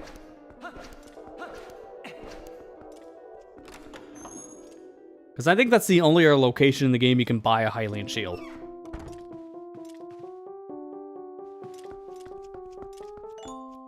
Oh my god. Sorry, I'm just catching up with chat. Well, OneDrive, that's where I keep all my ass. Oh, that's a quote that I definitely don't want to ever be remembered by. Yeah, for reference, I use Google Drive to store all of my stream assets. I have to say that slower in case someone else gets another cutout. I use Google Drive to store all the stuff I use for live streams, because then I can use it on multiple computers and point it to the same file directory. And if I change something on one machine, it updates on the other. It's very convenient. By the way, this is a bunch of lies. The big wallet, now you can hold up to 600 rupees. No. No. Because we're playing with the HD version's wallets, now it gets upgraded to 1,000. So, technically, she would have been right if I was playing the original and I turned that setting off. But you're wrong. It's 1,000. There's a mod to fix that for the GameCube version if you're playing on Dusklight. But it requires you editing like your game files, like the actual ISO. It's not really worth doing. Not for that change, it's just too minor.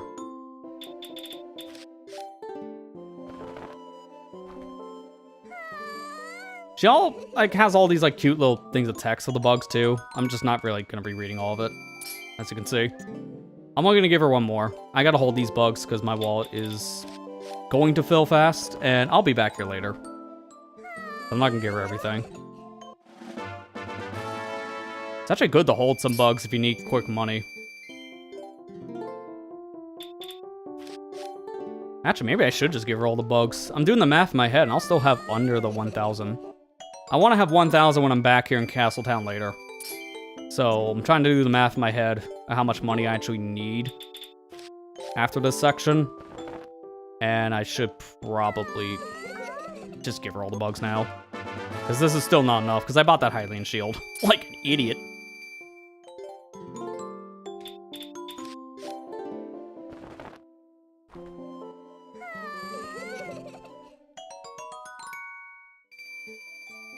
I will at least just do this. Once. I know you have bugs. Get back here and give me the bugs. She gets creepy if you try to leave without giving her everything in your collection. But sometimes you don't want to give her everything because you don't want to fill your wallet, especially if you're playing the original. Playing GameCube or Wii, sometimes it's better to hold the bugs.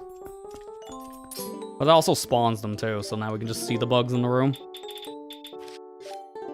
And I believe, after I get my 100 rupees here, I'll show this too.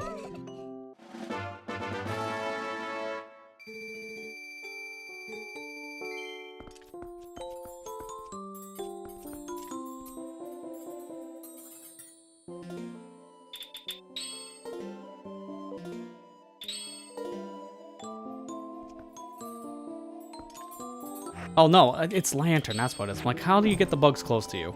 Use your lantern, and I believe they start getting interested in the light. It's the flying ones in particular I'm looking for.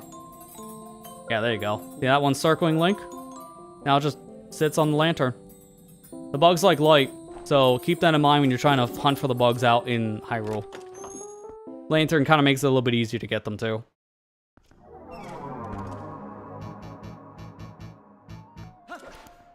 I like how I can't transform here either. It's like, you kidding me? Fine. Oh, I can't even go down here because of the spirits. Oh, that kind of sucks because they make a wall. And there's no way out of this area. So I unlock a hidden skill early and I literally can't get it yet.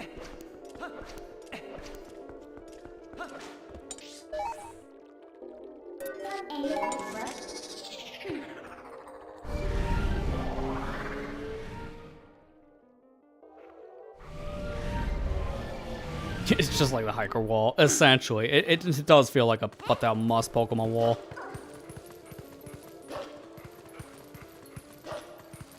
Oh, hang on. I almost forgot. Hang on, we can do another one of these. I'm not supposed to be able to get to this Howling Stone yet because I'm a wolf. And there's no way of climbing the ladder as wolf, but I think we established so far that does not matter. Here's another song.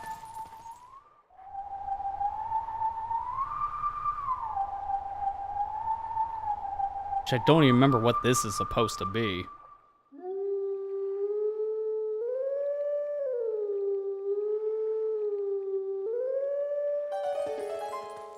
I have to look them up, because after you get a couple of the Ocarina Majora songs, I don't remember some of the later ones. I believe they even like throw in a new song or two in this mix too. So let me look this up really quick before we do the concert.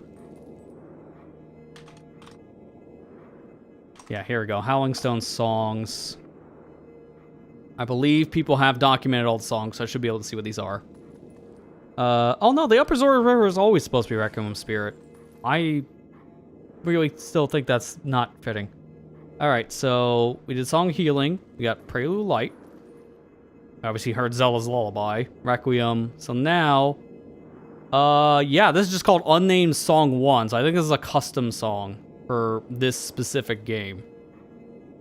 Because there are 2 songs that aren't named according to this wiki I'm reading.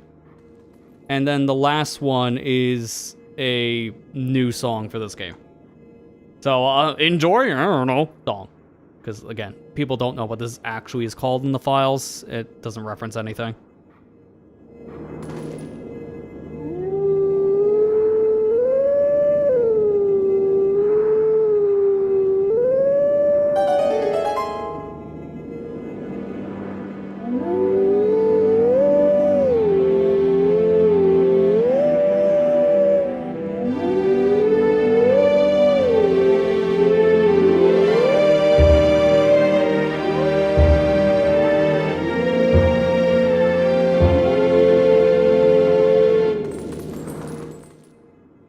I don't know why at this point they just make like 2 songs up and not reference any more songs from Ocarina of Majora. They have plenty of other songs they could have used. Oh, let me go get that right away. You know, out in the middle of nowhere. We're not getting that until next session at the earliest. That's an area we can't even get to until after we get the Master Sword. For real, like actually past that part of the plot. So, it's gonna be a bit. I'm gonna howl here, which this howling will call a hawk, but because we're in Twilight, there ain't no hawk here. In fact, you might remember a certain creature that was down here in Lake Hylia before. And that's the same creature we summoned. I'm not gonna watch that cutscene, it takes forever. Yeah, we ride the bird again. This will give me a couple tears, and then from here, I'm going to purposely hit a wall after we're done with this. I don't think it kills you. Even if it does, it's fine. I'll take the death intentionally. But I'm going to want to leave this section without going to Upper Zora's Ripper. I want to go back to Lake Hylia after this. And you get all the tears like halfway through, so it really doesn't matter to stay in the whole section.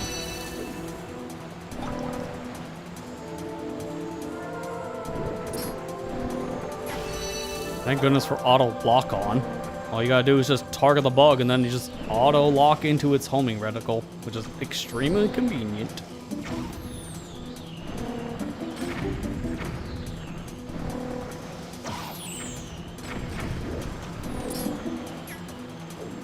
Oh no, I missed a bug. It comes back.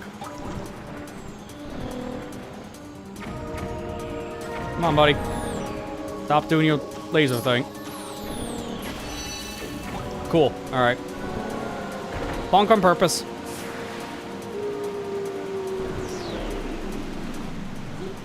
Careful! Should we try again? No, there's no reason to, because now I can just spawn here in particular. And remember how I said I left one bug for last? Yeah, here. But there was another reason why I saved him for last.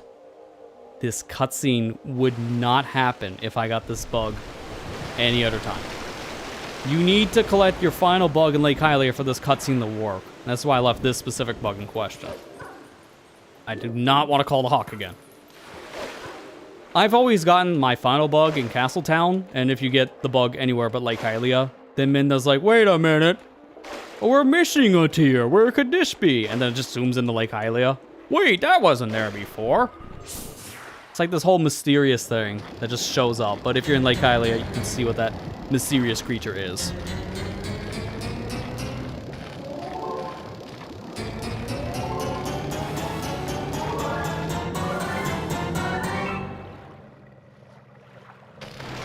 I was gonna say, what are we waiting on? Come on, buddy.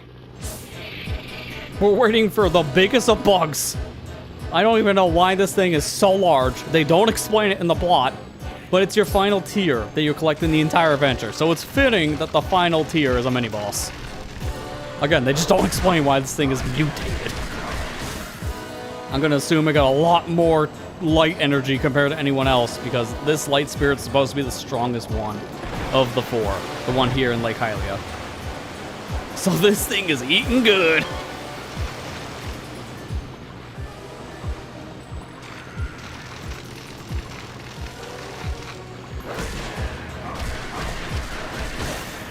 Yeah, this is almost like the Metroid Prime 2 boss. Yeah, Chikyo. Oh dear God, how many scans? That thing has like 4. Just imagine if I had to do something like that in this game. 100% would be a nightmare. The only game I'm fine 100%ing in the Metroid Prime series is the first one.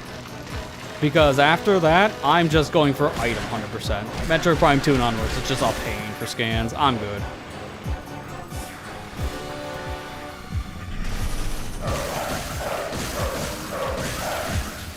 Also, this is the only bug you can see without using your senses, but that's only when it's downed. When it's attacking you, then you need the senses. Also, I have to preference this. Now, we can do a funny cutscene with the wolf, because the game will not auto-transform me in between sections. But I have to transform back into a human. If you're playing this on console, I think they somehow fixed this for the PC version. These next upcoming cutscenes can crash your game, because the wolf is not designed for these cutscenes in question. Now, if you're doing a speed run, skip the cutscene. For the love of God, skip the cutscene. Oh, eventually at some point, Matt, I think I do want to do 100% run, because I've done it at Prime 1. It would be fun to do this on a stream series, do like all the Prime games for 100%. I just know I'm not going to look forward to it, because I'm going to have the biggest amount of anxiety for all the missable scans. Legitimately. If there's a missable thing in the game, I'm always on edge. Like, just all the time.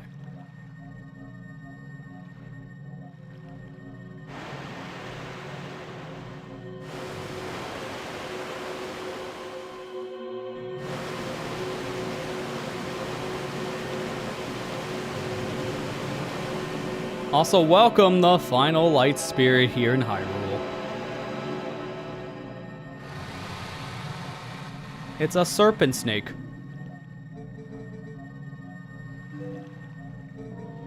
I always thought this thing was supposed to be like an eel at first, but it hisses at you, so it's more like a snake.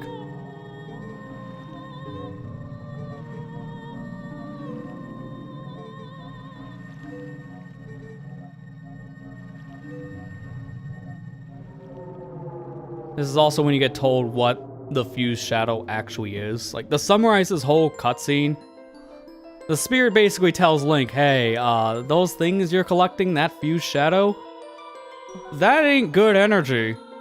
And if a human possessed that, they will destroy the world. And themselves at the same time. It doesn't actually matter for us, since Midna's gonna be the one wielding the fused shadow, because that thing on her head is technically a piece of the fused shadow. We've always had one piece with us from the very beginning. So we would never be able to use this power anyways. This cutscene is also extremely messed up. This is when the game goes like psychological horror for a minute. It's the creepiest cutscene in any of these games. It's to emphasize how messed up the fused shadow can make someone. But man, it's still, 20 years later, one of the darkest cutscenes in any of these games.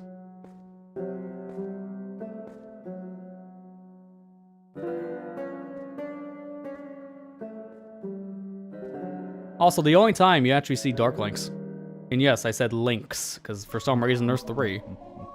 I guess it's supposed to be because of the 3 pieces of the Triforce, so power, wisdom, courage. So there's 3 Dark Links living inside my hand.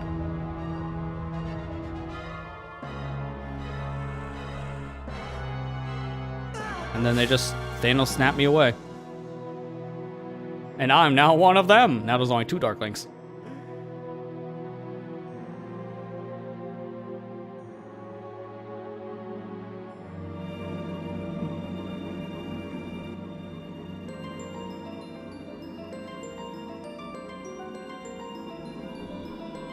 Yeah, this cutscene does kind of give the embodiment of the 4 swords Links.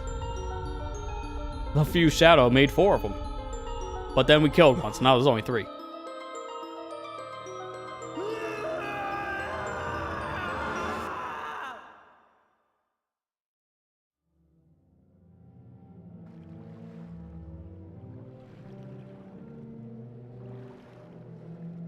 I really do feel like I feel like I have a headache after all that. Why did we just witness? And then they, of course, have to end it on one more creepy note. Falling Ilia. Great. That can't get any weirder.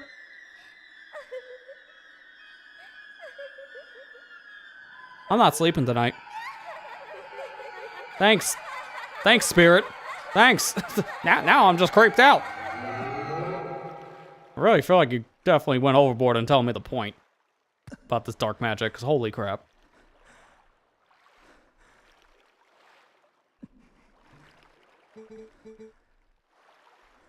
Oh, by the way, get the powers in Lake Bed Temple. Like, after all that, it's like, now you tell me what I need to know. After completely terrorizing Link. Thanks.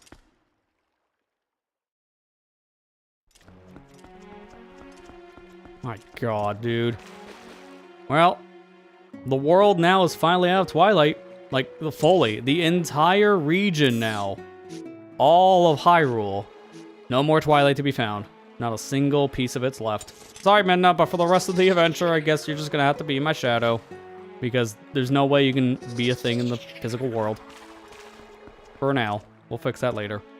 But I do believe, though, this is gonna be a good stopping point for tonight. Because we are now set up for, I would say, the longest stretch the game technically gives you between dungeons. As we just cleared the first half of it. Since that Twilight in all of Hyrule here, that alone takes like a good hour. But there are a lot of miscellaneous things that we can do now as well. There's a lot of side quests, and because this is 100%, we have to do those. So, I feel like this is going to be a good stopping point for tonight's session of our Twilight Princess one-hit KO challenge. And to be fair, we did pretty good. What was it, like maybe 20 deaths on the death count at most? I think I started with, what, 22? That's not bad. Especially given how I had a really difficult trick that I had to do in the middle of this. Just to get a stinking Uku. But, it's done now. We did it. Don't have to worry about it anymore. The trick can't hurt me anymore. Let me just set it for later. But, yeah, no, that's going to be it for tonight, as I said. I think it's a good stopping point. Next session, we're definitely going to be going through Lake Bed for real. You got a sneak peek of it tonight. So, we'll be going through the actual remainder part of the dungeon next time around. But with that said, that's going to do it, though. Not exactly sure what I'm streaming next Tuesday now that I finished all of the Splatoon Raider stuff I wanted to stream. So, that one's going to be open, but we'll be back next week, Thursday, 7 p.m. Eastern with this. So, at least we have one thing scheduled. And if you're on the Twitch side, you'll get 2 pop-ups next week, in particular joining the chat, because it did tell me last night, after I cut broadcasts, which unfortunately I couldn't change the date to today, that my streaming anniversaries are coming up. Both for just starting on Twitch and my affiliate anniversary. I don't know why they're kind of separate, because the starting one's wrong by like 6 months. But either way, we'll be celebrating, at this point, 9 years of being an affiliate next week, which will be fun. So, that's it, though, for tonight. I just want to at least give you guys a heads up on that one, because I legit even forgot myself that was coming up. But, with that said, I'm out. Oh, yeah, the music. This is what happens when Google Drive breaks. How do you fill the gap? Just this is so awkward. Someone please insert music like now. Oh, it's getting even worse. it's getting even worse. As well freezing. Shout out to Google Drive crashing in the middle of streaming.